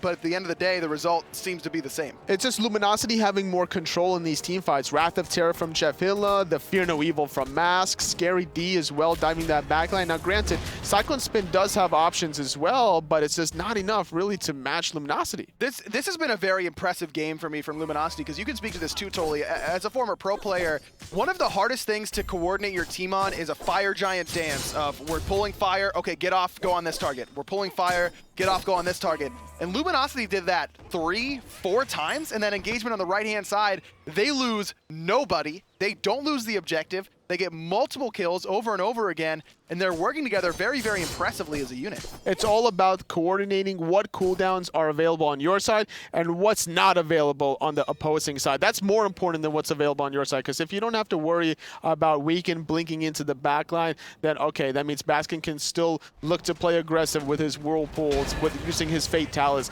Same story goes on the side of Polar Bear Mike. If that Geb shield is down, then they can easily go off the Fire Giant and then go onto any target they really want to and burst them down. Baskin's picked up a flickering ritual here, trying to get away from Weekend blinking into the backside if necessary, as well as a frenzy here for Jeff Inla. Luminosity feeling pretty confident. I don't blame him, up around 11,000 gold. It's going to be even more than that now after that tier 2 tower falls in mid, a little bit closer to 15,000 gold, 19,000 experience as well. Luminosity very much controlling this set up against Allegiance, really showing that, I mean, any team, it's been proven that any team in North America can beat any other team. I think that we can safely say that. Flashpoint getting on the board today with a nice 2-0 over Noble. Noble taking a game off of Luminosity, so if you're a believer in the transitive property, that means Flashpoint, one of the best teams in North America. Probably so. You never know what will happen at LAN. This is all a testing ground currently. This is week number 3 currently out of 6. The bye week is coming up. EBM dashing into the backline, blinking rather. He's going to be in a lot of trouble though. Cracking onto him as well as Fear No Evil, and Mass quickly cleans up 2 members of Allegiance. Left side Phoenix fell with no resistance whatsoever. Luminosity still have 5 members strong. Only 1 ultimate though. Only have Wrath of Terra. No burst available for that Titan. Frenzy was popped there as well by Jeff Hinla, so that's why you see Luminosity playing a little bit more conservative. Scary D, not a believer in playing conservative. He's going in. Now the rest of Luminosity saying, oh yeah, we can do this Titan. We can try and take this 2-0. Good Petrify out from Oceans, but the Titan falling very, very quickly. Baskin looking for the kills. The rest of Luminosity looking for the set win, and they'll get it. 27 minutes in, 18-8, Luminosity with the clean 2-0 over Allegiance. Great job by Luminosity. They extend their lead in the North American standings. They're going to have 10 points now, 3 victories and 1 split. Allegiance still struggling a little bit, 4 points only for them. Going into the bye week, we've got a lot of teams ready to shake it up potentially, ready to try and move on up. But we still got to look back at what we saw today, and we've got one man to do it. That's Hindu Man. Take it away, man. Yay, that's me. Scary D is probably the first thing that comes to your mind when you watch that set overall. Let's go back to game 1, and you'll see straight away from the outset, Hades had a really big, important impact throughout the whole set. Scary D really made an impact consistently with very good ultimates, very good use of his crowd control abilities, and actually showing that solo mages, at least the Hades solo mage, which is technically a guardian but now a mage, can make an impact. In this one, you can just see he forces the whole team of Allegiance back there by whole team, the last 3 members, and just secures the goal fury for his team for relatively free. And then at the end here, perfectly timed ultimate to catch Oceans on the way down, set his team up for an easy, quick 2 kills, and continues on with it. That was game 1, and it was pretty much a slaughter fest in favor of Luminosity. 14-1, 3.5k tower damage to 0 shows that Allegiance didn't really get things going in that first game. Second game, though, bit of a different story between the 2 teams. Obviously, Allegiance did fight back into it a little bit stronger this time round, but once again, it was Luminosity that came out on top. We're going to start things off once again with Scary D, who had a fantastic game on Amaterasu. Most of the replays we got here are of the fights against Weekend. You can see how Weekend got a nice little playoff on him, but before he could get killed, it was a quick turnaround thanks to the support of Mask. And then in the team fight later on, Weekend looking to escape, and guess what? Scary's there with the Sunder cleanup crew on aisle right-hand side. And then, as I mentioned, Masked had a pretty good game so far today. Rough situation to be in here, but the quick turnaround for the ultimate made it at least a 1-for-1 before he went down. But he was instrumental in a lot of the engagements, and towards the end, their big old play with the 3-man Fear No Evil sets up an easy quick 2 kills and gets LG the win they were after. 18-8 at the end, 48 assists in total, shows the high kill participation from both teams when you can see Allegiance down there as well at 24 with only 8 kills themselves. It was a very good performance from both, but LG, well, they continued doing what they need to do, staying at the top of the standings or as close to it as possible. Eager are hot on their heels now over in North America. As we go to the standings, you'll see exactly that. And at the bottom, well, Saw still struggling. Flashpoint picked up their first couple of wins this weekend as well. Flashpoint saw Allegiance sitting near the bottom now after Noble took a bit of a tumble today as well. There is a bit of a divide coming between the two. United, very fortunate to get an easy 2-0 today thanks to the forfeit out of Soul Gaming. And that's only after 3 weeks of play. Now, the Pro League will go into a lull for a week. There is a bye week in the SPL right now, so there'll be no SPL action next weekend or on Thursday either. But we will have SCL this Monday once again. The Smite Console League continues. North America, I believe, are in week 2 right now, and we'll see how they do tomorrow. Make sure you tune in at 1 p.m. EST for all that action. From everyone here, though, at Hi-Rez Studios, it's time to call it a day. Thank you all for watching. Hope you enjoyed today's Smite, and we'll see you in 2 weeks' time in the SPL.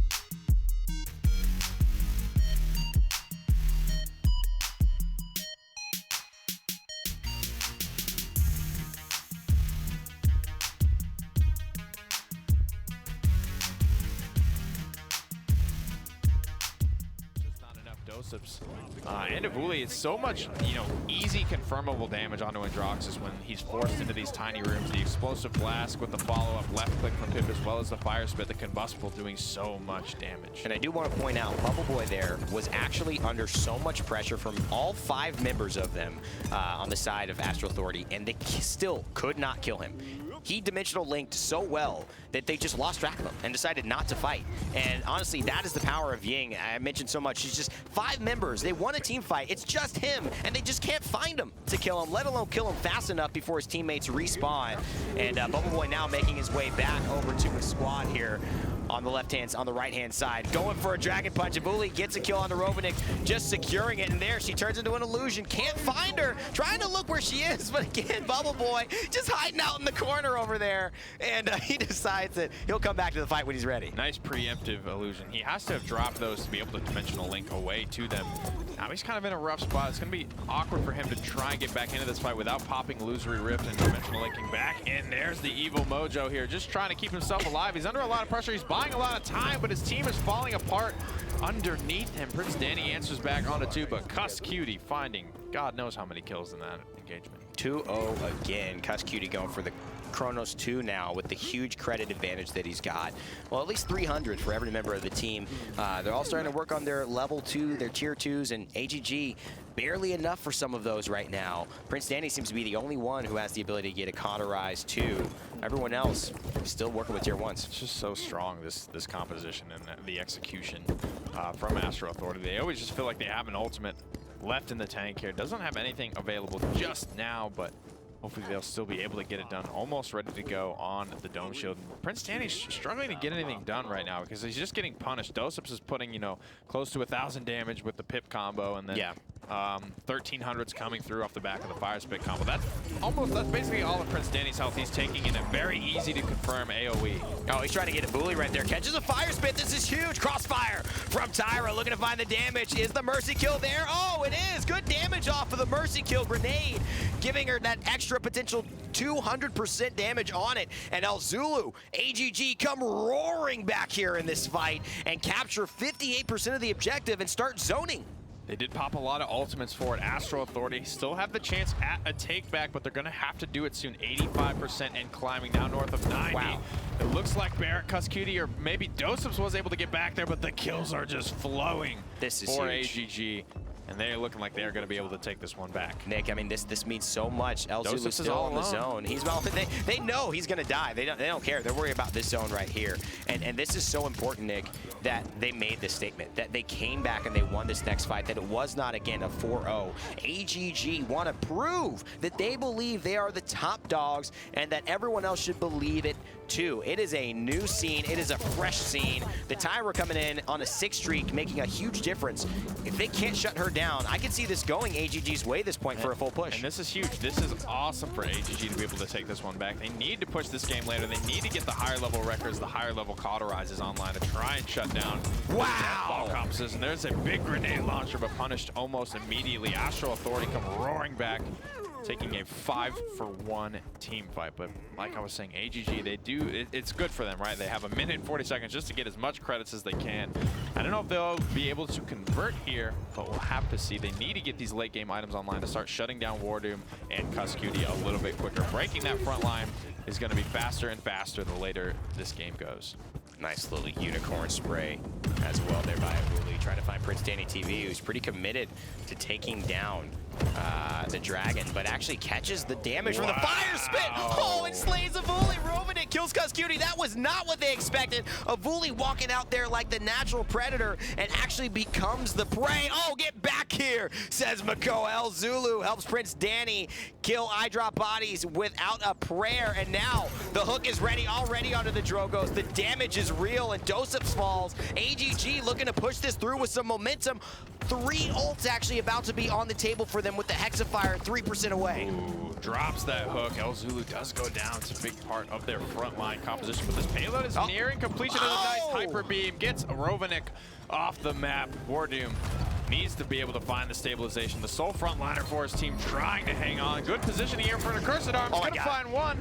Good damage on the Wardoom as well. Puts him very low. One more shot's gonna do it, but the recharge is there. Not enough style points for that Defiance. Gets the extra confirmed damage for Danny TV one more time. Hits the shot, a headshot in fact, and keeps his team in it. He's gonna heal up with Ying, and now he's gonna focus on the Cuscuity. Cuscuity doesn't know he's coming from behind him though. Can't spot him. Tries to find the turret, finds him, and now he's stuck between a rock and Androxus. And Androxus gets the better end of the trade. Eyedrop bodies in the back line. Oh my god, Mercy kill Tyra with the grenade. So much damage, they take their face off the payload.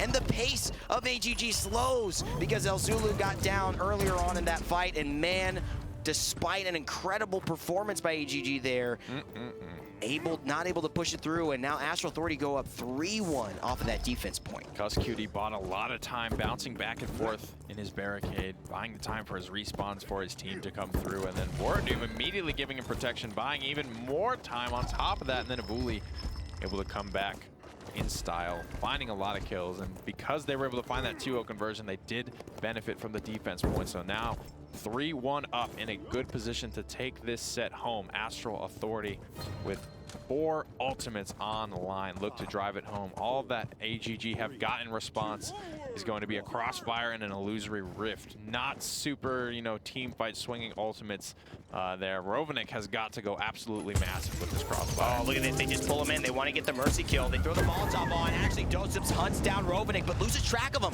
This is huge. Crossfire could come out, and now Doseps is in trouble. There's the Mercy kill. Rovenick v Doseps. Doseps gets the kill. Wardoom stay alive. So is eyedrop bodies. That's as good as gone for AGG, though Bubble Boy will be alive here. It is not going to matter. All of them need to spawn back and stop this zone from happening.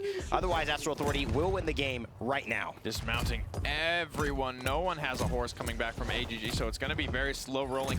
It's going to force AGG into an awkward spot. They're going to have to take team fights, probably with some unfavorable positioning here. 81% for Astral Authority, and still so many members still zoned out. Oh, Zulu gets taken down by Avuli, and that's the benefit of winning the first point fight. You put him under pressure, but Danny TV does a big thing here, and he now has to step onto the point because Barracks there by himself. Oh, bodies drops, and now they've got to take and some healing. Bubble Boy staying alive in that fight was huge. Jake B gets 2. Team AGG come back into it, and it's their turn to zone. I don't know if they know on the right-hand side, though, that there's someone sneaking in the back. Bubble Boy takes down Doseps, though, and they've got no pip, no evil mojo to fight. They've got no ultimates. They used a lot more than I thought they would have in that first fight. They used the Dome Shield. AGG find the miracle Hail Mary play to come back into this one. Prince Danny giving them the overtime.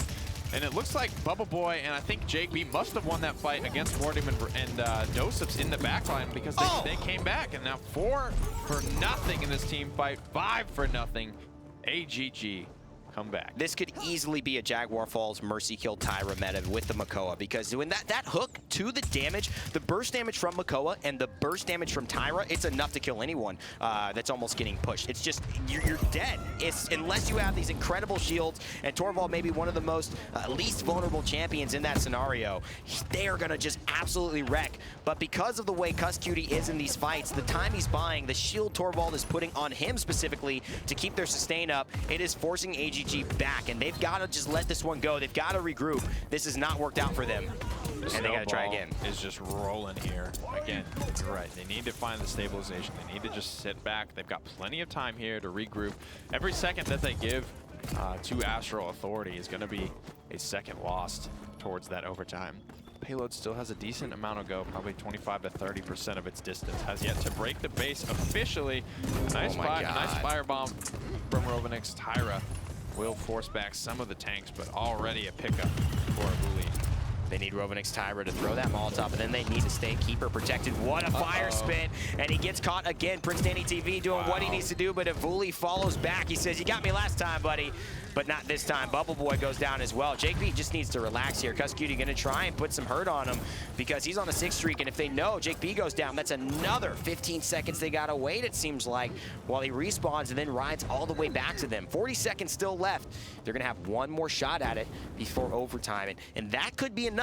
But again, do they start using ultimates here, Nick, or do they save it for next round? They'll probably look to save as much as they can, but there are a lot of heavy-hitting ultimates online for AGG. Ancient Rage and Illusory Rift are pretty far off the mark. So I don't know what the call is going to be from AGG. Maybe they just try to play this one economically. They've won they've won more payload fights than Astral Authority have at this point in the game. So hopefully they have confidence in that and try and save as many ultimates as they can. Prince Danny TV's been a monster with these reversals, and he's actually just turned fights around as a result of that. But you know, they've got their eyes on him. I drop bodies as well. Prince Danny TV goes down, and wow, Zulu and Bubble Boy go down. That's essentially the end of this push here with no sustain, and without their front line they've been counting on. The spray comes out. Paladins' best game. And the defense is successful. 3-2. AGG now have a chance again to keep this thing and the momentum rolling, tie it up, and maybe even win if they pick this up. So I think Astral Authority are going to learn from their, I don't want to say mistakes, but they used a lot more than I thought they were going to in that one team fight. We saw the Dome Shield, Evo Mojo, and Barrage all come out in the exact same team fight, kind of almost at the same time. Whereas a lot of times, Astral Authority in particular do very well at getting a lot of mileage out of every single ultimate. You know, they won't use a wombo combo. They'll just use the Evo Mojo and follow it up vanilla. And same thing with the Barrages. They'll just look for kills off the back of those Barrages, whether it be from the slow from Pip or maybe a silence from Torvald. They'll make every little inch count with these ultimates. I don't expect them to come out swinging quite as hard as they did. They need to go the distance here, as AGG has shown some serious staying power. Dosips on the right side trying to flake bodies, already picks up El Zulu, and that is not good. Prince Danny TV looks to find a kill, and he will take bodies, and Avuli actually starts to hide here. So Avuli cannot take down the flanker, and he's got to look to the left, to the right. He needs eyes in front and behind him. Astral Authority, though, clean up the first part of this fight, which we've seen be consistent. But Prince Danny TV in the back line still keeping things interesting, shall we say, for AGG. Still have the Hyper Beam and the Barrage and the Dragon Punch left in the tank, whereas all AGG's got is that Hexafire. They got to find a big one there. There's the Dragon Punch being primed up, and it will find the perfect split. Both tanks go down again for AGG. There's a Hyper Beam. Doesn't get anyone. Yes, Rovanik takes off the map, and 87 and 90%. This is looking grim for AGG. That should be GG for AGG and Astral Authority. Astral Authority will clean this one up, and a very good job by them in this set to go ahead and take it over AGG, who, you know, have been admittedly doing a great job of bouncing back against their other counterparts here, and even bounce back against Astral Authority. Put up a bigger fight than we've seen before here in this weekend. So they do go down.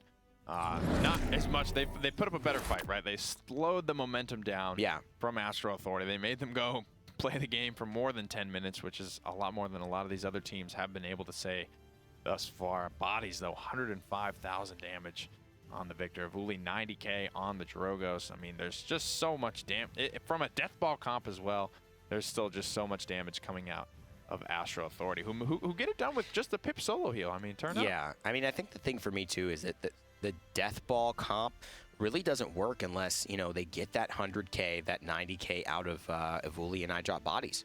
And they're able to do so. They're able to do so pretty consistently. And that is the power of Astral Authority, able to run it. That's why you see some of the better teams able to lean on 1 or 2 great damage dealers to be able to have these tankier lineups who really couldn't contend, you know, without that. So Astral Authority continuing their dominance here in North America. 4 wins, 0 losses out of their 2 matches. So the perfect 2-0 here. AGG, they go down 2-3 now, as they did lose 1 game to Panda Global. Panda Global's only win there found against AGG. Eager have yet to play them for the day. They are sitting at 0-2. So Eager looking for their first win of the day. Panda Global looking to keep themselves out of the bottom of the leaderboard.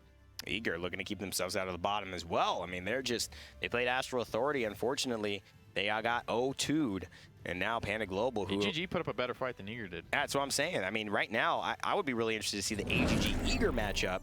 But right now, we're going to see Eager try to get themselves back in contention for the number 2, number 3 spot, which is important for them. And I think it's good they're not playing AGG, who seem to have some cylinders firing, some pistons roaring, and they maybe need to get their rhythm back here. So the Ying first pick here for Panda Global, immediately into the Torvald for Eager.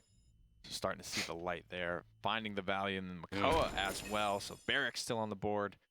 Notable pick that has come roaring back into the meta with the rise kind of the more death ball. But I like that we're seeing that Ying is less important. Ying hasn't even seen her nerfs yet. Yeah. And she's already fallen out of first pick favor for a lot of these North American teams. And I honestly think that Torvald for the death ball comp right now, at least the way that Eager and Matchpoint are running it, is more important to them because of the protection and because of the extra damage that you're able to get off of it. It makes your tanks damage dealers, really. I mean, when you talk about Barrick hitting you for 600 at base, and then you talk about 40% more damage on top of that, I mean, that's just a lot to contend with, and it's hard to bring them down. So I like that they take the Barrick and the Ruckus away. I think this helps Eager say, we're not going to go full tank here. That might be a little odd. What we will try to do is maybe go for our healer next and flex pick on the damage dealer just to make sure you can't pick up like a Kinessa or something. Drogos is the selection, and good on them for finally kind of seeing the light on this pickup. But Stolzy probably going to be taking that one. Not traditionally known for playing Drogos, but definitely a character he's going to have to get very, very familiar and comfortable with, especially the way the meta is looking like it's heading. Well, you know, Stolzy, actually, I saw, you mentioned these comments on stream. Stolzy, Eager, they don't really have a good Drogos player. I saw Stolzy the next day on his own personal stream playing Drogos. He seems like he was practicing him. It might have just been the game I caught him, but I feel like there's some coincidence there, knowing that you've got to have a Drogos in the pocket. Buck here, Shady Shades, he's been one of the better Bucks that we've seen, and with a Torvald boosting him, might be all Eager need to take a win over Panda Global here. And the only real lockdown coming off the back of the Impaler arrow from Shaolin, outside of an ultimate, you know, Evil Mojo coming from Pip. But so as long as Shady Shades, who I'm assuming he's going to be playing this, can stay away from walls, he could have a real tear on this, similar to what we saw Perdo do with the character yesterday. So Lifelike will be the selection for Smidgen King's. Desert Shadow will be what Shaolin is taking today. Catalyst for Tooney's Pip, Fortify for Kakanux, Barrick, and finally Aerial Assault is the legendary selection for Tiny Fetus's Ruckus. I like the Desert Shadow pickup. Shout out C1 Unknown. Combustible, there's going to be going for Stolzy. He's got to show his Drogos arms right now. Pluck for Wi-Fi, get the extra bonus damage off of the hook. Spirits Chosen, Mending Spirits for Maldamba. Field Study, that crucial talent, legendary, for Bitey on Torvald. And Bounce House Buck for Shady Shades, picking up the Cauterize as well. Mostly all red items, just a yellow there for a Rai. Chronos, cooldown reduction. Those abilities so important for him and his team. And Stolzy starts off with a salvo. Can't find much off of it. Doesn't find a fire spit either, but just firing into the shields. He's doing damage for his team. That's part of his role. First blood now for C1 Unknown, though. And Stolzy kind of instinctively pushes back just a little bit. All of Eager does, knowing that they just got their huge flanker that they were counting on here down and out for this fight. Not a lot of fire spits connecting right now. Not a lot of salvos. Damage coming through. Bitey goes down as well. Panda Global in control of this fight. They stayed clumped up. They didn't give Buck an angle. They took him out, and then they immediately bullied their way onto the point. First pickup going the way of Eager. Finally as Kakanuk falls. Very, very important, too, to realize, Nick. Panda Global, although, you know, not in a great spot, AGG, with how well they've been playing and taking games off of Astro Authority, Panda Global took a game off of AGG, and we're actually in the lead of that set, making us think that they were just going to clean sweep them before the flank switch happened. So Panda Global really feeling rhythm here. They're in the lead 66% now on the objective. Wi-Fi feeling the pressure, needs to find a hook and doesn't. 63% though for Eager as he jumps onto the point.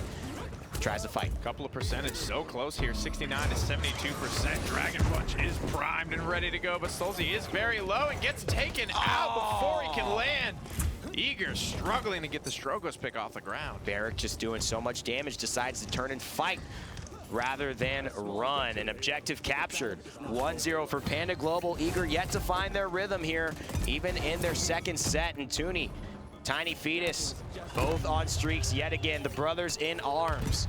5 and 7 respectively for the Pip and the Ruckus, which we've seen them pick up earlier. So seeming like a favorite kind of lineup for them over these last couple sets, Nick. Cheeky pickup long range shot from Z1 Unknown as well. Pops the Heat Haze, wants to go ahead and get in there, finds a couple of shots here. Yes. Increasing his draw speed, but he's met with a shell shield, actually silenced by the Torvald as well as he finds his way back to his team. There's a Hexafire off the top row, finding a lot of damage into the backline, finds a long range pickup with the help of Tooney. Oh, great stuff there. Tiny Fetus keeps the streak alive. 9 streak for him, and a 6 streak now for Barrick, who is just doing the deed. Smidgen on the payload cart, pushing this forward, playing against his former teammate Stolzy, and him and his squad right now are giving it to them. Stolzy on a 2 streak though. This could be huge. 3 streak for him. Fire Spit available. Is he going to use it? Doesn't need to. Great hook there by Wi-Fi. Lands that one. Fire Spit now for Stolzy, and Buck Shady Shades is just perfect in position to finish things off. Going to hit recovery though and heal up here because the damage was real for a second. Good job getting out there. Oh, Dimensional Link's back into trouble. Smidgen puts himself in a position to be taken down, and Eager happily take that pick up there. And now Kakanuk in a rough spot onto this Barrick. Gonna have to dance between his barricade, but unable to get it done. Shady Shades takes him down. This guy's absolutely a monster here on this buck. We saw Perdot just, I mean, poetry in motion, right? Great theater. Shady Shade's just a monster. 2 different types of adjectives to describe the same exact experience of a deadly buck that you want to finish off early. Can they do it though? That's the question. Stolzy still free firing in the back line. Finally found a little bit of a streak here, and he's been practicing this new champion that's not usually seen as a part of his marquee staple picks, but has to be as a result of this meta. The Dread Serpent is so perfectly timed here, but look at this chicken coming out. Tooney picks up a Rye after the Dread Serpent, which is huge, but Wi-Fi able to take the kill and actually fall as a result of what Tooney was able to do before Shady Shades took him down. Great counter aggression coming out from Stolzy. He's zoned out from the payload. He's going to eat that big arrow from Z1. He's going to capitalize on the kill, and Panda Global wouldn't call it a backdoor, but able to sneak that one in under Stolzy. There was nothing really for Stolzy to do in that situation. He was just zoned out in between a Rock and a Shaolin, who was sitting on a 5 streak. And before we talk about the items, and it's an interesting point. On the stream, I saw this exact same moment happening. He was getting in the back line. He was zoned out. We're used to Stolzy creating the frontward pressure with his Androxus, with his hot plays. Hold W, and that's like a pseudo frontliner, which Shady Shades is filling this role now. But it hasn't been working so far in this game. Yep, just I feel uncomfortable with the character we saw, especially in that first point fight. The first salvo found nothing. Fire Spits were going into shields, not finding a lot of value, and that's just not what you need out of your Drogos player. You need him to go big. You need him to be, and you expect him to be top damage in almost every single game in a meta like this, where there is so many valuable targets, high HP things to hit on the point. And giving Z1 Unknown credit as well. I mean, for me, I've always had a lot of success, and I think players have seen success with Shaolin against Drogos when Shaolin is firing. And it seems like Stolzy here just has to retreat to the gourd, and protection does save his life because Shaolin is deadly in the air, and Z1 Unknown is deadly and feeling it right now. Wants to get a win after losing to AGG, and Eager stands in their way, but for how long will they put up a contest? From the back line, he's still getting 1,000 damage each shot. Misses that one. Shady Shades here, Buck getting taken down by the planet, but actually having to force himself back is Z1 Unknown with a withdraw. Desert Shadow though, look at the stealth duration. Buck just completely lost him. 78% for Team Eager on the point. looking to get themselves on the board here. One member coming from the back. It's Kakanuk on the Barrack, who gets on the point, starts the contest, and gets this team the overtime that they need. Oh, that's huge. Planet coming through. Will they get Shady Shades? Oh, long range shot. Oh, can't get him. But they will actually find it. Eager instead pick up the kill because the long range damage means they can't get to the point. And Eager now turn things around. So whatever adjustments Stolzy, Bitey, Shady Shades, and the rest of the squad had to make, they've made it.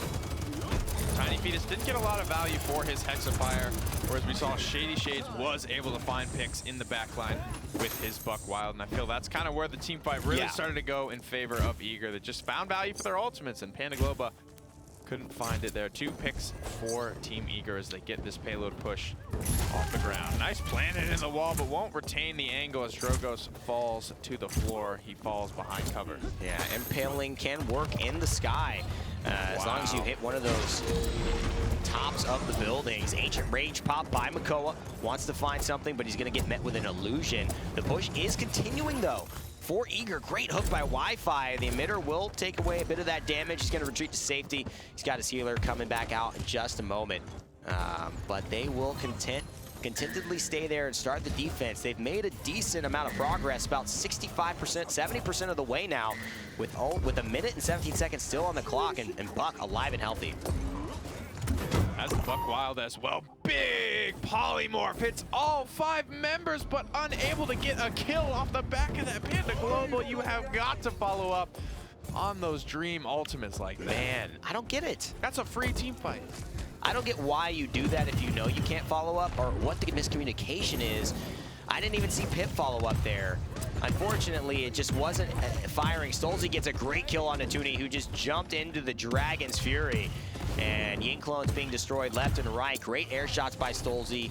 And you never know, despite whether he's playing projectile or not, when Stolzy's aim is going to come back to bite you. One of the best in the game.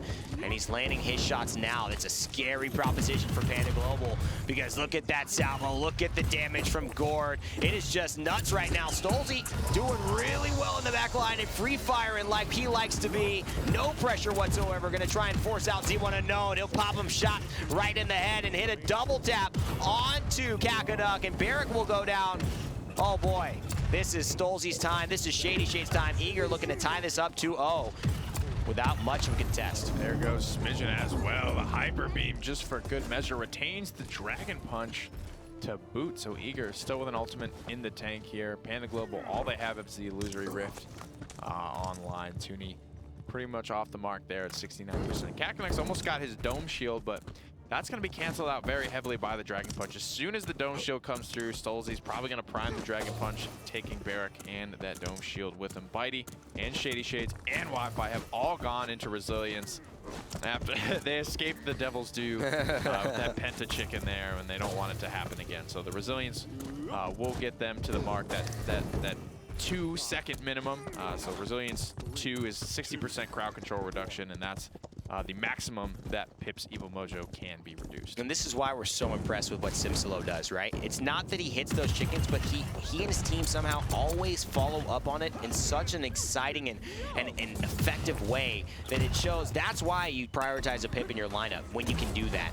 When you see these just missed ultimates where 5 people turn into chickens, it's just, it's painful to my heart. The opportunity that just goes wasted, unfortunately, by Panda Global, who are now 24% on the point and trying to zone out Eager, taking the upper left edge, but have Stolzy in behind with some fire spits on the Kakanuk. Will get blocked by a great fortify, great barricade coming through, keeping him alive, and he's going to retreat, though. Despite that, the pressure is really strong with Eager here. A lot of low HP targets for Shady Shades to clean up, and a big fire spit as well. Planet comes out onto Shady, forcing him back, but Tiny Fetus is in a bad spot. He's going to get pincered and go down. 45% for Panda Global, but the zone here is going to be very strong. Did you see that? Coming out. No, what? Z1 Unknown used Desert Shadow, and then Shady Shade just could not find him. He was standing in a corner by himself, and Z1 Unknown just using that Legendary, which we don't see a lot. So highlighting it is kind of cool because he really is looking to avoid the buck there. Oh, but there's too many problems going on for his team, and Eager have just dominated this performance right now. Starting to find his rhythm on the Drogos, and really coming in clutch for his team as well. 16 streak for Stolzy's Drogos, 12 streak for Wi-Fi's Makoa. Misses a hook there and just looks to back it on up with Torvald there. Stolze is one of the better players in North America, one of the bigger names in the Paladin scene.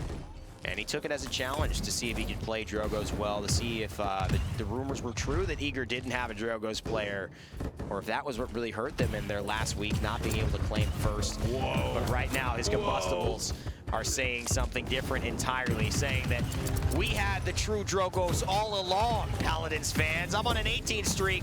I just wanted to wait before I reach my final form. There's the Dread Serpent coming out from Arai. Another combustible might just knock him off the map. In fact, Z1 Unknown goes deep sea fishing. Stolze in the air, finding one more. Smidgen, see you later. Turn around, no look. Dragon Punch to seal the deal. There's the Hyper Beam. Kakanuk takes the deep sleep. And oh boy, Eager get the victory. They punch it home. They find their rhythm on the clutch character. They've been needing this Drogoz performance. They need to lean on. This character is so strong right now in the meta against these clumped up teammates. You saw him hitting those quad fire spits, dumping, 2,600 damage before the fights even starts, and then the Dragon Punch is always there. When you're able to put out that much pressure, the ultimate gets charged up incredibly quickly. Take a look at the scoreboard here. You can see just that story has been told. Stolze, 129,000 damage, 35 and 3. Every now and then a player really hooks me up with some great moments, and I'm glad that Stolze heard me slowly winding up and building his name up and being all this stuff, and then started to go on this great top play. Because I just feel like, those casting moments don't often come as perfectly as that was, but it just felt like the crescendo happened at the perfect moment with Stolze really just, I think, all culminating in a great showcase of the fact that he is an incredible Drogoz player. And not just a Drogoz player, a Paladins player. Put him on any champion, he will hold W and make hot plays. And he did. That's the name of the game. Top credits score as well. Beautiful job from Eager to be able to bring that one back. Good Hyper Beams, good Dread Serpents, all of them really hitting the mark. Shady Shades being there when Stolze wasn't finding his momentum. Sure. Shady Shades has kind of been a rock. I highlighted him in the first week's player spotlight. But game number 2, there's still a fight left in Panda Global here. They still have a chance to come back. And Stone Keep was a strong map for them. I believe that's where they were able to find one of their wins today. By the way, you guys liking these no breaks? You feeling it? We're rolling here. We're rolling here. That's for you. Hope you enjoy it, man. Panda Global take Makoa front line. And he is going to go first. Eager. Okay. Now, the opportunity to answer with how well Drogoz performed, I could see them going into it. But I could also see them trying to pick up the Barrack here. And they instead go with the Ying, which they felt was a little too strong for Panda Global when they had it. The Torvald seems to be the key here for a lot of these teams. It's just so much anti-burst, which is kind of the name of the game with Makoa. It's a great pickup against that character. Drogoz can't really save anyone from a Dragon Punch. Yeah. But something to keep in mind. That's a lot of pressure. Team Eager now needs something else, whether it be a Shaolin, whether it be a Victor. They need another character to lean on. Those are typically what they go to drive their team fights home. Team Eager, grab Victor. Could be something wild here where you see either another flank come out or just, again, the standard tank. They're going to basically stay safe and look to counterpick for the last opportunity. Panda Global have to put their cards on the table here. They have to say, this is what we want to go for. Stone Keep means they can't really go against anything risky because Eager could just counterpick onto it. I don't know. Shaolin Maldamba puts Eager in the spot. The Androxus can work on this map, and Stolze can work with Androxus. But it's just a matter of who's going to play Victor at that point. Yeah. Bitey is going to do that, but he's also one of their bigger Torvald players. It will be the Grok. We've just seen a distinct lack of Grok today, whereas this is a very high priority pick over in Europe, especially. I'm surprised to see it not picked up here for Eager, because Bitey loves this character. Well, here's what they go for. I mean, they have the long-range pressure from Victor, which is just going to be nuts on the point. And then they got this flanker Buck, who's going to be really hard to track down, especially on Stone Keep. I mean, Grok landing those shock pulses on Jaguar Falls is one thing, because they're all there. But like Stone Keep, Buck could be just a mile away doing his own thing. It's going to be hard to have hit him and then affect anybody else. Who's going to chase him down? I think I'm liking the Grok pickup. I think this is the first time we've seen it today. I think it's the first time we've seen it today, and that's been a big part of Europe's team fight here. And I think, you know, whatever team, you know, whether it be a European, whether it be a North American, the first one to kind of come together and take the best parts from both metas is going to be the one to come out on top at the Masters land. Maelstrom, obviously the selection here for Toonie's Grok. No other way to go. Pluck for Z1 Unknown's Makoa. Combustible, the Fire Spit Path for Kakanuk's Drogos. Aerial Assault for Tiny Fetus's Ruckus. Stolzy gonna pick Gunnery for Victor. Fortify for Barricade here. Field Study for Torvald. Lifelike for Ying, as expected, and Bounce House Buck, as we've seen previously on Shady Shades. They're gonna head to the left-hand side here to take away the scoreboard and see how the action starts. Shady Shades already gets the party rolling with a great play there. Kakanuk on the Drogos getting pressured out, gets the salvo damage off. It's not the worst thing that could have happened, especially considering he had to trade his life, so might as well try to take a few down with him. Good God, has already picked up 3 or 4 kills in this engagement, just on an absolute tear with this Torvald Field Study Protection Bubble, giving him 40% additional damage. Whenever he leaps in, whenever he's looking to stir up trouble, 78% already for Team Eager, but the respawns have come through for Panda Global, and they're not out of this fight yet. Not yet. Bitey on the point with a great runic blast. The silence is there, and it's enough to make sure Tiny Fetus can't burst anyone down before going down himself. Recharge. Give me that shield, boy. But Makoa says, come back here. I want to talk to you about it. Shady Shades pops over and says, what's up, as Arai and him pick up the kills. And objective captured for Eager. Panda Global in a bit of an issue here, having a very big turnaround from what we saw in earlier games today. Already on a 7 streak as well. Shady Shades Buck has participated in all but 3 kills in across both of these team fights. Already ready to go in the barrage as well. Stolzy somehow beats him to the punch, gets his ultimate charge up first. You can just see it there. So much damage being pumped into these tanks. This Victor pick is so dangerous. So much damage to be punched through. Yeah, he's not going to get anything off on this, but he's going to retain 60% of the ultimate charge. Victor can kind of cancel out of that and be able to retain some of it. Just uses it there. He's still going to have it back very quickly, considering how much damage he's doing in this fight. In fact, he's at 75 right now, and another grenade. Look at that, 85, 89, 91. Victor, very, very close to having that barrage ready to go one more time, and I don't know if they'll be expecting to hear that noise yet again. They've got to be aware of this, and he may not even need it. That's the grenade just to zone out. My God, they've beaten the payload space. They are just ready to get this set over with quickly. Yeah, and that's the scary part. They might not even need it here. This team fight is going their way so handily already. This shield's not going to last long, and this Makoa may not be long for this world, as he does not have his ultimate just yet. Only the supports have their ultimates for Panda Global. The Dragon Punch is there, but it's not enough. Eager able to take that capture and conversion with plenty of ultimates left in the tank. And Eager know they have to make this happen. They cannot fall to Panda Global. They cannot let their status of being 2 go away. In fact, they joined this team together, maybe for synergy, maybe for being best friends. You know, Stolzy and Bitey really wanted to play with each other, but they want to be number 1 finally. We expected this to be number 1, right? Yeah. You know, match point fell apart, and we were like, oh, God, you know, that's done and dusted here. Eager, they were in the number 2 spot, and they get, you know, one of match point stars. You look at that roster, and you say, all right, well, they're only going to get better with that. Yeah, and unfortunately, it hasn't been the case for them, but maybe that's been the fortunate part. Maybe those learning experiences, that growth opportunity has made them stronger here. It definitely gets Panda Global. It shows they've got a lot of resilience, no pun intended, to really go against some adversity and come out even stronger and make a difference here. Mid-air barrage is not going to go for it. Instead, wants to find Z1 Unknown on the Makoa, grabs the grenade, and actually drops it as his last act of defiance. And he will help his team to clean up a few kills, but Stolzy will fall. And Toonie will stay alive with this Maelstrom Grok. Again, I'm having a hard time seeing his effectiveness as much as he wants to have it on this map. Don't keep here. There comes the Buck Wild. He knows Grok is vulnerable during his ultimate. Hooked off the high ground and punished. Gets nothing for his ultimate, nothing for his trouble. There's the dome shield from Barrick.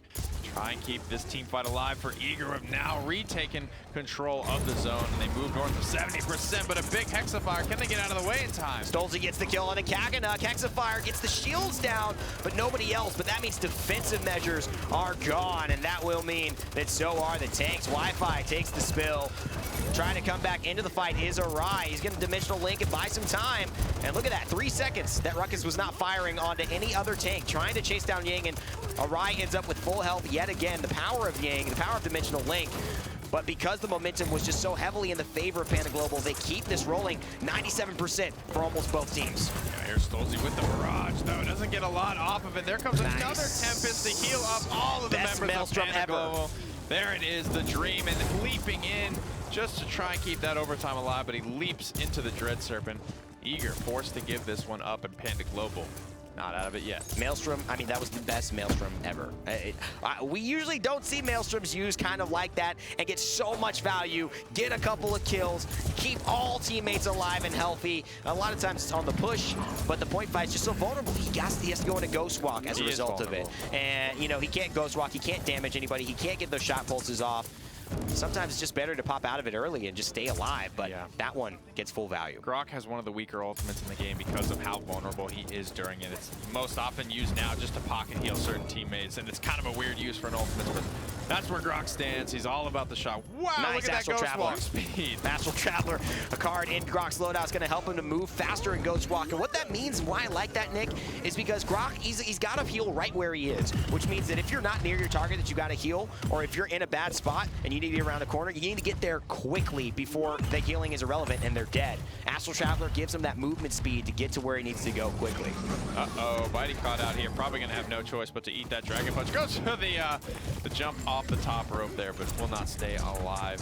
Fire spin cooldown going to be reset. Cacti moving up onto the high ground here. Is going to be met with a Buck who just leaps away from him. Oh, this is big. Can they keep Tiny Fetus alive? I think that's the difference in this push succeeding or not. They might. Oh, Gord comes out, but they can't do it. Stolzy picks up 2 now. And I think that was the question, and Eager answered it right there. They took down the Ruckus, they got rid of this momentum. So sometimes it's so hard, and you saw Panda Global, they couldn't do that against Eager.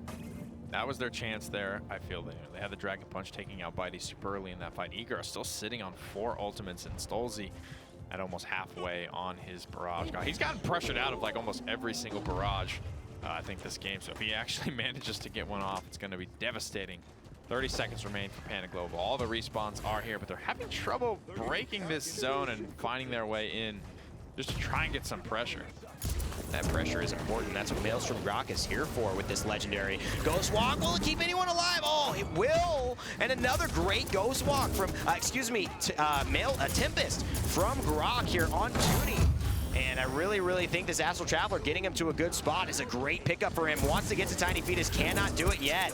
His brother in arm will fall, and you know what? That means he's probably going to fall as well. And that means the entire team of Panda Global will take a spill. So Eager, with that defense, go up 3-1. That's the power of 2-0ing in your first push. They're not really spending a whole lot to get this defense held strong. Shady Shade's going into the Resilience. 4 members of Eager now picking up the Resilience. A lot of things they want to try and avoid. Frankly, they've just got the knockback from Drogos' Fire Spit. They've got the Dread Serpent from Maldamba, and that's the big one that they're trying to avoid with this Resilience too, giving them 60% reduced duration of that crowd control, that fear. That is a huge ultimate that Panda Global are leading on to swing their team fights in their favor. Ancient Rage notably still on the board. Kakanux almost got his Dragon Punch ready to go. Eager, however, have the Barrage. They've got the Hyper Beam and Buck Wild. Buck Wild wants to get Buck Wild. We saw him have, Shady Shade specifically have success early on in these fights, grabbing a couple of kills very quickly. Shady Shades, however, is not the issue. Surprise, Stolzy. Z1unknown with a great flank. I love it. Mixes things up, and then Ancient Rage baits him. Oh, God, this is a great play from Z1unknown. Gets the hook, gets the pull, and the hook. Bitey goes down with a great shot. Z1unknown takes control of that fight and changes the whole dynamic. He might have just kept Panda Global in this. 89 HP does go down. Shady Shades comes back in with a heroic leap and escapes with his life. That was an incredibly high value play until that moment. Here comes. Oh, we got oh my God! The shutdown, the barrage collides with Drogos midair, shutting down the Dragon Punch, and Eager are able to take this one back off the back of that huge whiffed ultimate. Didn't go off all the way, however, still took the charge. Just narrowly looks like it went off In fact, that Dragon Punch entirely wasted. And that Dragon Punch would have changed everything. Biney tries to get a Hyper Beam, and in fact, that may come back to haunt him here because that was the clutch thing he could do to just make sure that overtime went his team's way. But now that that's used, they're going to have to rely on brute strength, brute damage. Stolze with a trip quadra kill for Stolze. And oh boy, Arai picks up the last one. Would have been a pentakill, but that's the victory for Team Eager. Stolze with huge plays to come back in that. And again, the interaction between Barrage and Dragon Punch, if you're kind of curious as to what happened, Barrage can actually hit mid-air targets. So if Drogoz is just flying in the air, he can get hit even though it looks like, well, where does it land, right? In that circle. It comes from the sky. It collides with airborne targets. The shell will hit the airborne guys. You can take Droxus out of the sky with the Accursed Arm. You can take Drogoz out of the air. You can take Ruckus out of the air if he's coming out with an aerial advance, you know. Dream big, kids. And Dream big. It ended up being a incredibly valuable, you know, every little moment mattered to make sure that could happen, because if he gets that Dragon Punch off, I think Kakanuk and them take that point. It's 3-2. I'm almost 100% sure that takes place. Stolze just comes in at the perfect moment, has his ult ready, 34-5, 98,000 damage, and helps his team to finish things off with great performances by everyone on Eager. Shady and Stolze have been having a really, really good day on their characters. Bitey as well. It's the unsung jobs of Eager, the Barracks, the Yings, the Torvalds. You got to shout them out. You know, it takes a village here to win a game of Paladins. That's right. And standings are ready here for the end of the day. North America gone through in a blaze. Man, where did the time fly? Team Eager find themselves with one less loss than Team AGG, and so they'll move into the second spot for now. 2 matches played, both have 2 wins though, and Panda Global, even with a win by themselves, means that, you know, there's still contention here. This is a lot different than when we first did this, Nick. You and I were in a closet, and we were doing the camera and the production, and we saw the Master Circuit, which we called it back then. Champion Circuit. And there was just like stomps. It was just the 2 top teams and the 2 bottom teams, and that was it. And now, North America, we're seeing teams take games off of each other. It's refreshing. It's exciting. It's awesome. And we're really excited to bring this to you as well. They've also got some first wins of the day. They can get some take some advantage of, Nick. We haven't given you guys a chance because we haven't taken any breaks, but now the broadcast is coming to an end. Get out there for the final day this week and get your first wins of the day, as there are Radiant chests on the line. You can get 3 of them. Cream gravy. Per day. Also, once you're done getting your first wins of the day, PTS is still up, I believe. Yeah. So go out, play some Inara. Paladins.com will give you the directions to download that, play some Inara. I may play that on my off time. I mean, I don't know. We have so much time because we did this so quickly. We didn't take any breaks. And now we got to go pee, first of all. But after that, I will probably enjoy myself here. Watch some anime. What are you going to do tonight, man? Not watch anime. Jeez, what a loser. I think I'm going to go get steak. I'm starving right now. Actually, that sounds pretty good. Whether you like anime or not, steak sounds pretty dang good to me. Guys, thank you so much for watching. We appreciate you being here and joining us on this lovely Sunday. Enjoy the rest of your evening with your families and your friends on the line, online or at home. And as always, remember to never give up, never stop gaming, and we'll see you all in the realm. Santa, I'll be